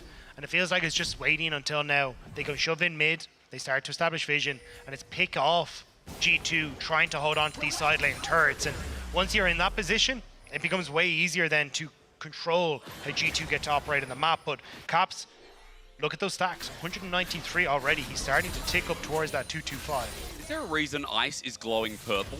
Is he the chosen one? Like, what is this? Shen ulti? Do we have a Shen? I don't know is the honest answer. Okay, well, it's just a... I mean, if it makes you feel like that is the stunned visual animation, I'm pretty sure. Because in my client has one as well. He's just a slightly bigger lad, so it's harder to see. Just enhanced recall, maybe. I mean, I think it's a visual bug, is what I can tell you. Because in the game client that I've been confirmed as a visual bug. Yeah. I like my one better. That he's the chosen one. And then Labrov as well with that last engage, kind of the same. But if I was a G2 supporter, right now I'd be making Caps purple because he is pretty close to getting his stacks. And Hansama alongside just picked up his second item. So, I don't know, G2 power in this even game as we pace out towards the next dragon and the Baron spawn, gentlemen. I need to pause quickly before we start setting up for that bottom objective because Broken Blade is being cheeky, but he's not going to pull an engage on Adam.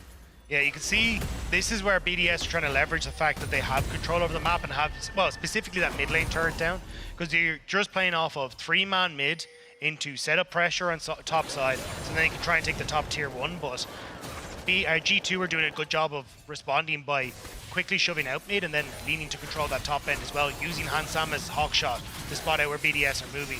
And now G2 in response, trying to do a similar thing to get control over the river for Dragon.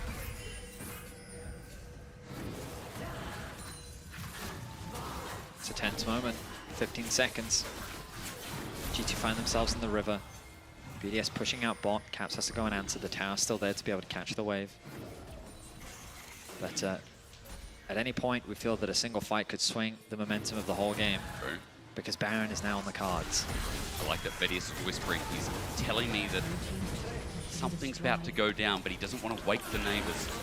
Right now, G2 are going to start building up Rampage. They're onto the Dragon, and they don't care if they make noise. BDS walking in, the Dragon already gone. It's 2 apiece. BDS think about their position in this fight, but they don't pull any triggers. They have mid, they'll take the wave.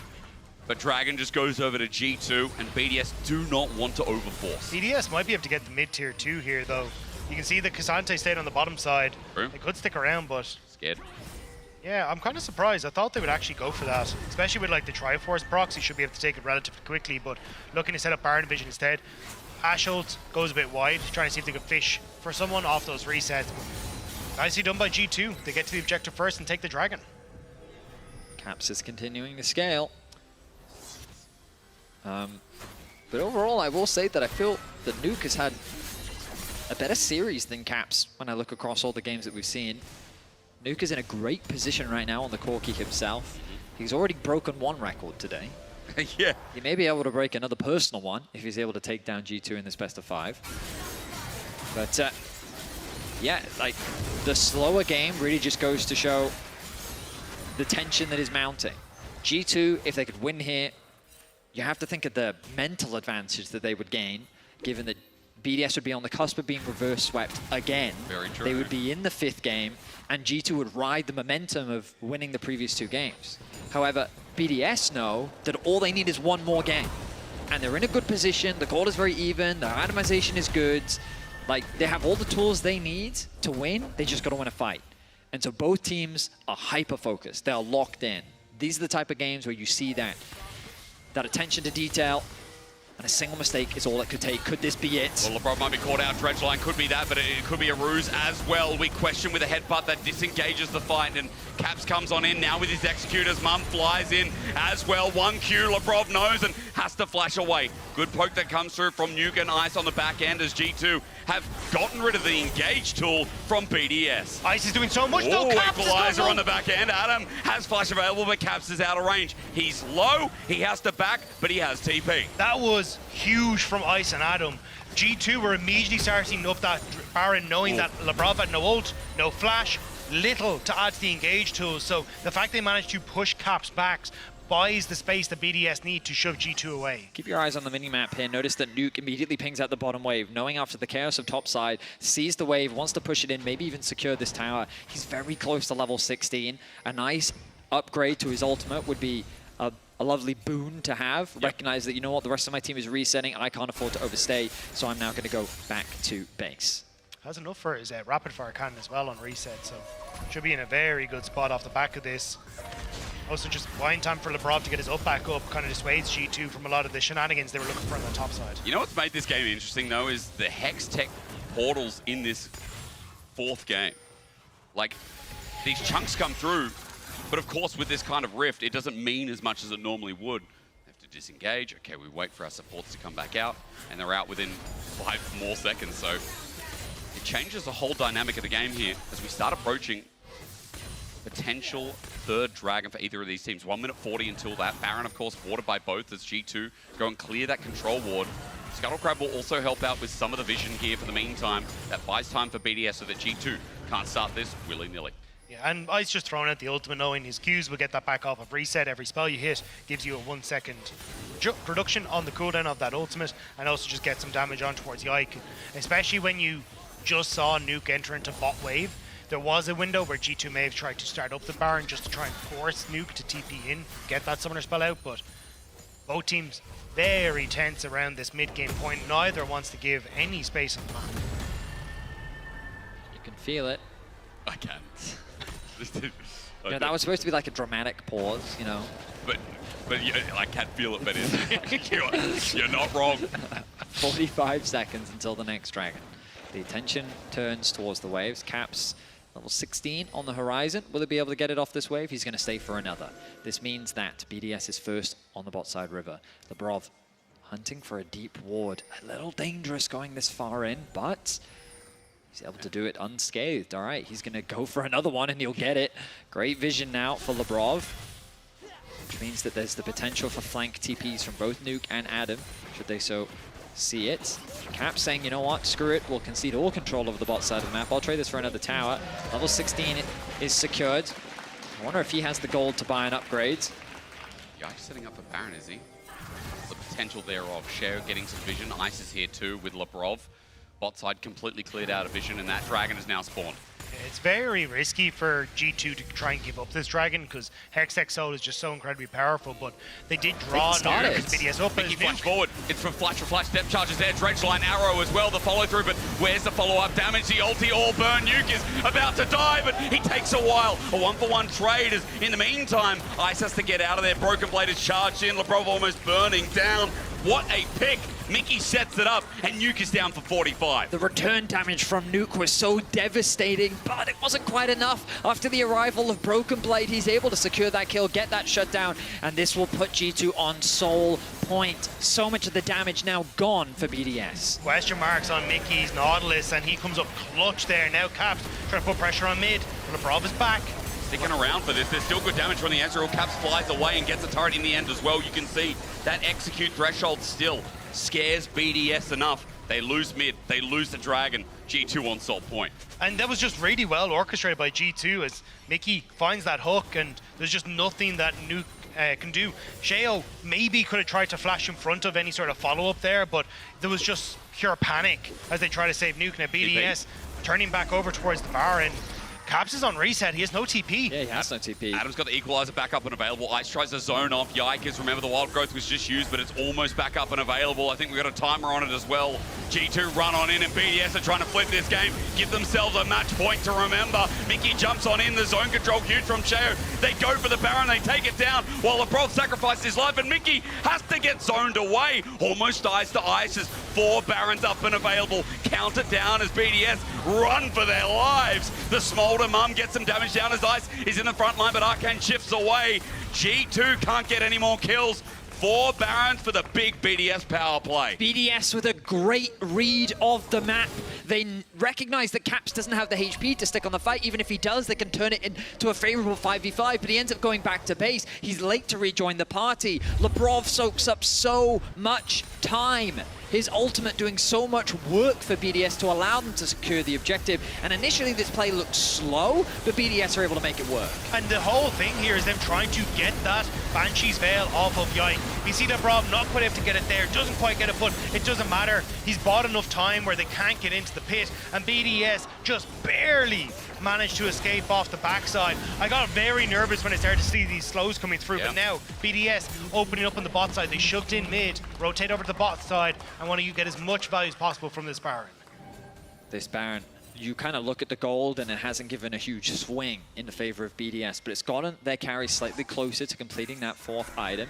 You can see that gold advantage on the bottom of your screen, and BDS have set themselves up to start sieging, if nothing else.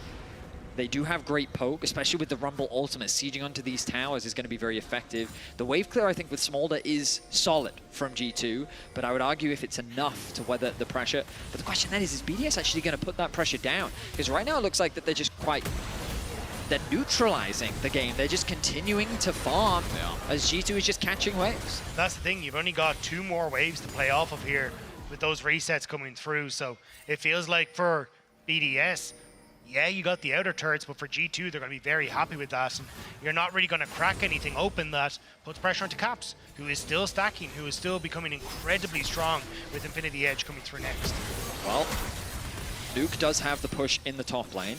BDS, I'm sure, would have loved to have moved that pressure into the top side jungle, but he's going to be first onto that tower. Broken Blade is going to be the one to respond. Decided not to overstay his welcome. So yeah, really, BDS didn't get a huge amount off the back of this Baron. It's more so an objective that they've taken off the map, and this game is going to come down to the Dragons, Hysterics. It's going to be about that Soul. It's going to likely be about the Elder as well, and a single fight is likely what's going to determine this game. 30 seconds to get that push in order and give yourself a bit of pressure to move into the Dragon. Dragon is also up in a minute 32 as BDS hop atop. There's a small timing window with the Banshee's Veil being down that BDS need to try and play for. They're constantly fishing for Zyra with Nuke's rockets to just get that cooldown off of him, and maybe you can look for engage, maybe you can look for something, but as long as Yike has that tool available, it's way too difficult to engage, because when Sheo, LeBrov, Adam go into that close range, you're just walking into Mom, into Yike's ultimate as well, just making it so difficult to control that area. Arrow, LeBrov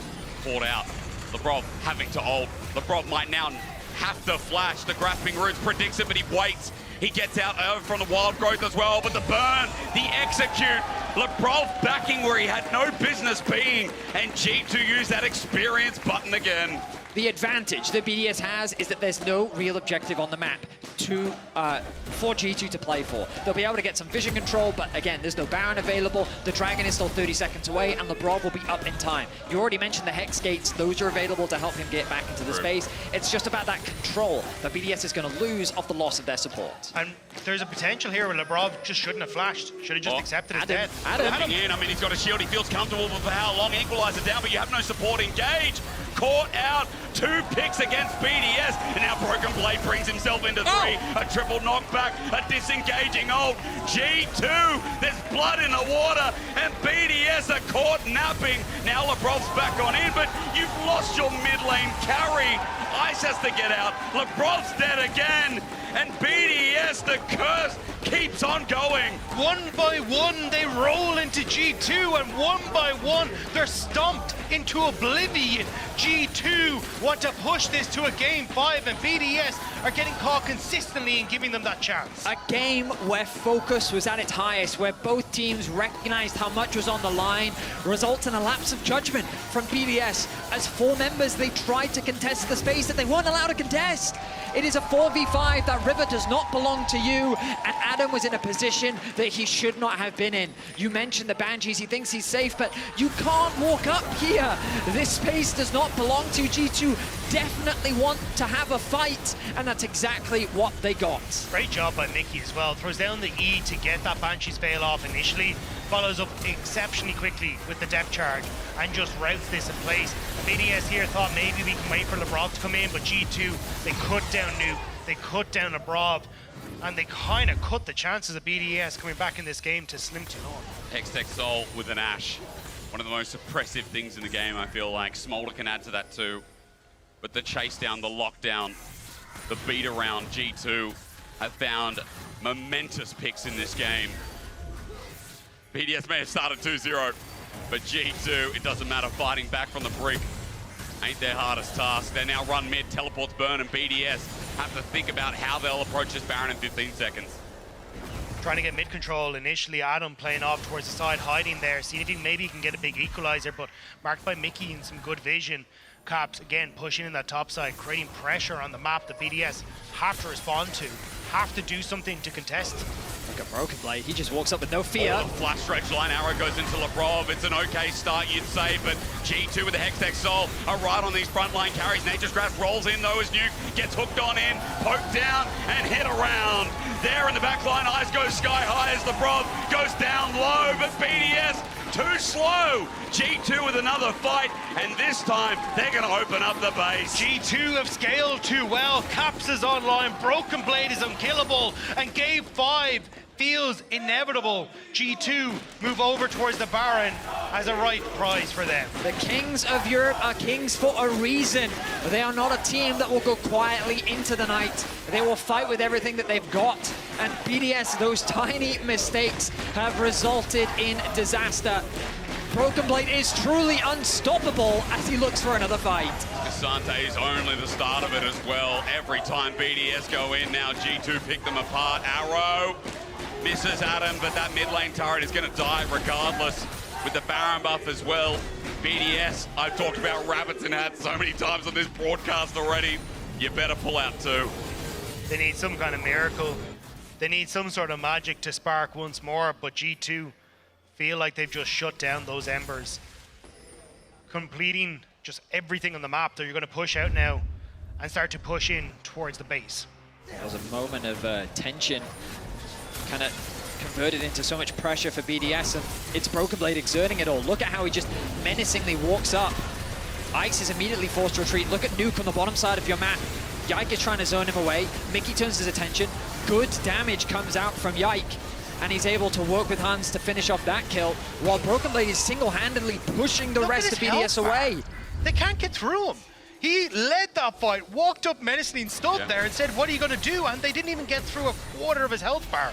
He just was there the entire time, and there's nothing that BDS can do. And you can say the pressure's getting to the mind. Just watch that fight of Ice hitting 1 Q out of 7. Like, it really shows the game state. It shows you how BDS, again, another game 5, another BO5. A date with destiny, it feels like, as G2 carrying Mad Lions on their back to Worlds as well. BDS, their own run, in danger now as well after what started as a clean series, a brilliant start to the series as well. BDS now fishing, looking for anything they can get top, while their bottom lane is broken. You can see after game 2, it was all smalls for BDS coming back to the stage, but now it's turned to sweat, turned to stress as they look towards that potential game number 5, one that has not looked good for them over the course of the organization's history. They managed to find one win in that game 5 this summer playoffs, but it was not against the G2, and it was not in a position like this. So BDS, this is dire straits for them now. Sheo on the angle, throws out the ultimate. Looking to try and buy a bit of space. I don't really see how an engage can happen here, but Broken Blade will not be perturbed. Well, the arrow makes it so. Sheo is meant to be the tank here, but away he goes. Han Summer with another. BDS have to deflect, reflect, leave, and think about what's next in a game 5, because Broken Blade is unkillable, and this turret and Inhibitor are next to go. The tower will quickly fall, and Inhibitor short to follow. The hook connects from Mickey. There's a will, there's a way. That's what I've learned about G2 here today. They run in, they stop BDS in their tracks. Lebrov has to leave once again in front of the Nexus turrets.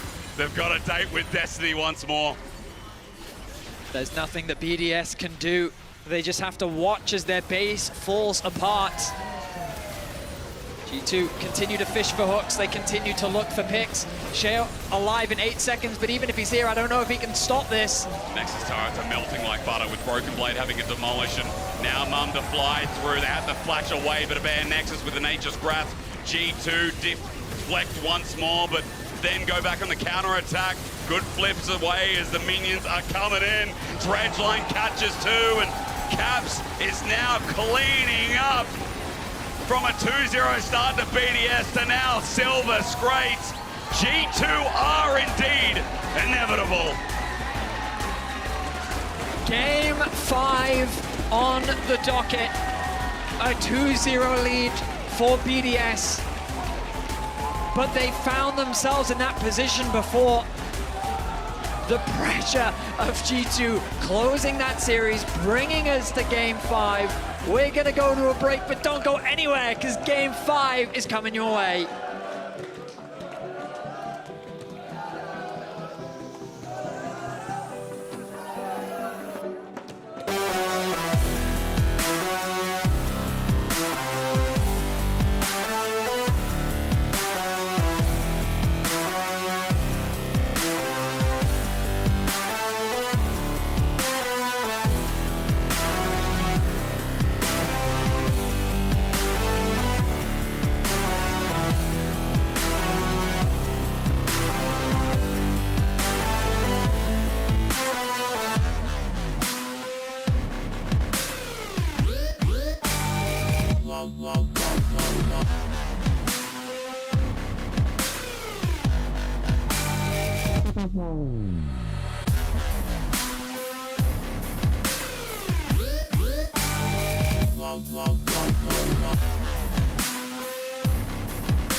Re-engages as Hans gets poked on out ice. The position is huge. He re-engages LeBron, gets the three-man knockup. Wait, BDS have woken up a little bit as Broken Blade gets tagged down, but Nuke is free-firing. He's got an ace machine. Yeah, Lucas. Okay, it's enough, it's enough, it's enough. Oh, we're going. Okay, it's gonna be knocked up, okay? I'm in front of you. It's fine, it's fine. We have to get out. Okay, we got him. No flash. Careful, guys, it's free dragon if we don't. Okay. It's fine, guys. We don't have to. It's no, we don't. Okay, no W, no flash. Are you? Nice! Together. So guys, are as well? No, guys. No, we get everything. Mid first. What about mid first? I just walked straight into it. Welcome back, everyone, as we try and find our marks. Keep it going, come on! Yeah, the G2 fans are awake, I know that. Unbelievable. And we were talking as we were standing in that tunnel, and Medic, I think you said, the minute they didn't capitalize on the first match point, I knew it was going to happen. Actually, you said when they killed the second Nexus. Yeah, I said when Why they went is that? 2-0 up, it was going to happen. Because there's just this air of inevitability around the whole thing. We've seen BDS in this spot so many times in the past. We've seen them got reverse swept by MDK and by Fnatic in the last 2 years. And it's a vibe. You know, some teams have the aura and some teams don't. And unfortunately, BDS, until they win a game 5, to me, just don't have that aura. Unironically, the hardest game in a best-of series is the one where you need to close it out, because it's so much easier to go up 2-0, because there's a lot less pressure in that sense, even though you're facing the wall that is G2. Plenty of times before, for me, when we went to 2-0, we got reverse swept just because it's crunch time, you know, you need to close it out, you need to put on your best performance against a team that is playing with the back against the wall, and a lot of times the teams end up faltering. And on the other side, Broxa, you could look at it as we did at the beginning of the day, you know, when I also asked you when it came to match point, is your glass half full or is it half empty? And I know that we're very inclined to say, it is so empty and I am so thirsty, Broxa, but for BDS, you know, on the other hand, you have this one chance now. And now there is really no ifs, buts, or maybes. There are no excuses. There is nothing you can go for. This is it or it is over for you. Do you feel like BDS is a team that can step up to this expectation, knowing that this is what they've worked for the entire year? What makes me unsure is the fact that they've played the same draft, or style of draft at the very least. 4 games in a row, staying on red side, so maybe a fifth. And I think to me it's clear that it worked in the first 2 games, it didn't work in the third. You probably should have adapted going into this one, and now they really need to decide if this is the route they want to continue, or if they finally bring a surprise, and if so, what that surprise is going to be. And what it's going to look like. And I think we are very inclined to look at it from the perspective of BDS. Of course you are, because you have the tape and you have the memories and you have that curse that is following them. But I also want to look at it, Medic, from the side of a G2 that is sovereignly leading Europe and has done for a very long time, that was with their backs against the wall at that match point and realized, again, we're not going to win all these trophies. Heck, we're not going to be able to join all of our fans in Munich who've already bought tickets, probably, and already bought their transportation. Yes. Can we let that happen? So something is to be said for their grinta in this best of 5. Yeah, I think their grit and determination is something that G2 has to be respected for through the whole year. Like, we've seen ups and downs from this team. We've seen Cap struggling. We've seen Mickey struggling in this series. We've seen splits where Hans Sommer looks like he doesn't really understand his role in the team. But one of the great things about G2 is how well the cogs work together to elevate each individual player when needs must, right? Someone can struggle and the other parts of the team step up. And I think we continue to see that, and I think a lot of credit has to be given to their coaching staff for that as well. Dylan, Falco, and Duffman were on Euphoria this week talking about they have multiple people fulfilling multiple roles and even crossing over the roles to make sure that they don't have gaps in their knowledge, and their team exemplifies that. Absolutely. Odo, quantify it for me then, because for G2 something is working that wasn't working in the first 2 games, and we talked about how BDS is going for the same strats over and over. So how has G2 elevated their game? Well, they slowed the game down a lot because I think the total average of kills throughout the whole series has been going down significantly from game 1 up to game 4. They realized that all of these skirmishes that are happening in the early game are not really working out in their favor. Mickey went from, 7 deaths in the first game to like now 3 and finding great engages. That's great, finding great engages all around, and he's been having a great performance, and that's just because they realized that if the game slows down, their fundamentals are better, their map setup is better, the way they just synergize so good into team fights has been going up. So I think this is what they have been doing, and this is the core thing that made them so good this series. And I think a huge difference that we've seen from G2 is in the summer finals against Fnatic, they fell massively behind Fnatic, but then used their mid game to overcome Fnatic as the game went on, right? BDS are not as good an early game team as Fnatic is. And so by slowing the tempo of the game down, G2, who have worked on their mid game so much this year, can then play to their current strengths. Yes, as they are on stage first, I don't want to add to the tally of things that, is going against BDS in this. We already said the 4 3-2s, the 2 reverse sweeps, but also of those reverse sweeps, they were never able to kind of stop the motions, whenever they started losing the games. And that is also damning because that speaks to their momentum, And you both as competitors, it is probably the hardest thing to overcome. I mean, you were in the shoes of losing to G2 over and over and over until you did it, right? So what advice can you give BDS?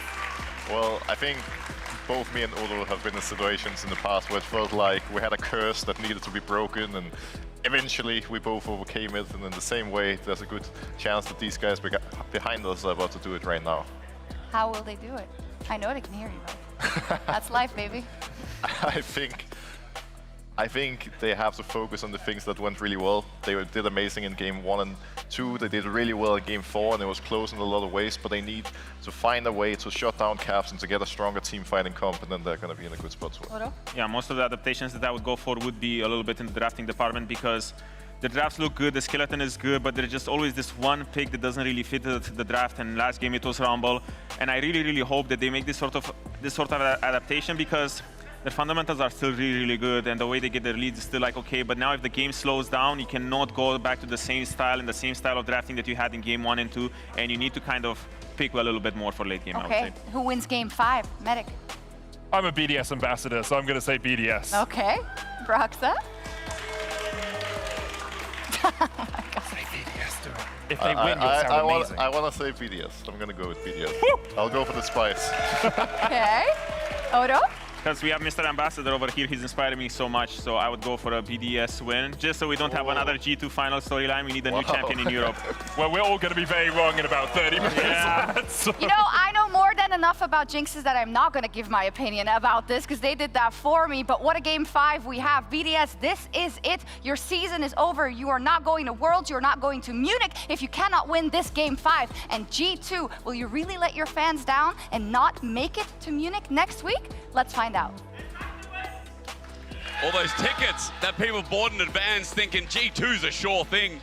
Is it really? We talk about momentum. G2 obviously have that in their favor going into this game 5, but anything's up for grabs here. One final game to decide it, one moment.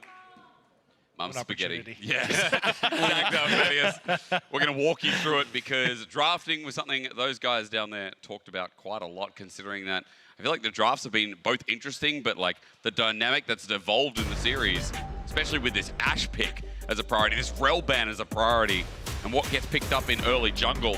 I think that's where we can at least start. I mean, I agree a lot with Odo's point about Adam's picks. In games 1 and 2, I really felt their impact. Yep. And in games 3 and 4, we didn't.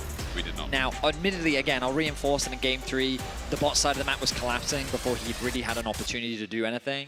But I really want to see BDS really make use of this 5th counter pick, of this last pick counter pick, to give him an advantage so that he can be impactful in these fights. It's crazy to see BDS go back to red again. I can understand, again, you are wanting to give Adam that counter pick, but it just feels like Ashe has been such a crucial pick over the course of this series that it's bizarre to not go for that blue side so you can try and secure it, unless they want to ban it here. But Tristana was the pick taken away in that last one because they are still prioritizing that Corki Maokai on 1-2, but the Corki ban. They banned Corki themselves? So what does that... Where are they going with this? Are we because going back to mages? we assume this is Ashe first pick, right? That's I mean, at yes. least... It's been so strong for both teams throughout this series. Has developed to a must. There's no way that this, like, because you can't afford to give Ice Ashe. Yep. And it's proven how strong just the champion is in this series. Tristana Ivan? I mean, Ezra is going to be high priority, of course. Okay. I guess, so basically their priority shifted where they clearly wanted to be more flexible in mids, but they don't want to afford or run the risk of Corki going away. So the reason why they banned Corki is because they want to first pick Ez and they want Maokai alongside it. Right. And they didn't want to run the risk of giving Corki over to G2. So that's the logic behind the ban. The question is it worth it? Like, because... I mean, G2, they're going to stick to a game plan that they've already showcased, which is bring out the Nautilus. It wasn't a good game 1 for Mickey, but his game 4 was a lot better, and you saw how it was supposed to work. So I think that they can now round out. They can go for a small... I guess, actually, it delays the mid lane pick, because now you don't know what you're picking into. So, Caps, you can see him contemplating on your screen right now. Do they just blind pick a safe pick? It looks like they're going to go for the Cassante. So, I think the reason being, I think BDS are trying to set up for a Cassiopeia pick. They can now send the Cassiopeia into the top side if they want to up against Cassante. But I do think this is kind of where they were like, hey, look, we want to go back towards mages. We want to go back towards comfort. But this is why they did They're going to go towards the Rakan. They wanted to get the Rakan back for LeBron. Yeah. It was denied for them in the second phase of bans, and they just didn't want to pick mid lane here at all. So instead, I think that now, like, the counter pick becomes clear. It's Nuke that's going to be given that option. We may see tank versus tank on the top side of the map. We may see Adam default back to that. But now BDS have a little bit more flexibility. Rather than running double AD carry, they can look to lock in a mage. They themselves have banned away the Azir, which would be my initial instinct. But now they're going to start to pinch that jungle pool. Sejuani and Ivan likely to be taken away. Maybe they consider shifting the Sejuani into a Zyra ban instead, given that so far this series, Yike really hasn't gone for the Sejuani, going for both the Bran and the Zyra ahead of it. And also, I think trying to force a Sejuani pick to pull Caps into that mage battle could work out actually relatively well for BDS, because he's shown that the Tristana is an incredibly strong pick for him. The Lucian he's looked great on. So I think there's a lot of these AD carry picks that are still there. Now you can still go Brand and an AD carry pairing, but I think just trying to get Caps onto a mage may actually work out better for BDS. I'm curious again because, you know, we've seen the priority on things like the Tristana, but with the Ivan gone too, a lot of the time that pairing is enough to get rid of the Tristana along with it. We'll see. There's one option towards mid. Lucian. So, now, top lane is the question because, again, we already set up. Mid is going to be counterpick here. How safe do you go? Is it going to be like Dagda says, is it just going to be a tank battle in the top lane? Or do we get one of those fringe picks from Adam that has defined his career? I think Ornn would actually be nice here. Yeah. I think you just take it and you call it quits. Then you can potentially go for the Cassiopeia on the next rotation, have your late game scale here, but Mundo hovered. It will be the Mundo bringing it back out. Yeah, I mean, I think into champions like Ashe, it's really good because of how easily you can glue yourself to those targets.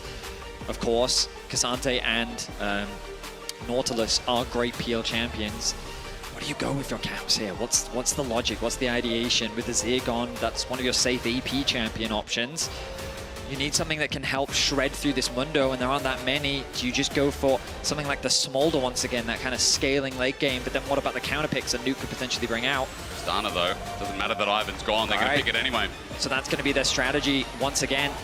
Just have the double hyperscaling AD carries, double infinity edges, potential mortal reminders. I'm waiting. I think this is it.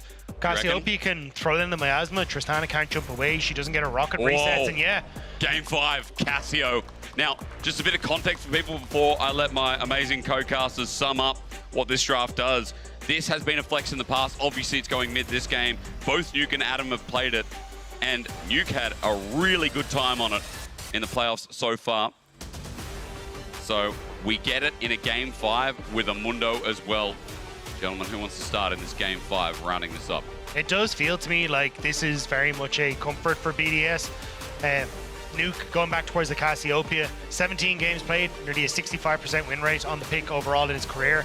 It has been something that he's gone back towards numerous times and sets up well for what G2 are trying to do, which is find these picks, go for this kind of all-in, jump in onto a single target. If Cassiopeia can buy that space, it's great. You've got great late game scaling DPS with this pick as well, so it's going to be a case, can Nuke perform once more? He has been the standout performer alongside Ice for this squad, and now he just needs to find that performance once more. I mean, this is a very BDS draft, gentlemen. Yeah, big time. Like they've clearly said we have to double down on comfort. It's what helped us secure the first 2 games.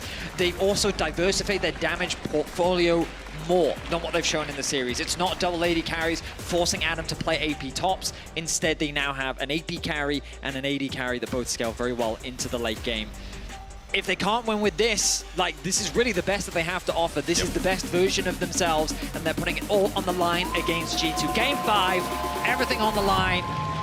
Both teams want to win. Both teams want to make it to Munich, and it's all going to come down to this. The funny thing is, all we're missing is a jinx for Ice, but we'll have to see if the desk to give us that jinx instead as you roll on into game number 5. BDS already setting up. Adam hovering around the wall here. They could potentially collapse onto Mickey here. They're probably going to go over the wall with the W. He's not spotted out. No defensive ward placed. Mickey is deep, as you said. They could be thinking, we can collapse on this. 7 seconds. Hansama is going to be the collapse instead. He's walking into Brush Lebrov with a W. Where's the cooldown? 1 more second. But G2 are counter-collapsing. Lockdown onto Nuke, the level 1 in game number 5. We brawl! Adam is at half HP already as Cap jumps in with Rocket Jump and gets his flash away. Sheo is running for his life as G2 are winning out with Lebrov healing as well. 2 summoners in the early game. G2 spent none. Just a couple more seconds and Lebrov would have had that grand entrance open again, but not quite the case. Has to burn the heal to get away from the slows from Hansama. So some flashes burnt, and it's BDS getting burned by that level 1. An ambitious invade against an Ashe. They thought that they had caught Hansama isolated, but G2 were quick to collapse. Losing those summoners already puts that pressure, and this is the biggest thing, the mental pressure for BDS. Game 5, they found themselves in this situation so many times before. The analysts believe in them to be able to overcome that mental adversity, but they're going to have to put it on display here in this game. And losing those summoners, you have to wonder how that'll affect them. BDS don't, as Dredgeline comes through. Good dodge from Ice. I've got to say, BDS against G2, it's starting to feel cursed. Best of 5 cursed over the period of time. G2 always get over, as this is level 2 engage from Caps. Nuke just takes a bit of damage. Can't do much here at level 1 as he slithers away. It's not going to be a very favorable time for Nuke, although nice engage actually at the level 2 hit. He hits as well. Mickey's going to be in a bit of trouble. It's just damage done, but all better for the lating phase. It's BDS who hit level 2 first bot. Yeah, nice job though for Hansama to get in front of Mickey, because I think a couple more of those Mystic shots would have spelled disaster for him, but we'll be able to hold on to those summoner spells. Will be the push as level 2 now hits. Mickey! Oh, Mickey! Engage and getting the lockdown from a bad start to now a great fall. First blood, and Mickey's back. Confidence and conviction displayed there by Mickey. He flashes in without a moment's hesitation after getting level 2 and connects onto Ice. The cleanse offered no real value in that situation. Woo! But this is an environment like we talked about, the mental. Wait. Nuke was still tanking up the minions. He was forced to flash. Caps re-engaged, but now Sheo sets his sights on the mid lane. A pot comes through for Caps. but you can see how G2 are playing. They're riding off the momentum of those last 2 games. They're not afraid to make these plays. They know what they need to do. And first blood on the board for G2. And it's normally Ice that we look towards to be the calmness, the stillness, the guy who never messes up for BDS, but when they need him most, that misstep with a great hook from Mickey doesn't flash it. And it's Ice who ends up falling in that bottom side, and now Nuke as well, struggling in mid. G2 out early on the map. I find Labrov. He's spotted out. They know that he's there as Yike just hits Scuttle, and Mickey thinks about it if Labrov steps any further forward. But Yike gets Scuttle. Nuke is about to be bullied. He just lost his flash, and G2 are full-on committing. Flash already burnt from Mickey before in the previous play, but G2 are hovering mid, and they ain't letting him go. But Yike is also just going to get double Scuttle. Sheo had to slow down to go through mid, so hasn't been able to fully clear out. It's been a bit of a wonky clear for him, so it means that Yike going to get this early lead off of Sheo having to help out his mid laner as well. So a lot of pain points on the map for BDS right now. I think Mickey doing a smart thing of just moving away from the bot side of the map, looking to try and impact the fact that there's a lot of summoners down, and he can work with Yike to set up a lethal combo. Miasma is down, but Caps just steps on over it. It's a 1-for-1 so far in terms of trading, but Nuke wins out in the end. He does. Nice trades from Nuke. You see how deadly this Cassio can be in the extended exchange. Now Labrov, in contrast to Mickey, looking to do the same thing. Put that pressure down. The pot's going to come through. Mickey here to hover, has the Hex Flash. Remember, Noxious Blast, it has to connect, it's just out of range. If Nuke hits that Q, he gets movement speed as well. He's obviously playing around that well as Q hits again. He gets in range, Twin Fang, good trade as Caps is starting to feel the bad end of the brunt as we talked about before. I like this from Nuke. Like, I think you need these type of trades. Those trades, the way that like things go in your favor, you know that you can fight, reminding you how advantageous the Cassio can be in this matchup. Yep. For now, we have that hover on the top side from Yike, there to cover for Broken Blade in the event that Adam oversteps his bounds. I look at the minimap and notice supports. This is not a mid lane matchup anymore. This is Mickey versus Labrov's lane, as Labrov tries to push in the wave, whereas Mickey tries to freeze it. Labrov does get the better of Mickey here. A single creep will be secured, which Mickey will take the bounty of, sharing that with Caps in the mid lane. They'll set up a slow push here for Caps in the mid lane though, so curious to see with Dragon's Bond and also Void Grub's about to come up, what the path of action is here for Yike. But you've also got to push on the bottom side, so Dragon just quickly off rip could be something that G2 try and succeed here, because leveraging those Dragons has been great in the early stages of game 3 and 4 to get these leads that they can then utilize in the mid game. What a start it's already been. 6 minutes in, Grubs now spawn. Once again, Labrov does not like bottom lane. He's allergic to it. He says, ew, get me out. Mickey thinking that same thought as well. Yike's going to start up the Dragon at the very least. And remember, Adam just burned his TP top, so did Broken Blade. So for G2 now, they feel comfortable with Caps hitting level 6 first, moving down for this first Dragon of the game. Talked about it, Dicta. Early Dragon priority going to be the secure for G2. Level 6 is starting to come through, which means that with these ultimates available... These hooks, like, in this game, are so close. Where is this Mickey been? He took a couple of games to warm up, Dagda. Man's been on a mission. Last game, great hooks. Yeah. Great play on the Nautilus to secure the win for G2. And now heat-seeking missiles from the Nautilus this game as well. You need to be so careful out here as BDS. We've got to turn our attention to bot lane once again, because Mickey, he finds it. Easy done. Someone's available for Labrov if need be, but he just takes the trade, walks out. Meanwhile, grubs are being done. G2, not only do they get double Scuttle early on, they got Dragon, and now they're getting 3 grubs uncontested as Sheo seems to be behind. I mean, you took the words right out of my mouth, as Adam now in a bit of danger. Yeah. This early game jungle advantage is going heavily in favor of Yike. Sheo, unsurprisingly afraid to contest in this early game. You look at like who's stronger in these early levels, it makes sense why BDS is forced to concede, but the problem is you can't afford to concede too much in the early game. G2 showed you in Game 3 what they can do. Game 3, Game 4, the one where they won very quickly. What they can do when they get themselves that early leads.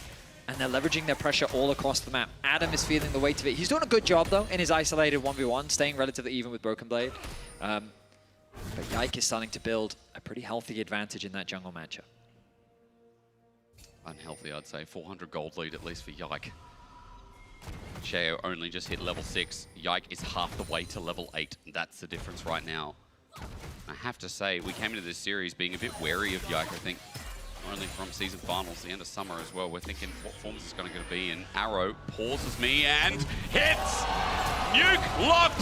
Caps flash! Nuke dead! That arrow, these actions, unreal. I mean, the coordination, the execution. We've been seeing these arrows come through from Hans Sama all series long, but this one finally connects. Caps goes for the all-in. The distraction technique works. Nuke cannot flash in time. And it is Medusa who is frozen solid. Medusa. And what had been an even matchup in the mid lane for so long now finds nearly an 800 gold lead for Caps in that mid lane as he goes for the reset. Massive lead for him as Labrov going to maybe just Gleaming Quill here to stop the reset. Nicely done. Well, at least that's something, but Nuke, as he comes back to lane, now down 600 gold. Caps in a good position. And what I've learnt about this series is that Caps is always kind of relevant. Even if he ease over a Zeri wall and gets picked out, Caps is always strong in these games. And once again, he's not the only member as we look towards top lane. Adam just going to be popped back and Broken Blade takes turret shot while Sheo has to hover again. Gonna get slowed here. That's the flash. Yeah. Nice sidestep from Hans. Boy, flash there. Mickey gets grounded though. Petrifying Gaze, locks him in place. Noxious Blast gives him the movement speed to get out.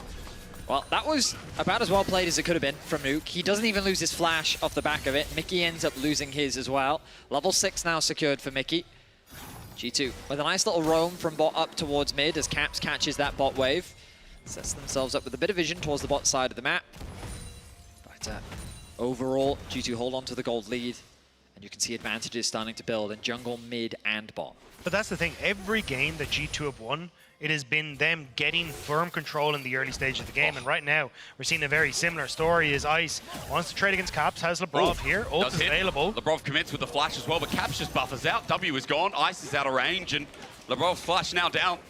Caps just waiting for the wave to come in. Is there any dent that Caps can't buffer out?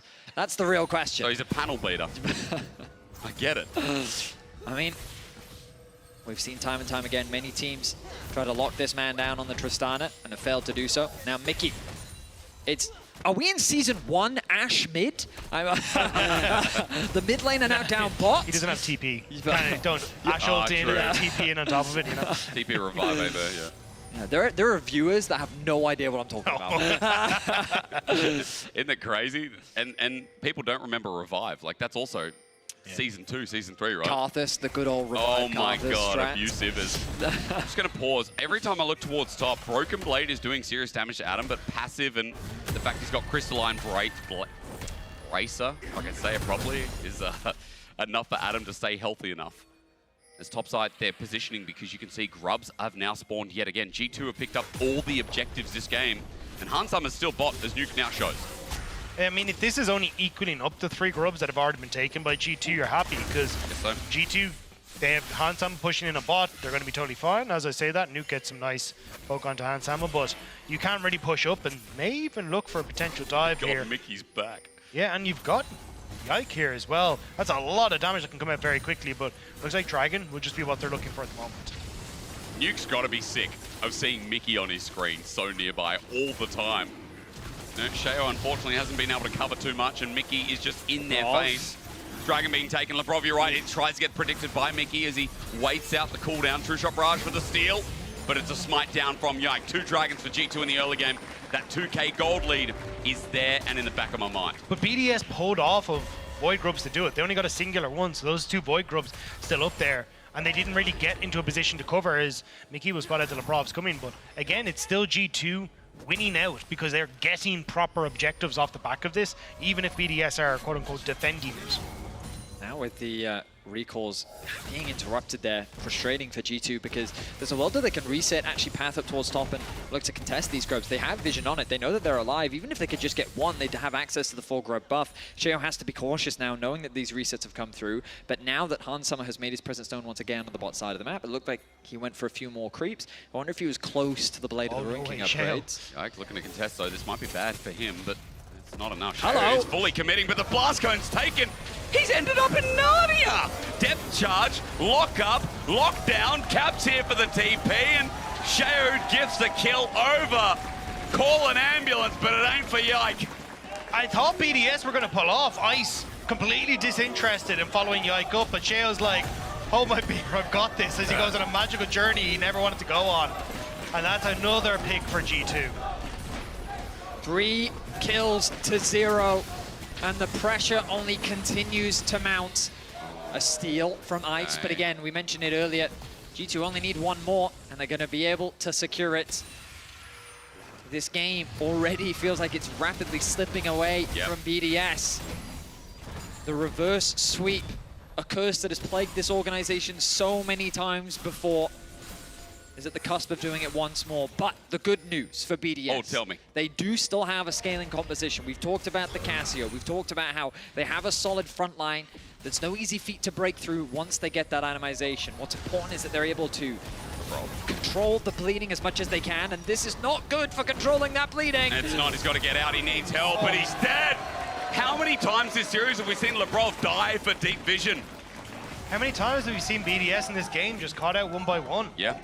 Sheo just gone, Lebrov just gone. And to be fair to Nuke, he did have multiple members in his lane when he died, but it has just been a disaster of an early game for BDS, and this is exactly where G2 like to be. Caps, fed, side lane options for him.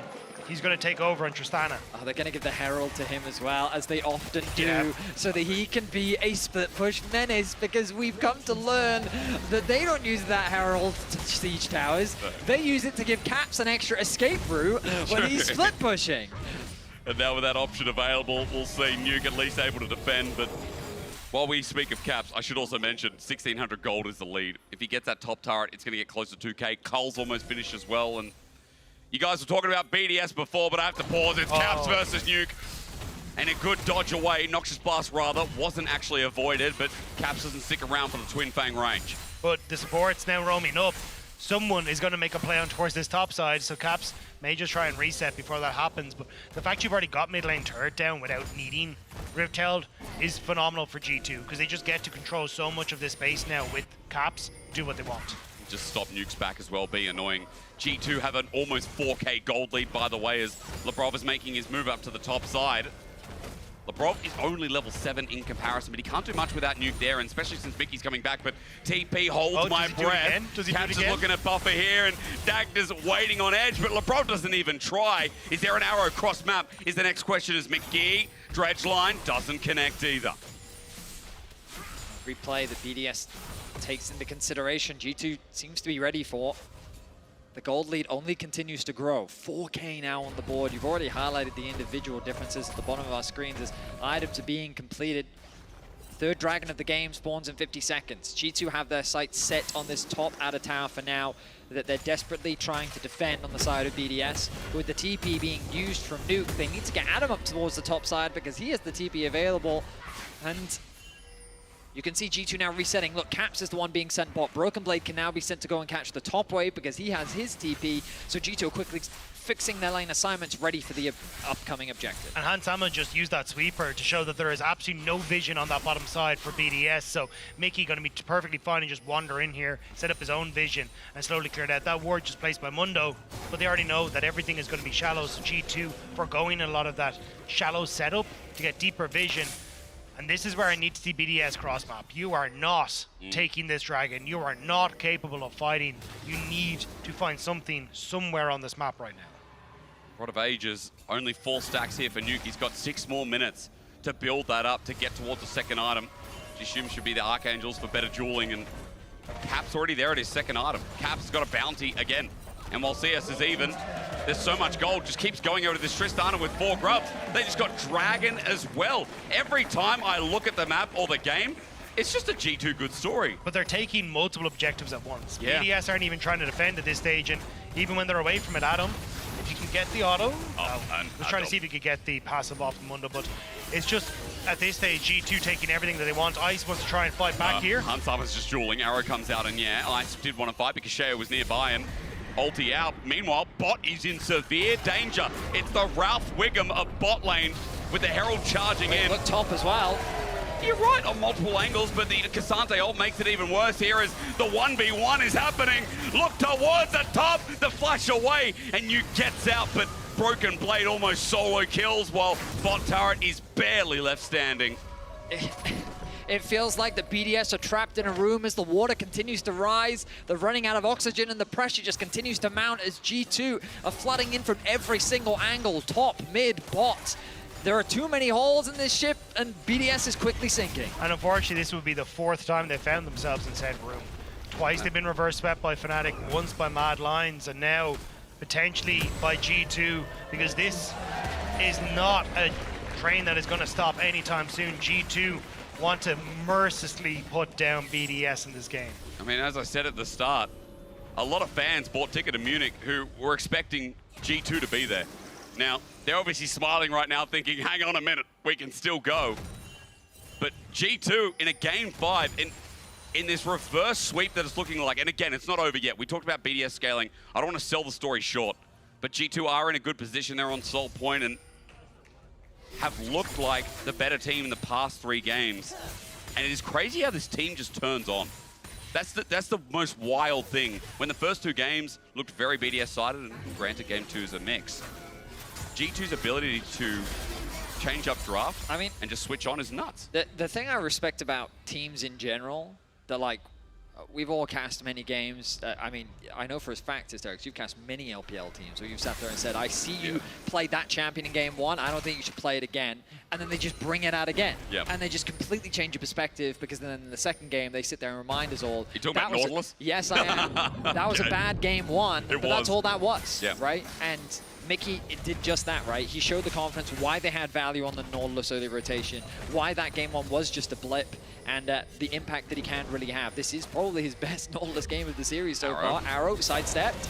But still, there's damage to be done. Caps gets a slow with Blade of their own. King Nuke is trying to wiggle his way out. TP here for the flank for BDS, and Nature's Grasp is an opportunity. BDS ain't out of this one yet. True Shot Rush with good damage, but there's no follow-up. In goes Broken Blade just to stop the prognosis. A medic word if I've ever heard one as LeBron flashes out of the way. Dredge line there as well. Damage being done. Good brand ulti as well from Yike. Separates the feathers of BDS. That inner turret left standing though after everyone's bot. BDS are throwing everything that they have at G2, but the vision is there to spot out LeBron in the flank. The damage is there to push BDS back. And now it's once more Hansama pushing in middle wave as they just look for the easy reset. Notice how, even though no kills went down, the gold, every time we look back up there, it's like another K has been gained for G2. Now the goal gap is 6K between the 2 teams. Dragon is up in a minute and a half. G2 have laid all the groundwork ready for that next objective. And sure, there is that late game scaling opportunity that BDS have. They've showcased how many great team fights. They were at a deficit in their first game against SK, and it was this type of competition that they used to pull themselves back into the game and win a team fight. The question is, can they find that avenue again against a team like G2? It is so BDS, and it would be so BDS. You know, I think the surprise this year has been some of the greatest when they've just pulled out one team fight win and ended up winning the game. We've asked ourselves so many times, how do they keep doing it? It's funny that they're going up against G2, where the same question to G2 is, how do they keep doing it? These are the teams that we ask, how do they keep doing it? And in game number 5 right now, G2, as Vedius already alluded to, they're still doing it. 6K gold lead, it's huge. Dragon's coming up 30 seconds, only at Chemtech Soul, but still, it's a soul that leads to Elder. It's a soul that's a permanent buff for G2 if they get it. And my eyes are on Nuke. I feel like he's been the man that has really stepped up for BDS this year. Has been one of the stronger mid laners that we have in the LEC this split as well. And if you can find one big Cassiopeia ult, one moment in a fight, he can pop off, especially with those 2 items now completed. But it's so difficult to get into these fights. Dragon has spawned. Can they maybe find a moment before the TP from Caps? BDS are walking in, the engages there onto Mickey, he interrupts, he's the target as the arrow is mainly used for disengage, the depth charge as well. Good ultis burned out at G2 for BDS. The start of the fight ain't so bad, as Broken Blade is now teleported in, or rather run in with his Ghost. He's going to try and stop, but at half HP, he's in a bit of danger too. BDS trying to use that health bar advantage as Dragon starts. The poke from Ice continues to be ruthless. He's connecting Q after Q. The ultimate follows through, and G2, they're going to have to disengage. They find a moment of reprieve as they're able to deny the soul, get a bounty. Unfortunately, G2 set their sights on the mid-tier 2. Yeah, Cap's going to be able to take that, but it was Caps who was a little bit late to the party, hadn't TP'd back in, wanted to reset before he did now. Oh, Adam, wait a is sec. just running in. G2 with a massive turn. Adam caught out and flashes away. Maximum dosage launches Caps, jumps in as well. Ice in trouble, in danger. BDS lured in. It's a nature scrap from Sheo, but in the backline they've already lost Ice. They're looking for Caps, but Lebrov can't do it. BDS, they're fading, they're falling. The reverse sweep is crawling, and I really do think BDS are indeed cursed. BDS fans are bawling as they look at their screens. An ace for G2. And with that, it feels like once more G2 will find their way to Munich. They're gonna take the inhibitor. The death timers were only 24 minutes in. BDS don't have a kill. BDS don't have a tower. They are 10,000 gold behind. And after once again being so close, they will be denied that opportunity and they will be shut down. The game is not over yet. No. But G2 are ever so close to rounding things out. But it felt like that was their miracle. They forced G2 back, and then Adam, trying to get up towards that top side to find that wave, gets caught. Ice tries to help. Caps immediately jumps on him. And there's nothing they could do. Even here, Nuke tries to go forward to get the miasma to kill Caps, but ends up getting knocked back by Broken Blade. Dies with no ultimate to use. He dies actually mid-ult animation. And it's just G2 chasing down the BDS members, and Adam, who started it, is the last to fall. An inhibitor falls. Oh, man. And you can see the reality setting in. BDS know the situation that they find themselves in. And they're gonna need miracle after miracle to turn this game around. It would truly be an incredible story if they could do it. But G2, I don't think is going to give them that chance. And it's heartbreaking to see, because for BDS, the improvement has been there. The story could have been written a different way, but with them meeting G2 early in the road to Munich, they just can't overcome what has always been that team that has always got the better of them. And now Mad Lions must be grinning from ear to ear. You know, they're looking at a world spot yet again as G2 start the Baron, and BDS off on the edge here. We're only going to find out now. Sheo needs that said miracle dag to ask, but will we receive? Chains in, Sheo disengaged. Mickey sacrifices his life, but Baron goes down to Yike, as close as that true shot barrage is. And it goes from bad to worse with the Baron. G2 Siege will now be unrelenting. The bot lane inhibitor has already been destroyed, which means that constant wave of pressure is going to continue coming in. The resets will come through for G2. They're going to look to spend the gold that they have. Double Infinity Edge for the carries. The monster on the shoulders of BDS has been something that has plagued them since joining the league, but it looks like that monster has no intention of going anywhere. You know, the saddest part is BDSA's sister team, the Academy team, just made EMEA finals. They'll be there at Munich. The fact that the mother roster or father roster, whatever you want to call it, won't be there alongside it would be heartbreaking. Now, it's a 10K gold lead. I'm going to level with you. This would be a miracle comeback if you could pull, again, Dag, that rabbit out of the hat. I like really rabbit. You found a crutch word, I feel. After this series, I'm buying a rabbit. Not the hat, though. No, Just not the the rabbit. hat. No. The red buff now being contested. I don't think that red buff belongs to you, BDS. Mickey thinking about a Hex Flash over the wall. Goes to pop Broken Blade's edge. Dredge line into Adam, and he ain't as tanky as he feels, as Arrow will fly short, but the Brand ult will not. Petrifying Gaze though from Nuke gives options, but flash away from Hans. Sama keeps him alive. Nuke's Cassiopeia, while it looked great in the draft, hasn't been able to play the game. He ends up falling, Lebrov ends up falling. The wall that was BDS's top side has crumbled, and now with the Baron buff, G2 set their sights on the second inhibitor and maybe even the game. I mean, now the death timers are long enough. Inhibitor's going to start it off. I mean, BDS were given this window of hope, and G2 are quick to close it as the engage comes from Sheo. G2 battle down a Nexus turret to lock BDS out of Munich, of season finals, and out of Worlds. They're paving a road, and G2, nobody will get in their way as they lock in their place at Munich and once again define this region.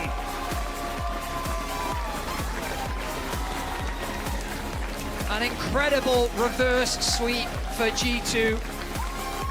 when they looked down and out, it felt like that they had no options. They were able to shift their priorities in the draft, and individually they stepped up to meet the occasion that was BDS in front of them. And commiserations to BDS because they put up a valiant fight, but this wall that is G2 has stood in their way at every step. Yeah, and I mean, Caps on the Tristana was absolutely insane, and you can vote for him of your player of the series if you want to at LEC on X alongside Yike and Han Sama. But honestly, impeccable performances across the board. There was big step-ups. Mickey's Nautilus looking great in the last couple of games, but the Tristana for me was just night and day across the series. This is clearly a pick you cannot let Caps have. And I'm sure that there will still be question marks around G2's performance, but their road through the lower bracket will continue. They will be going up against the loser of Mad Lions, Void versus Fnatic, which is happening tomorrow. But they've also secured a world spot for MDK and Fnatic as BDS fall today. You can see BDS, I mean, we're so close. So many times throughout this year. Yeah, so many times. And our third place team, consistently third. No longer. Now, it is between G2, Mad, and Fnatic. All are going to Worlds. It's amazing how somehow Mad Lions always find a way. They always find a way. BDS always losing game 5, and MDK always make it to We've got certain, script writing issues, but we've got to figure them out. It's crazy. I mean, again, after they had a great winter, spring was a bit of a letdown, and then this huge run. Remember, they almost didn't make it to playoffs. I know today is obviously still about G2 BDS, but just quickly, Mad almost didn't even make it to playoffs. But I mean, it's the thing where what Mad did was they did beat G2 in that game. Exactly. That's the difference. And that is the difference, right? BDS were given the exact same opportunity, and unfortunately today they couldn't close it out. They couldn't end that final game 5 when it mattered. I hate that you said it as well, by the way. I hate that you're like, oh, this is going to 5 games. It's going to be a reverse sweep in game number 3. No, I think it was even before that. And yeah, G2, there's just always something about them. It's frustrating, but it's also, I think, classifying the region. A lot of people say G2 is the region. But it's hard when, they go down against Fnatic, they still win. They go down against BDS, they still win. It always feels like they are just inevitable. And at this stage, I think everyone that is remaining in this season finals is now taking a big old gulp. We're going to get them a gauntlet. We got to get through this now. Well, let's listen to the inevitable Mickey X with his Nautilus. Is it a god or what is it, Mickey? I actually don't know really, but maybe he does. But first things first, Mickey, thank you so much for joining me. Congrats on winning this one. 5 games, 5 banger of games, if I may say. But I was just talking to Romain now, and he was telling me nothing special about the guys. They were like really relaxed. Everything was under control, which seems hard to believe, honestly, given what I just saw for the past 4 hours. Yeah, I'm not sure. Maybe he was on the wrong side, but like I was definitely not calm after the 0-2. But I think, well, my team did a great job at calming me down because I was pretty tilted after the first 2 because I was running it, especially the first game. But yeah, cheers to my team. And then we also started drafting very well and actually had really good ideas and good plans, and we played more reserved. And then the game just felt a lot easier. Yeah. How did you guys adapt? We will touch on the Nautilus performance, guys. Do not worry, that's on the menu. But how did you guys readjust, actually? And what was the difference maker starting in game 3? Well, we stopped picking Zeri mid. That was like the first adjustment that we did. Cap was also saying that he had a 20% win rate in it, like on it. So like he was also a bit skeptical just before the game, but we kind of expected anyway. They also played a lot of Corki, also had really high prio, and they banned a lot of mids for it. But yeah, like after the first game, I was for sure not confident in the Nautilus 2-3 that we did in the first game. But then 4-5, I was back mentally, so I was like, okay, we can do it again. just a good game of Seraphine to get you back on track, Mickey. Let's talk about the first 2 games, though. I want to know what happens when you do something like this. Obviously not running it down because obviously something is not clicking here, but I'm just wondering, if you miss one engage, the second engage, the third engage, do you have like a mental block afterwards that goes in your mind where you're like, well, I'm just not going to land one hook this game? And I don't know how much your mental crumbles when you have a bad start with this champion. I mean, I think the engage part is not really the problem. I think the getting caught and dying a lot is like the bigger problem because then you're like scared to rock anywhere because you feel like they're always out to get you. But I think, yeah, actually that first game, I just actually could not play the game. I don't know what was wrong with me. I was calling cannon minions grumps for some reason. Like, I don't know. I don't know what was going on. And what about game 4 and 5? Actually, you've been playing perfectly. I know that there was even a Mickey redemption. So you felt confident enough to pick the champion in the end. Look at this, Yeah. how beautiful it was. Well, after the Seraphine game, I felt like, okay, the games are pretty easy if I just like chill out a bit. And also, I guess the first 2 games, their level 1s were a bit different. So we got caught a little bit off guard, but then we were much more ready for it. Actually, game 2, they just had plot armor. Like, they always lived the 1 HP. That was like unbelievable. Enough about the Nautilus. Honestly, congrats on taking this one. I just want to ask something about G2 in general, because I know that your coaches talked about this in Euphoria, the fact that there's always expectations for G2. Domestic expectation, but also international expectations. And you beating your opponents is often not enough. People assume excellence from you guys and expect excellence on the side of G2. Is it some expectation that has a weight on you, or is your coaching staff helping you actually just like get rid of the fact that if you don't show up great, then people are going to talk about it? I think we don't pay too much attention to what the public perception is. I think we just expect a lot from ourselves. So I guess in that sense, there is pressure on us to perform every game because, especially in Europe, we expect to dominate Europe so we can actually have a good shot internationally. And, you know, if you look at the first 2 games, that wasn't really the case. But I think the last 3 was pretty good, you know. So if we keep up the trend, the momentum, I think we're going to be good to go, yeah. It's all about recovery. 1 down, 2 to go. And in that sense, MDK is going to face off against Fnatic tomorrow. What are going to be the main takeaways from this series, and who's advancing in grand finals? I'm not really sure who will actually win tomorrow. I would say Fnatic looks more convincing, I would say. And I think Mad Lions showed a lot of their cards against us. But yeah, I think it could go either way. I think Mad Lions played really well anyway. So I don't know. We'll see about that. Yeah. We'll see about that. Mickey, thank you so much for all these answers, and congrats again on advancing to the next round. Shox, over to you in post-game lobby. Take it away. Thank you very much. I'm here with Caps and with Yike and with Odoamne to talk about the reverse sweep a little bit more. We heard it from Mickey already about kind of like, you guys really didn't know what was going on seemingly in the first 2 games and nothing was going right. Yike, what for you was the main thing that changed up your momentum? I think for sure in the first 2 games we were a bit more scared. We even said it like after the game 1 and game 2, we were like not really playing as aggressive. Like we were also like reaching a lot. We were trying to look for plays where we actually can't really go, and we were doing that like all the time in the first 2 games. And then we told each other to just like we were winning the games kinda. I think we were ahead in some of the like early games, and yeah, we just need to like play our game, and then we're gonna be back, and that's what we did. Yeah, and Caps, I mean, you had a huge game. That first one, you know, when they were on match point, you're like, okay, now I'm gonna start playing. Talk to me about your series.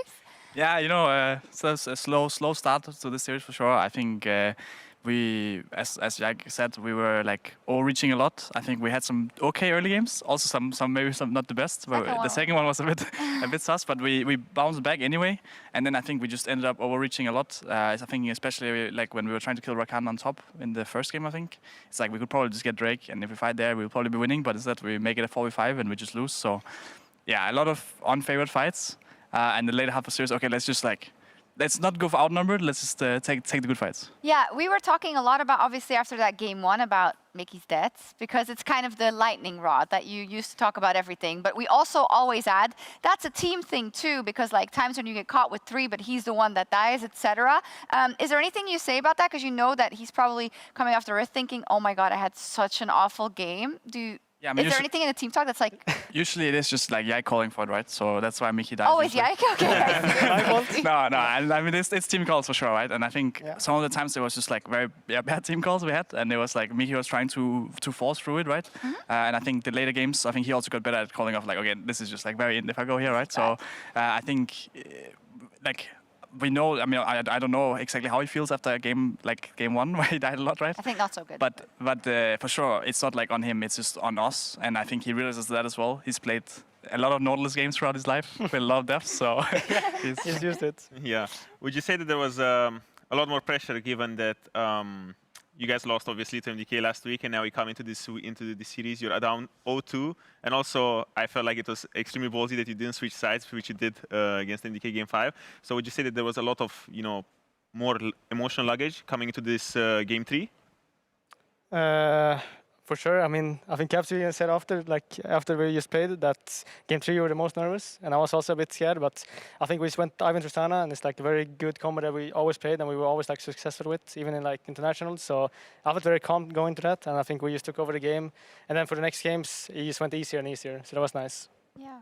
Yeah, I mean, for sure. I think we were all like a bit stressed, right? Because we were really just not playing up to par, and we really want to make Munich as well and play in front of a big stage, and also. Like BDS, we played at BDS a lot of times this year, and I think the series have always been quite messy from us. Like we've won a lot of them, but it's definitely been quite messy. And we just have to be ready for whatever BDS throws at us. Yeah.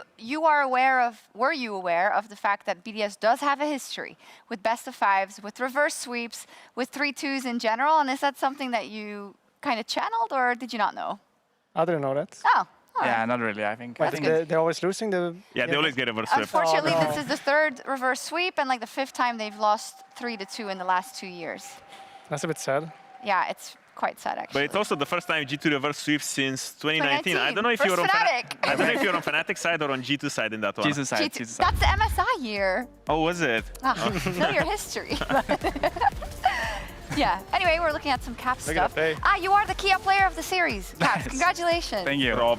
It's like everyone else was inting too much, I think. I got the insec off after last week. Last week I tried to do an insec as well, but you did it like the old man. You just flashed. You didn't even do R flash. You were just like your hands were shaking. Yeah, I mean he was stunned for like 3 seconds, so I was like, you know what, I'll just like do it nice and easy.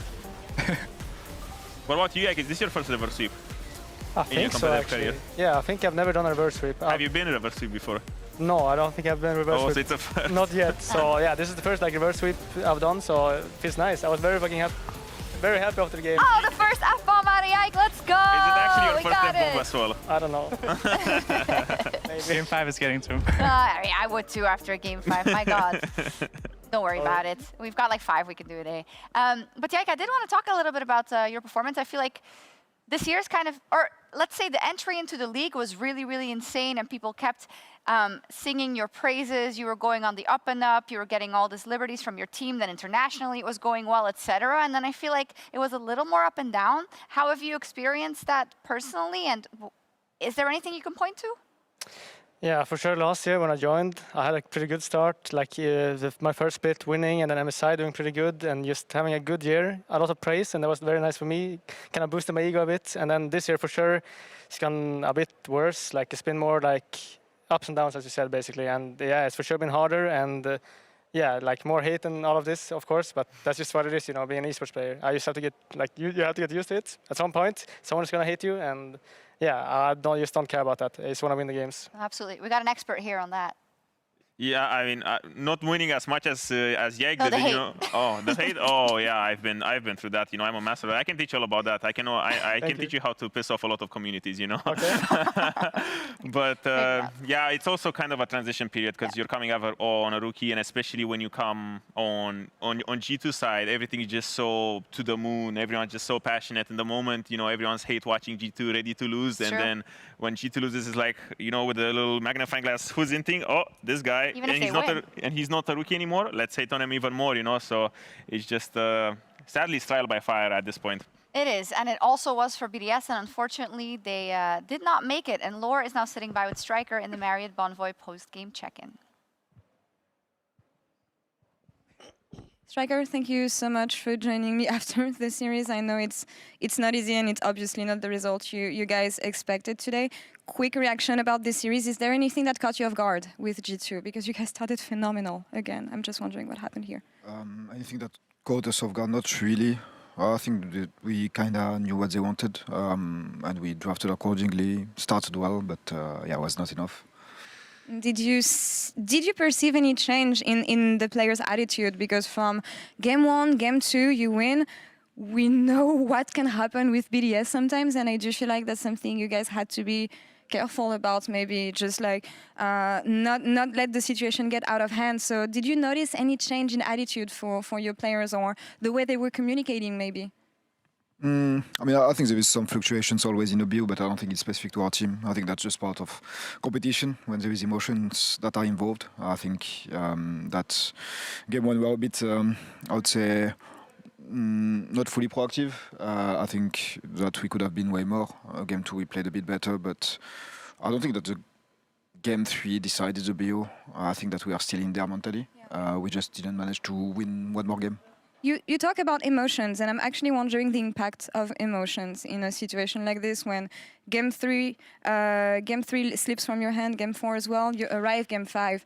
What was the mindset of your players, and also maybe the advice that you shared, if there were any, and again the impact of emotions in a best of five like this when you reach this game five? I mean, you just have to remind them that you just won 2 games, and we did not become worse in the span of 1 hour, right? So there is not too much to be worried about, even though it's easier said than done. That was basically what I told them, and we just made adjustment in draft and tried to go for the game 5. Mm-hmm. Are there any learnings that you would take from this series as a coach? Maybe not just so much for your players, but in the way you handle series like this? No, I would say that it's still early. Need to reflect a bit, right, on everything that happened. But I think the biggest takeaways that you can have are more like throughout the year, right, than just the best of 5 series. Because what got us here, but most likely also what didn't allow us to go past this day, is things that we done before today. And talking about what's next, I can only imagine how much your players are going to need each other and need their stuff coming out of the studio. What kind of attitude, what kind of words would you share in your players in a situation like this? I mean, I think the most important is for them to look forward, take lessons from this year, whatever the future brings, right, and get better individually or as a group. But that's the only thing that you can do since like the season is over, right? Like you have hard moments in a career. The only thing that you can do is try to use them. You cannot really change them. It's normal to feel sad in this kind of situation. You just have to reflect. Yeah. Champions mentality, overcoming and adapting whatever life throws at you. To close this interview, would you like to say some words to the BDS fans maybe, and community that has been cheering for you all year long and for the past years you've been at BDS? This is your camera. Yeah, sure. I mean, thank you very much, guys, for everyone who supported us. The BDS community is not the biggest, but it's growing slowly, and it's of a big help to see how you guys support us during the year. So thank you, and we hope to do better next year. Community is growing, and thanks to you, your efforts, and your players, of course. And on behalf of LEC fans, I want to say thank you for the year, and looking forward to seeing you guys next year. Thank you so much. Merci thank you. Striker. Shox, over to you. Yes, for BDS, it is the end of the road, and I do want to kind of echo the sentiments about BDS kind of growing, I think growing in the hearts of many fans this year. I want to thank them for that, but also on the Rift, Odo. And yeah, I am a bit sad not to see them continue.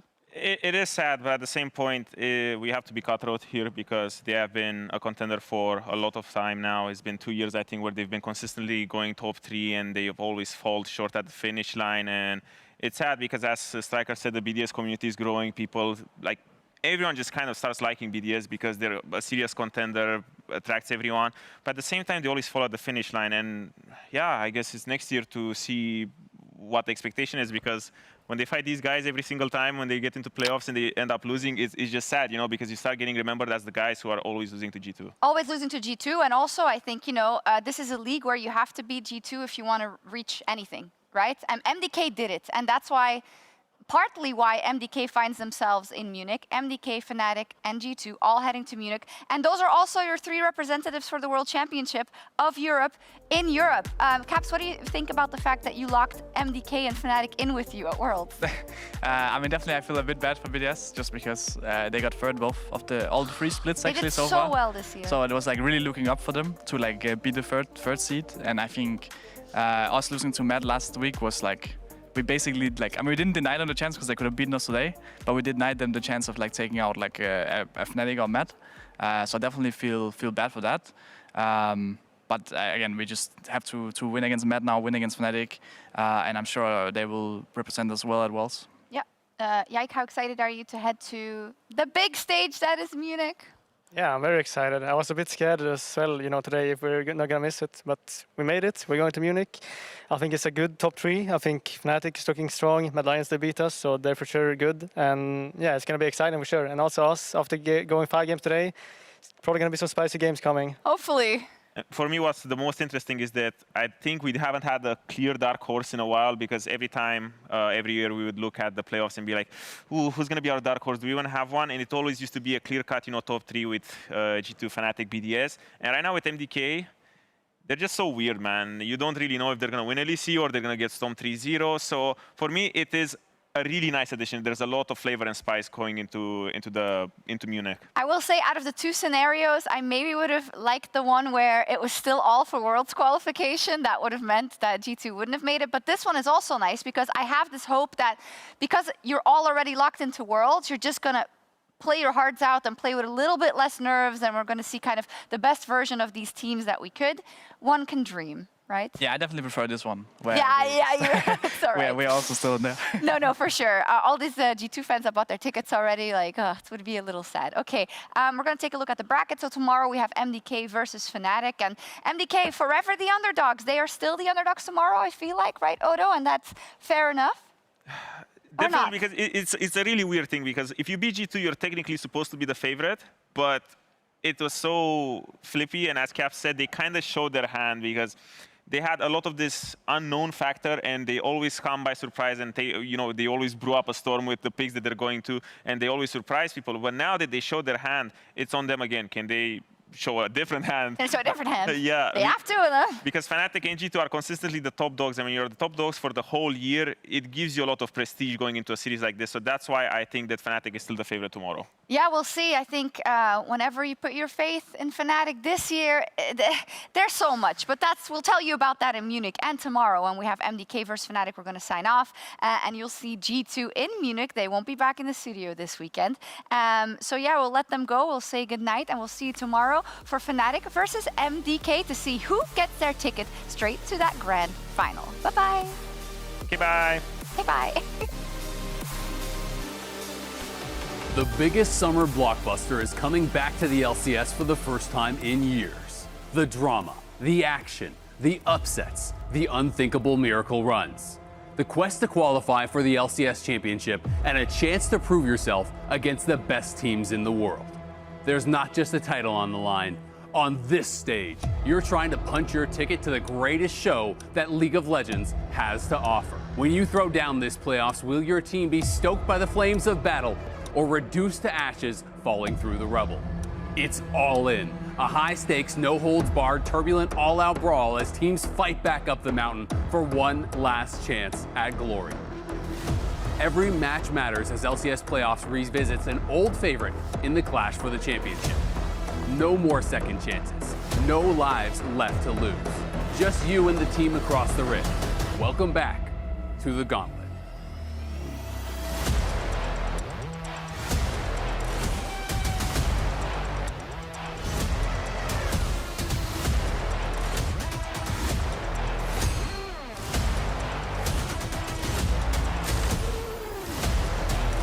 He realizes that. It comes back to your point. Let's try and escalate once again. Underneath turret, there's Dominus popped immediately. Root down because the passive is down. And Broken Blade gets the kill as he pops Adam. But they haven't killed him yet. As he flushes away, BDS re-engage on the summonerless Hans. Summer! Man, he's been calling Hans' mama after getting taken down. Haven't got the commitment just yet as Mickey stuns him in place, but it's messy. The arrow in the backfires. G2 collapsed. BDS came in today ready to pack their clothes, their shoes, their boats, their motorcycles, and go to Munich. Good phosphorus bomb, but Satchel Charge is also doing work. There's a full commit though. The flush away is a bait to play. Olaf will not fight, okay? Are we winning or not? Yeah, we're winning. Yeah, ace. Nice. One. Nice. Nice, guys. Two more, guys. Two more. Re-engages as Hans gets poked on out ice. The position is huge. He re-engages the Brock gets the 3-man knockup. Wait, BDS have woken up a little bit as Broken Blade gets tagged down, but Nuke is free firing. He's got an ace machine.